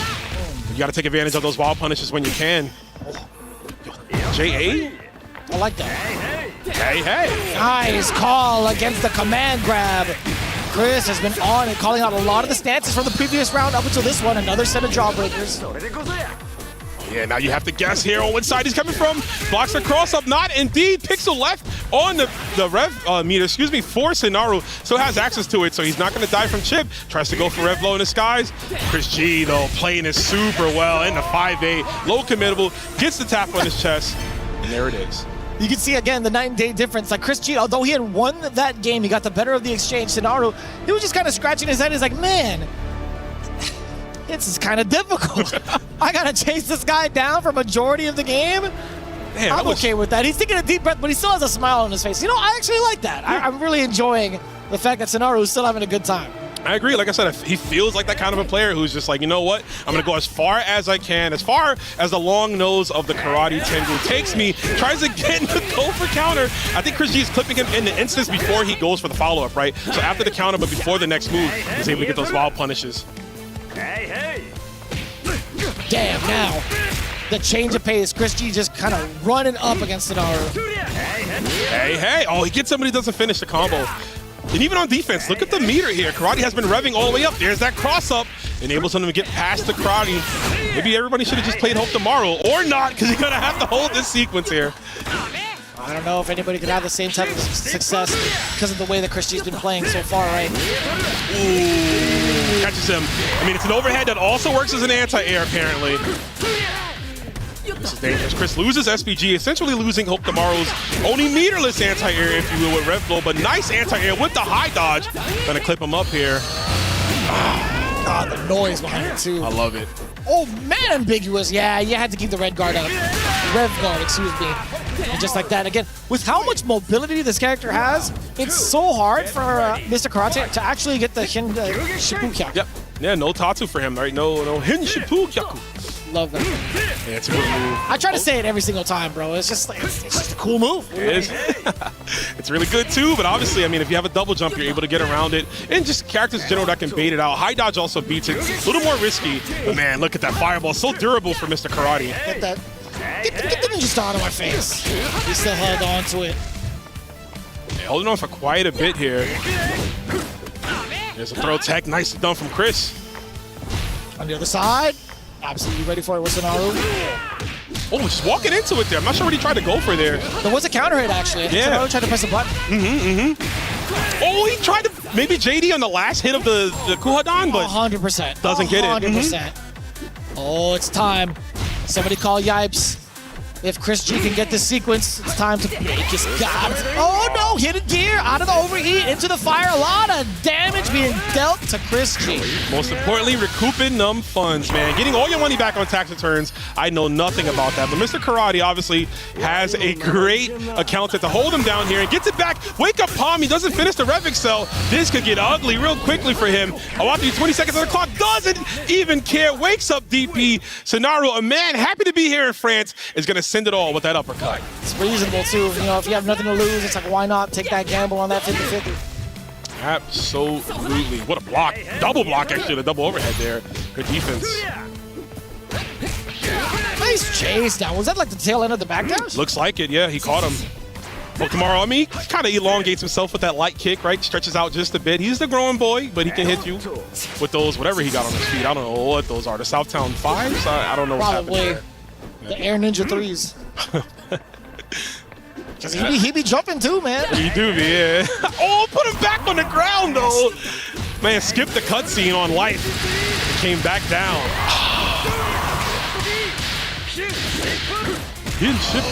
And the super confirmed. So sick. All the way to the wall here. Oh, the double hitting 2C actually avoids the guard cancel. Oh. Got caught trying to short hop. You should be. You build up enough meter for yourself, right? He does, but oh, he has to go for light DP. Yo, we're gonna flex on him all. Not the full JD, but it's A-okay. We didn't need to over-exert right there. My man is dusting off the hands. He said that was too fire, bro. I had to cool off for a second. It's so sick. He's easily been like the most animated player we've had thus far in like any of the groups. I would say him and Mitsuhashi, but definitely, yeah, you can see it though for Scenario. At Evolution, he had a Mr. Karate mask, and he was just putting it on at every moment. Kind of wish it was out here just to troll his opponents a bit more, but right now it's all business. Hey, ya! I get to say that for the first time on the mic here. We got Hulk Tomorrow hitting that rev blow. Why did I look away? It sounded like a different person at the table. That's the vocals, bro. The range is crazy.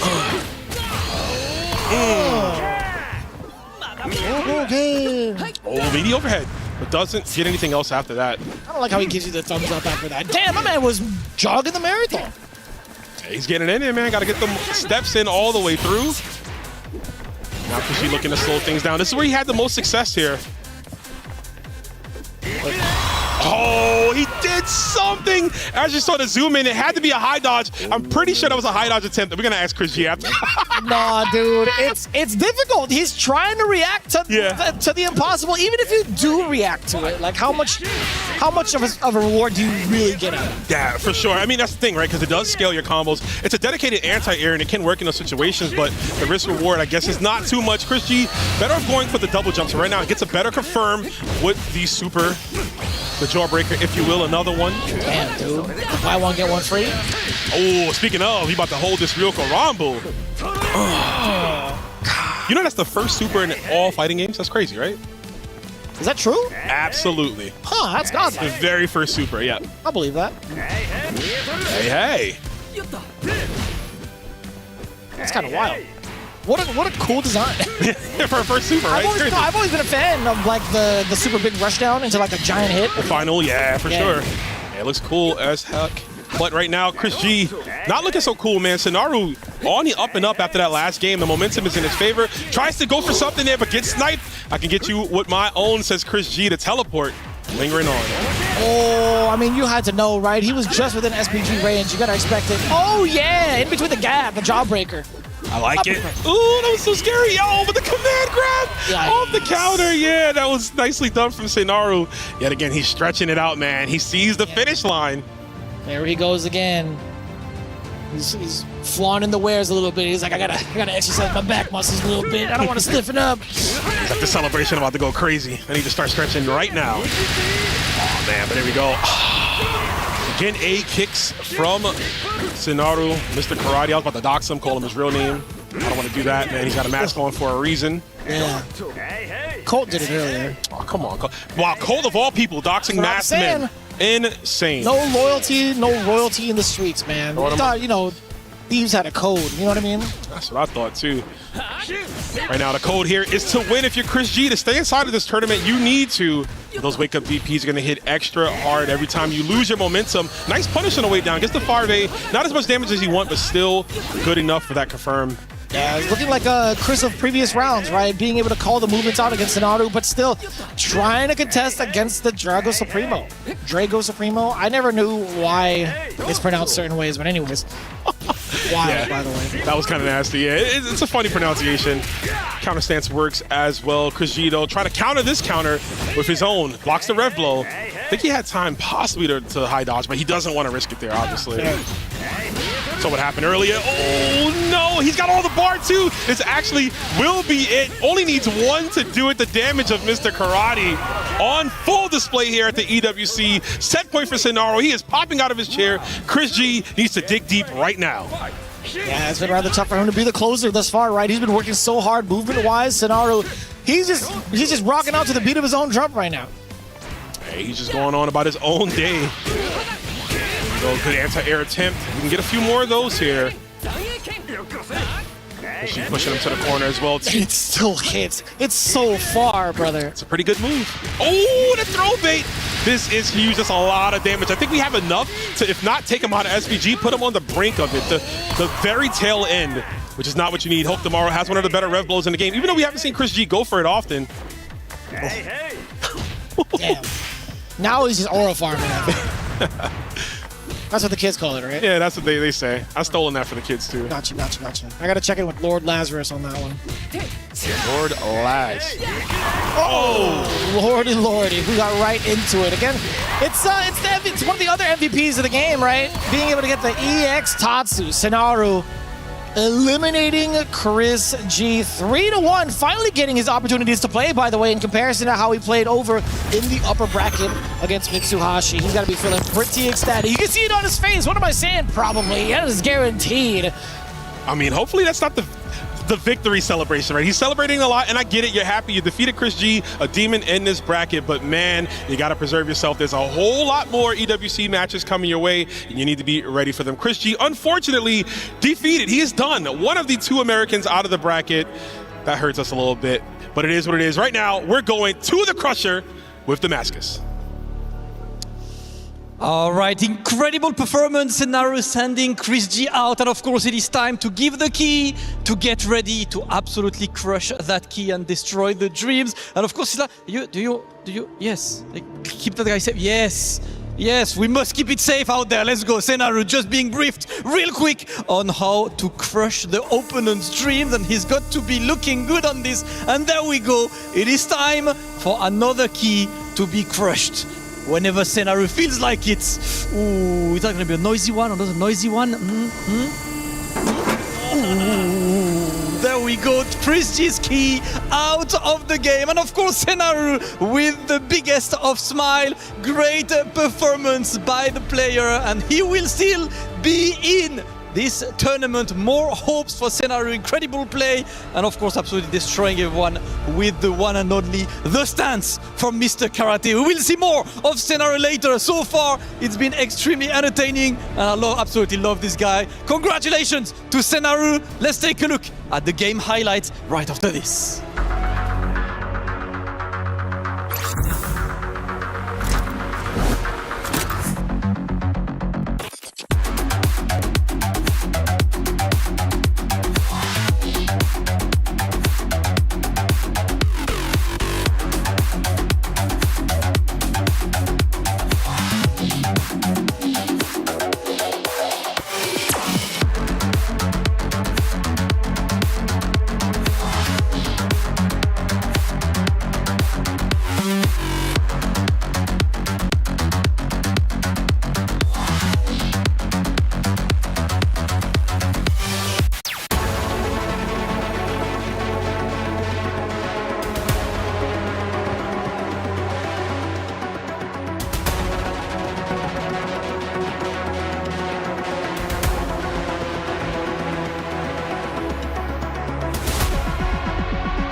While we just saw his key crush, we got to bring up that consistency is key for Chris G, as he did qualify twice here for the EWC. Senaru ends his run, though, unfortunate, but we move on to the next one. We got Reynolds, the last sole American here in this bracket, going up against the one and only, the nasty Gumi, S-Factor Zone, all the way from Mexico. Can I give you just like a side statistic as we get ready for this next match? We have just been informed by Lord Lazarus that there were 105 Drago Supremos in that game alone between Senaru and Chris G. That is kind of wild, to put it lightly, for lack of better expressions. But yeah, man, I don't even know how to even follow up on that one. 105? In one game? That's got to be insane. But we're moving on to the next one, and we're about to get real religious with it. In the church, throwing down the unks, bro. The 2 deacons in the church throwing over the offering plate. This is crazy here. They be taking money from the offering plate. Oh, you know. Best believe that, you know, shaking down a couple of dollars. Command grabbing them. That's wild. There we go. Speaking of getting ripped up right there by the Phoenix Smasher. Some fun matchup here. 2 OGs in the game, Reynolds and Gumi, of course, piloting Krauser and Mr. Big. What a read. The counter hit Tomahawk. Brother, he is putting them in the dirt. You were talking about being held in the cathedral. Guess what? It was actually supposed to be for a funeral. Man.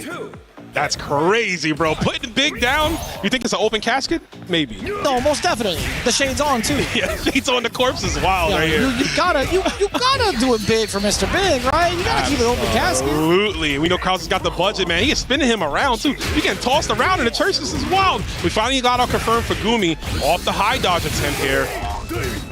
And the KOF 96 boss team throwing it down here. Love to see these guys back in a modern game. It's been so long, and obviously their movesets updated here, and we're seeing that flex through Riddle with a quick game one.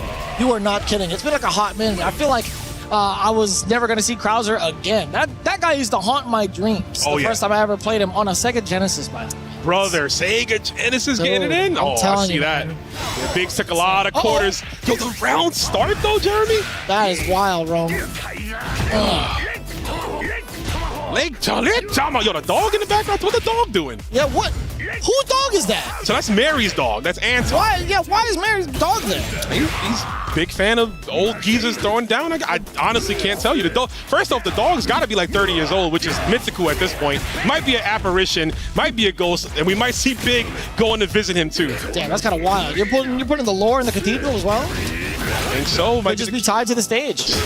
He literally is only in the stage. If you play Mary in any other stage, he's not there. Huh. That's why I'm thinking, I don't know, people said I'm crazy. I'm thinking he might be tied to the stage. I think you might be honest. He might be the apparition. He might be. Of the stage.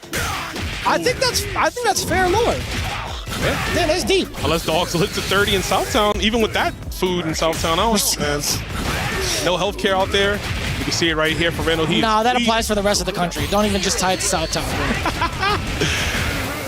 Speaking of tied, you are tethered by the grips of Krauser for that Gigatech Cyclone. Oh, my man just punches you in the gut. Yeah, I don't even know what he's grabbing you by. Like, what part of the robe? I don't know either, man. But I know those are metal gauntlets, so it does not feel good regardless. That's true. He ain't grabbing him by the hair, that's for sure. Grabbing him by his thoughts. Yeah. Ooh, speaking of, Phoenix smashed the EX1. Put a little stank on it. We get to confirm Kaiser Wave. Damn, even Gumi's talking to himself. He's like, what the hell is this character, man? Gumi said, I ain't bought a season pass, bro. I'm still on season 1. I don't know what Krauser does. Yo, and even Reynolds like, yo, my fingers are too hot. He had to blow off his fingers a little bit. Steaming, bro. What a beast. That was quick 2 games. We're sitting here memeing it up, but Reynolds showing you why he is a former world champion in his own right and how he is utilizing Krauser. Krauser's damage. Again, we talk so much about karate and even Billy Kane. I feel like some of these other top tiers that are right under them because of the pronounced amount of karates, we're forgetting just how strong these other characters are. Yeah, we were already all asked before how many Mr. Karates do we think are going to be in the top 8.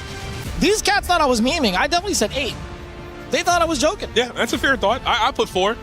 I like 4. We saw that at some other events, but we're going for the Andy pick. So this is more traditional for Gumi, an older character in his arsenal. But the big pick was good. Right now, though, we do have access to Demon Flip. We don't have to take a lot of Krauser's nonsense. Yeah, it's actually pretty smart, too, to kind of set it up in that way, right? You kind of throw the fireball, force Reynolds to kind of diffuse it with his own. If he commits to that option, he gets a Demon Flip punish. That's one option you take away from him, but that's the wrong option on the side of Gumi. A wild DP there. No wild punish ensues. Wakes up. Oh, he is so lucky that Reynolds went for target combo. Had he canceled that close into grab, it would have worked. Just about at SPG range, excuse me, for both. As it got lit up. Could be an emergency, though. Yeah, he gets him right there with the confirm. Chase down again. You're not backdashing. Reynolds dashes up with the throw. That old man is moving. I'm telling you, bro, the stem cells are going full on, and Krauser paid for that. And right now, Reynolds might be paying to crush the keys of Gumi. Damn, he hit him with the peptide throw. Peptide throw is I can't believe he actually caught like the normal. It said punish, by the way. Yep. You saw the startup of it. It's the timing that Reynolds has against his opponents have been so unorthodox. Immaculate, to say the least. Yeah, that dog's definitely a ghost. There's no life in his eyes. Dogs don't move like that, right? Oh, hell no. All right, now little Andy's moving. Some of those ninja tactics. Oh, too late.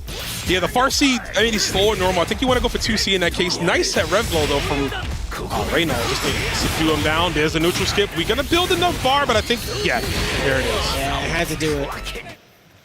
Way to represent the Andy at the very last minute. Still getting a little bit of success as he climbs back through the gauntlet of Reynolds Krauser so far. The Gauntlet of life, right? Gumi qualifying through the last chance qualifier. I believe he's the last player too of the last chance qualifiers. So, I mean, if he gets eliminated here, that means everyone who fought so hard over the past weekend will be done for the day. Damn. I also forget, like, just the costume on Andy. He's got like the original Ninja Tabbies. He's got the actual Air Ninja ones, exclusives. He's going retro. Yeah, he's all the way in there, man. He's at the tender old age of like 32, and he's rocking the OGs. 32, huh? I'm 34. I was about to say, what you doing, brother? Hold up. Don't worry, you see the grays, bro. Right now, Krause are rocking the grays as well, but that's all wisdom as he goes for the corner side switch to cut off that stage from Gumi. Swinging back down. A little bit of a frame kill over the lights as well. The jump out from Gumi actually landing right across the dome of Reynolds. Needed that one. Now we go for Demon Flip, but what of the 4 options are we doing? Let's see. Nope, gonna go for the cross-up D instead, and he gets it, the double jump, baiting out the throw. Gumi stabilizes. Yeah, signs of life right now coming in from that offensive onslaught. We got 1 game on the board from Gumi. The big transition over to Andy is what's keeping him alive, going through survival mode against the Krauser. Let's see if he can get another one on the board.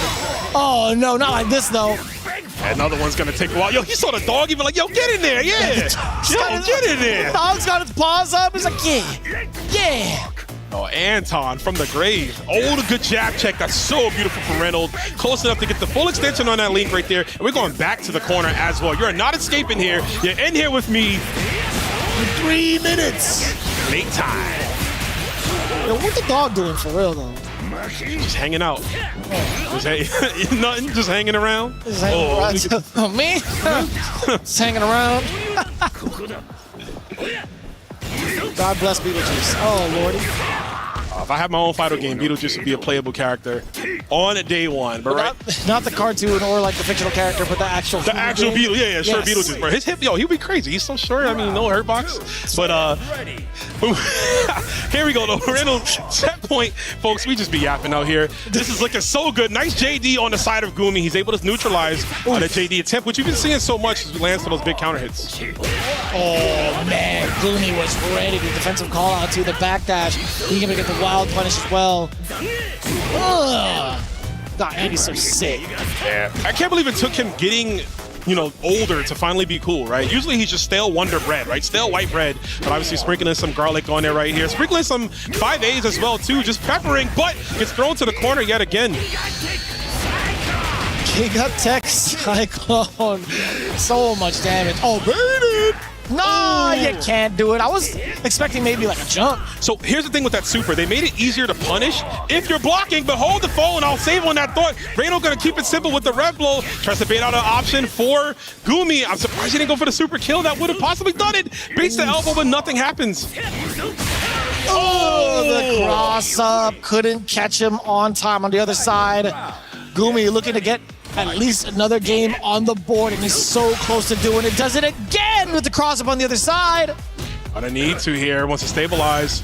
Reynolds, gets the leg tomahawk, man. That is a better crack, a more cracked shoot, if you will, is that leg tomahawk as we get the throw. And Reynolds got all the bar in the world. 2 super meters, he can really make it hurt. Goes for the close-up, base the throw attempt. The 5B will connect. We're gonna spin just 1 here. I think we go for other super just to force, I was gonna say force overheat, but never mind, wants to maintain for damage.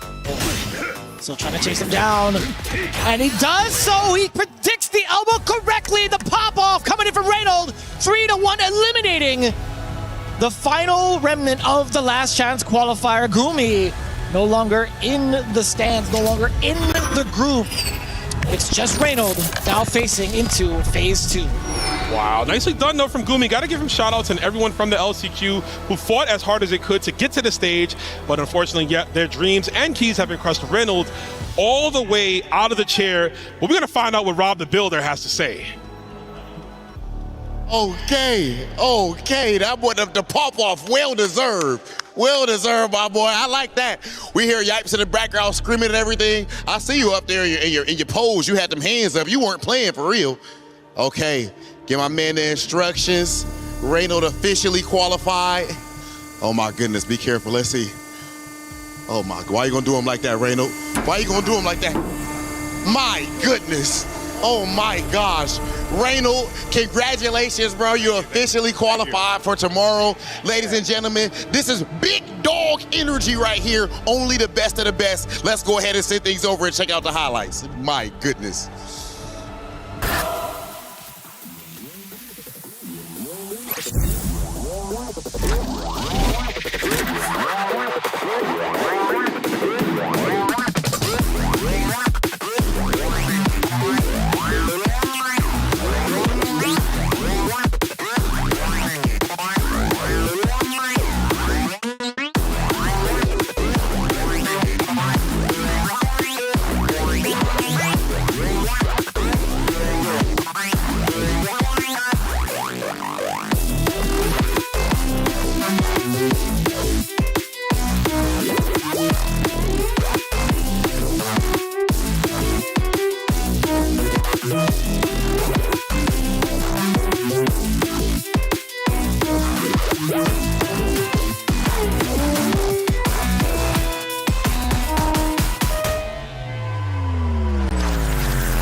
Is in our DNA. Whenever we let it out, it becomes our superpower. Now imagine an entire city being built to supercharge it. Kadir City, powered by play. We've got 3 qualifiers moving into phase 2, only 1 remaining in our final match of Vicious here with Rome to bring you Shadow X versus Sinaru, our final matchup here in Group D. And what a matchup it's going to be. The carefree nature of Sinaru versus the tactical, the precise, the surgical, if not, Shadow X. What it's going to come down to, I think, obviously, is always the Drago Supremo stance, right? How do I play around that? But also the pilot that's using that. How do I get into their mindset? And Shadow X, as crisp as can be, going to have to rely on some of those command grabs if he can nail them. But Sinaru, man, the guy with a care in the world. It's so dangerous, Vicious, when you try to play someone who doesn't even care. They're just here to have fun. They don't have any, maybe he doesn't have any huge expectations, and his thought process is, look, I'm gonna do whatever works, and if it works, it works. Yeah, we've seen that kind of demeanor just a little bit from the side of Reynold. That specific nuance where it's like, I'm not too sure if I really care about your defensive options. I'm gonna play the game that I want to play offensively. Sinaru, I feel like he's a mixed bag of all of that as well, offensively, defensively. Again, when we talked about the previous statistic, we weren't kidding. 105 stances utilized within the set, and he smiled just a little bit. He might have heard that number. He's like, yeah, I am that guy. I will do it. Yo, Big Laz, I hope you got coffee on the side, my guy. You're going to be up all night getting them statistics ready as these 2 players are getting ready here through the button check. I love that even at the best of the best on this stage, the most optimized consoles and monitors, you still got to make sure your buttons are set. No mistakes here. Of course, this is the loser side, the last match, like you mentioned, of Group D. So this would be it for one of these players here. You don't want to leave anything to chance. No mistakes here, no excuses. Yeah, pacing-wise, when it comes to the games all across the board in Group D, there have been only pretty much 1 instance where we've seen like a full set occurred. It was between the Geo and RB. Other than that, it's been a lot of 3-0s, a lot of 3-1s. We'll see if that follows suit here in our final match. Personally, I would love to see it end in a very big climax. Last game, last round. Let's see if we can get it, especially here in the elimination phase. Absolutely. Let's lock in, folks. Last game of the day. The big handshake already showing that respect between the players. And it's going to go down. Sinaru versus Shadow X. And for my Mexican homies, my Spanish homies in general, contra Shadow X. Let's get it right.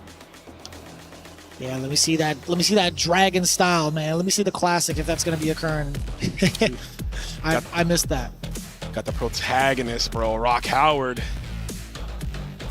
Yeah, not a character that we get to see like as often. I feel like these last couple of weeks, at least on the big top 8, but even in preliminaries, like pool phase. Yeah, we see it kind of. Here's the funny thing about Rock, right? Is like he's coming into season 2, people were saying he was the best character, but the argument for him not being is that he's never won anything, right? Obviously, Mitsuhashi got super close last weekend at EVO, and maybe he could win this one that could put Rock possibly into that argument again, but you got the Tangled Titan standing in your way at the door of heaven here. Yeah, it's a little bit different too as the characters kind of get released on that DLC schedule, right? Although it's like, you know, it's a brand new season, Rock could have been like one of the bigger winners. You know, you just had to wait until the characters came out. We don't even know how Kenshiro was going to play in full force, right? Hokuto! Hyakuretsuken! Oh man, giving you wet willies? That's crazy. That's... Oh, we got the overhead kick though. The EX spent a little bit more for that one, and this is gonna take the game. Or Sonaro just drops it. No way! But he gets to throw with the rebuttal. Shadow X not able to clutch it out in that scramble situation. Shakes his head in disgust. You can't disrespect the legendary move, calling it the wet. That's crazy, son. Yeah, Shadow X does get the opener. He did get the elbow all the way through. Raging Storm. Now Sonaro bleeding a little bit. Tried to move out of the way. No, that was actually a counter hit. He stuffed out a normal. Yeah, he got something there from Karate. Nicely done. Shadow X, all the resources in the world to make something happen here. He's got some of the best guard cancels. Nice jump out of the corner, too. He's going to get that link extension. The close B links into the 2C, enabling all of the damage here, and it is raining down upon Sonaro. Damn, what a rebuttal with back-to-back instances to get into that super. Nice work. Oh, Lordy, he just got hit. I mean, he tried to anti-air, right? That was the counter hit. Yeah. Uh-oh, run away! Do it again! Get out of there. That was three. That was three in like, what, 5 seconds? He's definitely right, but that was the fourth one right there that just got thrown out of. Yeah, take a swig of water, folks. Stay hydrated for every hey you hear. Right now, you ain't hear nothing but the bells ringing off that shining knuckle. Oh, yeah, you can see it on the player counts as well. 2 different styles, just blatantly, right? We got the classic dragon style. Yeah, that's right. That's what you referenced, the dragon style of. Oh, speaking of dragon, though, the raging tiger on the side of Art of Fighting. He's gonna hit that one. Invincible dragon, not here. Maybe in the future we'll see Rio, but right now we're seeing a rev blow to your dome. Oh no! The overhead would come for us all. Damn, son. Hella damage. Yeah! Sonaro talking to himself. He's hyping himself up. He's like, let's go. He's feeling good. Yeah, He's like, yes. Yes, my character is quite strong. Man. Yes. Shout outs to Mr. Karate, the free trip to Paris, the free vacation. I'm having a good time. And I got to beat players in the meantime and possibly win an EWC. Nicely done. That's wild, son. I felt the power when I was studying him pretty much like, what, 2 whole weeks in a row? And I'm like, man, I gotta play Kenshiro instead. This is way too much power. This is way too much power. I don't know what to do with it, right? You might explode on yourself. Yeah, dude. Resume. We are exploding power right here. Rock Howard, man, the youthfulness of this character, man. The game's all about him. Eating them knees to the face, though. You can't get away from the demon that is Karate. And we hit that meaty so well right there. Gets the overhead link. And big old damage here. Big nose, big damage. You already know it. The command grab, high knees. Do it again, military style, high knees.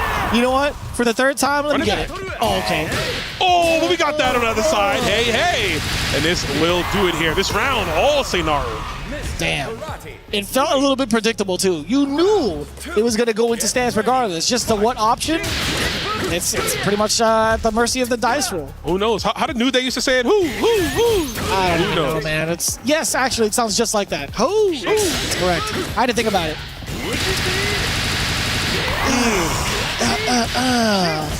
Wait. Oh, okay. Fancy frame kill. Yeah. The good old FFK. 4 counters in a way right there, man. Sonaro breaking up that meter. No more, says Rock, with the far D. Give me that. Ooh, I like that, though. The patience to see what he was going to do there. Obviously looking for another counter. Try to bait it out with the run.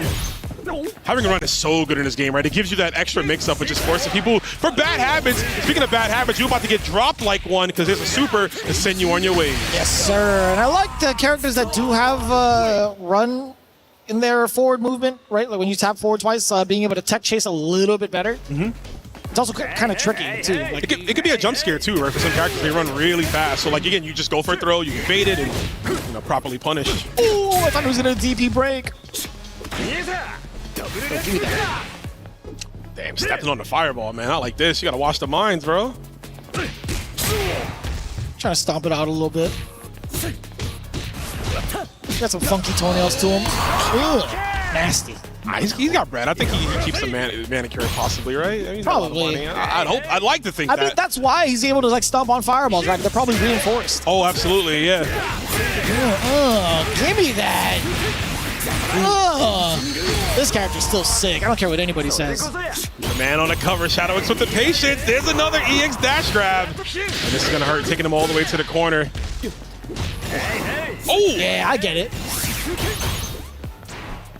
23 seconds. Wait for the rev blow. Nothing comes out of here. Shadow X, there's the fireballs. Puts himself in overheat. This could be a super detrimental place, but he does get the run-up jab, just catching the movement option of Sinaro. Looks like he was trying to just jump back or maybe dash back possibly. Yeah, that makes a lot of sense. Being able to get that kind of pressure, light pressure at that, he's not going to be like overexerting himself. He's not going to put himself in an awkward position where he does lose momentum, get his potential guard broken. Sinaro getting a little bit of composure to himself. He had a little bit of a smile, but it's all tied up 1-1 between Shadow X and Sinaro. And that fireball actually stuffing out the early hits of the Hinshippukyaku. You said that correctly, man. A little bit of a mouthful. Yeah, you got it. There we go. Wait, yeah, that's it. Senpukyaku, that's what it is. We need Rock to hit the Shinkunage. That's the command grab. I only know Nage. I can't remember what Shinku means. Me neither. Something cool though, isn't it like Shinku? I think it's like super. Yeah, super grab. That's lame. It should be something edgy. Yeah. Oh, the guard cancel. So he wanted to counter hit on that guard cancel fireball, right? That enables the confirm, but instead we're gonna get a taco to the back of your shins, man, blowing out your kneecaps. Man, destroy the ACL. The fact that the fact that he still gets like the roundhouse into the super. Yo, you gonna hold it the whole way through? And even Sinaro was laughing it off. He's like, yeah, you got me. I wasn't gonna retract. I was going to leave it, but gets his ankles checked by the command grab. I think we have to spin it all here for the hidden gear. Not going to be enough to kill due to the scaling of command grab from Shadow X, but he learned this from Terry Pawagaiza. Wait a minute, am I a liar? I'm not a liar, Vicious. You're the best. That's a pixel left. I've been there in that position and I've cried. That's why. Damn, Shadow X. Even Sinaro's like, yeah, you got me. You got me again. That's twice. Real recognize real right there. That was beautiful, right? Guard cancel into the crack counter. Boost. We got some boot up. Stealing neutral yet again. The culprit. Oh. Dude, I'm begging for someone to whiff punish the hell out of that. I know. That thing just lingers now. High knees yet again. Stays out there, man. Mass Marauder, if you will. He's gonna wake up DP. Oh, Shadow X wasn't ready to convert off of that, though. Whoa, what? That was kind of cool. Yeah, that was wonky. So what happened here was the counter obviously blows back the fireballs from Rock, but it nullifies it, so no one gets hit right there. Trading with the Tatsu. That's what those 5As were from last time, too, for Shadow X. He's trying to stop the startup of the Tatsu. Makes a lot of sense. And now the big jump in, leading into this exact scenario. Here comes the Crimson Nose. He always gets him with the command grab, dude. Not me. I'm canceled. That's what's going to happen if he gets nerfed. Yeah, that makes sense. We're using that in the next EWC. Still gets the overhead though. Let's bring it back to the present here. Tries to go for that setup again, but that was the regular Drago stance. So he only reflected the one fireball that time. A little different, right? Oof, all the way down. Little hit and run. Fade away, bro. Looking like JB for a minute. 6-5, baby. We still on it. Yeah, man.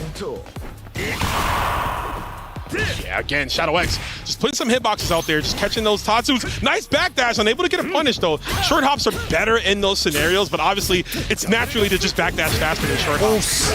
You think that Android still has Tim's on? I hope so. I hope so. Actually, the Android was going crazy, bro. He was saying some craziness in the city. I'm wildin'. We got to overheat now from Shadow X. He can't let up, right? Like, as soon as you let go of it, guess what? You're going to get your guard broken. And also, hidden gear is potentially on the table for Sinaro. Broken yet again. And I'm not talking about the character, I'm talking about the sequence. Oh, the drop! Wait a minute! Sinaro dropped the sequence, letting Shadow X live. That was supposed to be his game. Literally was, and that's why you see Shadow X even getting the victory. He's like, nah, man, that was something that was out of my hand. That was an act of God. My man had popcorn before the match, Butterfingers slipping all over the arcade stick. Sinaro's still laughing though. This guy doesn't even care. Even after losing that game, it's still a laughing matter for him, but he can't laugh no more. The joking smile, the smile might go away here if he is eliminated. Yeah, dude, it could be the killing joke. No Batman. I was gonna say, hit him with the Brucey B. He had popcorn right before he played. Right before he played, bro. Yeah. Slipping it up at the most crucial moments there. Shadow X has to ride that wave of momentum. If you're him, yes, you need to go in. There's a DP break using that wide, broad shoulders of Rock, and we're coming up with everything right here. 46 seconds into this matchup. It's been a while. It's been not much, but so much damage has happened so far. Everything you could remember from the previous games pretty much out the window. A whole different Shadow X has come to play. Sonaru, although he's all smiles, he's looking at elimination point against him. That smile might crack into some tears after this, man. You talk about killing Joke. Remember the return of Joker happened at the end of that one, but there we go. Shadow X right back in there, the close bees. Nah, this is the time where you kind of like go ham with some of the command grabs, I would assume, from the side of Rock, right? Definitely, yeah. Start to get real crazy with it. Mix it up here. Ooh, meaty enough? Yes, sir. That's gonna hurt big time. No, another drop from Sonaru. Double dropper. That's like maybe 3 times this entire set he's dropped the corner combo like that, man. Yeah, I think he's had like 4 to 5 significant drops throughout the set. Definitely paying in, but he does get the kill right here. Shadow X had a little desperate to get out of the corner, obviously doesn't want to be there. Sonaru keeping it simple and clean, as Utada Hikaru would say. Oos. Let's see if Sonaru can find another round to get into his sanctuary, into game number 4, perhaps. I would reference Kingdom Hearts 3, but I don't know the song in that game. Maybe 5, actually. Bro. Yeah, no, that's fair. I did the same. I kind of just stopped at Toy Story World, to be honest. Like, I said I watched this movie already, right? I've seen this one. Yeah. But I got to the point where he did the meme. He's like, the let him cook. That's why I stopped. I'm like, all right, I'm satisfied with this game now. Speaking of cooking, man, that Farsi up the wild punish for Shadow X. One more scenario here might do it. You talk about watching that movie. We might be watching a different one where Karate loses, possibly here, but another 6 sequence. We got the JD avoiding the Draco. Uh-oh. Caught the rev blow. That's a good stop yet right there. Oh, no way. There's not going to be enough damage yet. He needs another sequence. Is he going to go into level 1, actually, into ignition? I think he is. He's going for the reset here. He was going for the jugular, trying to get the kill. Shadow X with the staggers, made him think about the command grab, but he doesn't go for it. Keeps the strings going. Shadow X, the X factor in this set. He will take it 3-1 over Sonaru. Viva Mexico, moving on into the second phase. Shadow X finding nothing but redemption against the intimidating Mr. Karate in the hands of Sonaru. What a way to close out Group D. We get the final key being crushed before we move on to phase 2. And standing by none other than Damascus with Shadow X. Thank you, Vicious. Yes, this is the final key of the day to be crushed. Shadow X saves his life in a tournament as the key is being set up. It is time to destroy the dreams that Sonaru had coming all the way to Paris. Shadow X ready to crush this one with the beautiful cross-handed stance on the stick. Man, it's so unusual, but it's one of those that we want to see. And the question is always, is that a loud one? Is that a silent one? Is that clean? The one, oh my goodness. My God, something. The sound of dreams being crushed. Shadow X, man, representing that Mexico FGC and, of course, that Team Falcons. Shadow, congratulations, brother. You already see Big Hollywood feeling a little biased. I got the Team Falcons colors on myself. That said, ladies and gentlemen, this has only been day 2. We are officially done with our first group stage here at the Esports World Cup for Fatal Fury City of the Wolves. We've even seen a Titan, arguably the GOAT like Xiao Hai, go down, and now we are about to up the ante. That's it for us here at day 2, but we do have more words from our studio and a highlights package. We'll see you guys tomorrow.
Every click, every clutch, every respawn.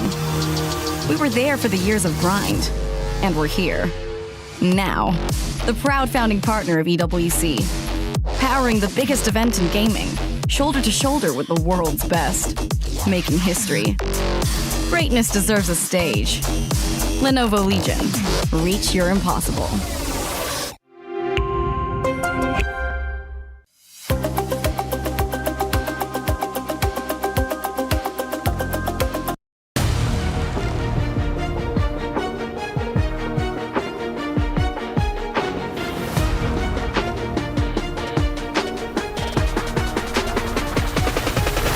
What a day it's been. Both Group A and D have concluded. Our playoff bracket is solidified and the keys have been crushed. 8 in total throughout today's competition.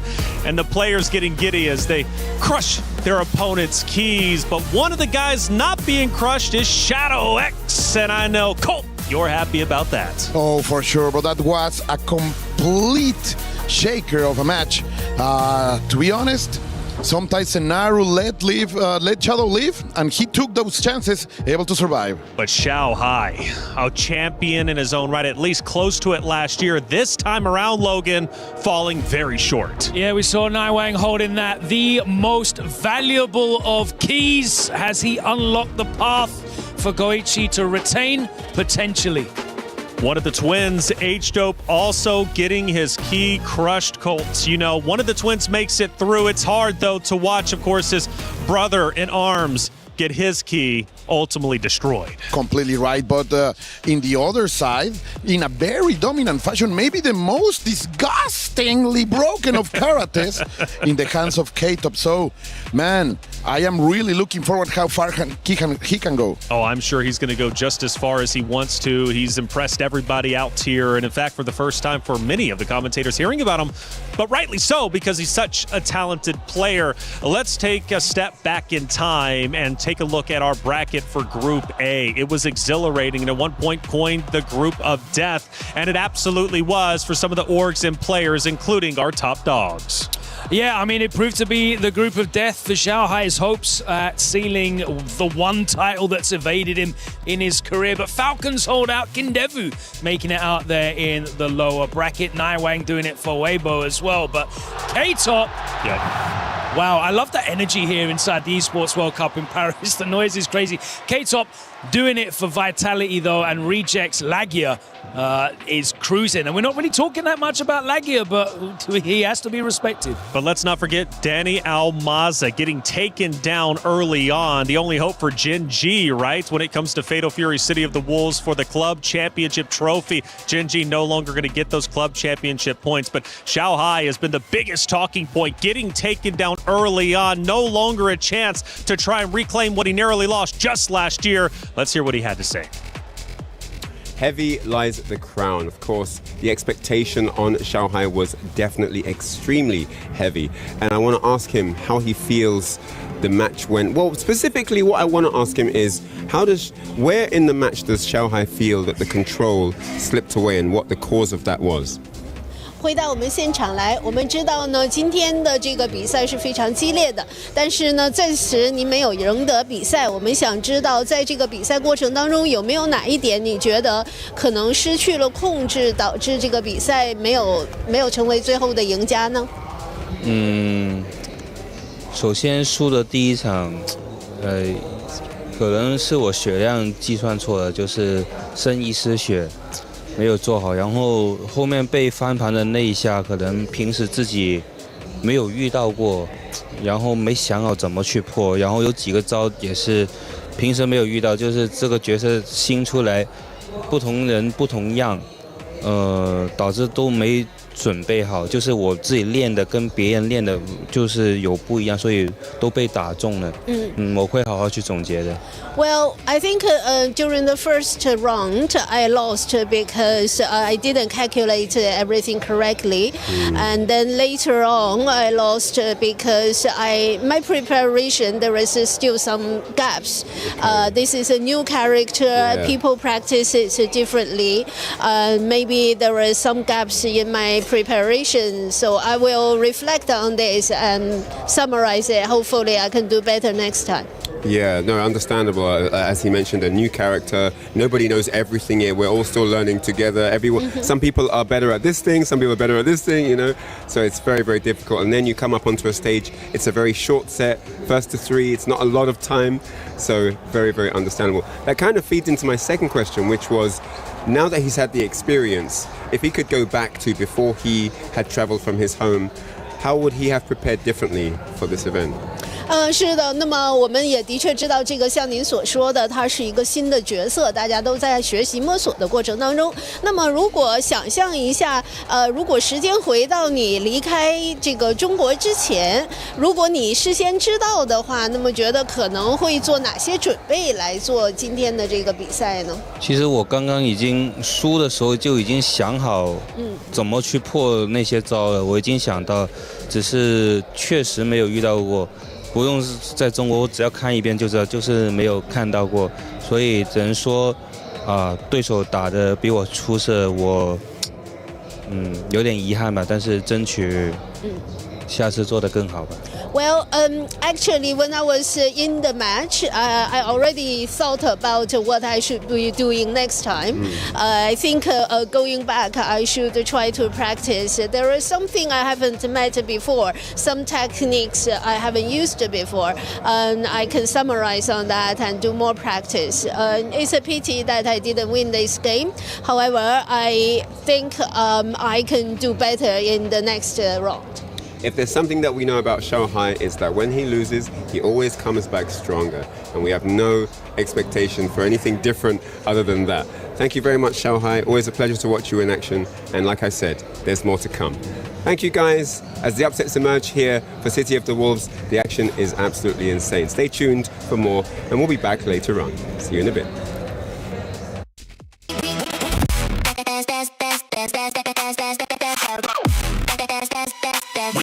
Esports World Cup.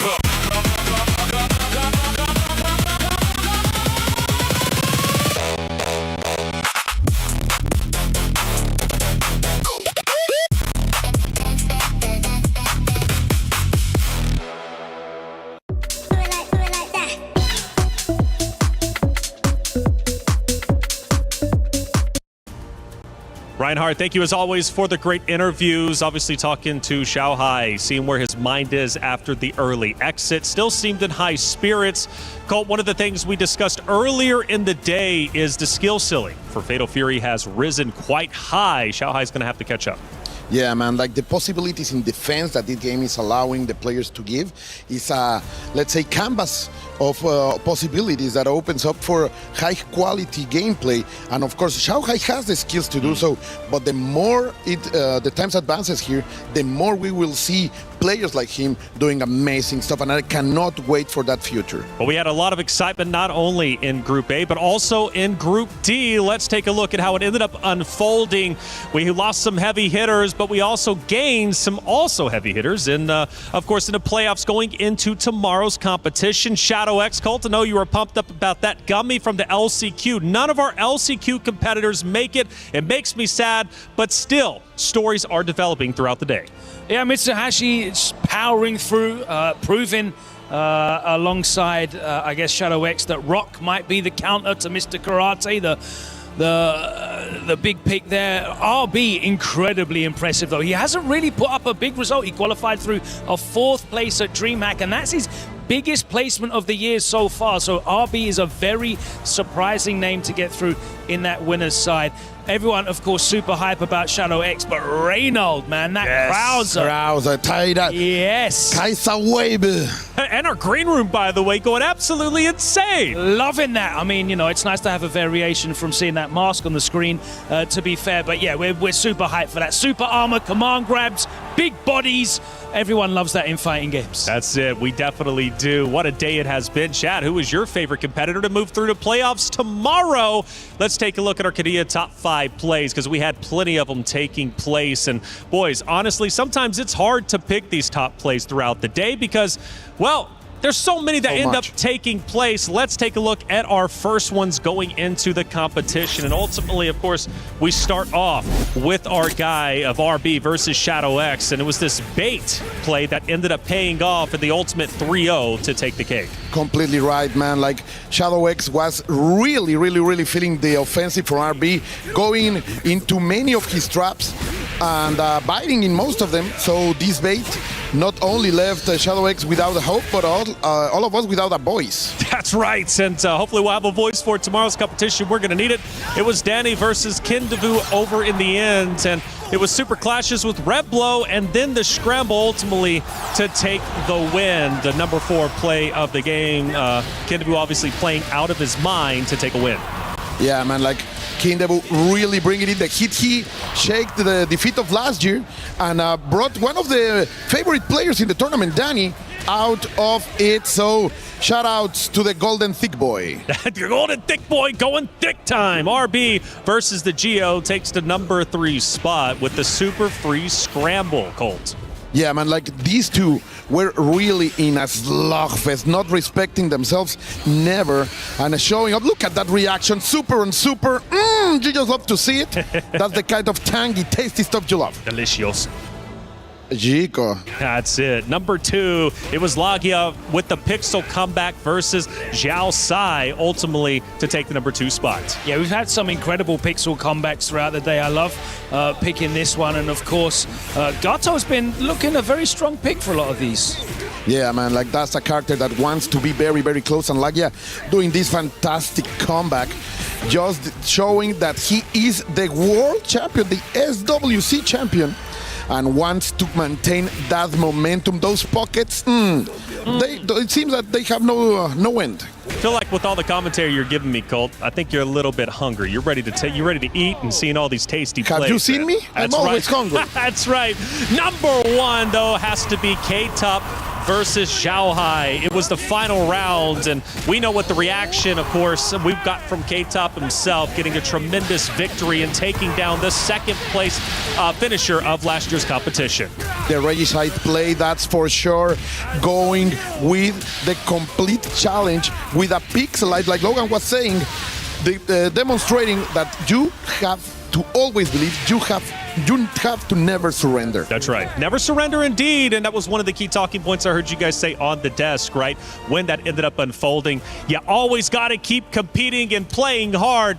Chat, it's only been 2 days. We still have 2 more to go, including playoffs tomorrow. And what a day that's going to be. These competitors have fought tooth and nail to reach that very stage. Now that they continue to advance, how far do they want to go? Do they want to be a champion? Well, it's up to the competitors to decide, because they hold destiny within their fingertips.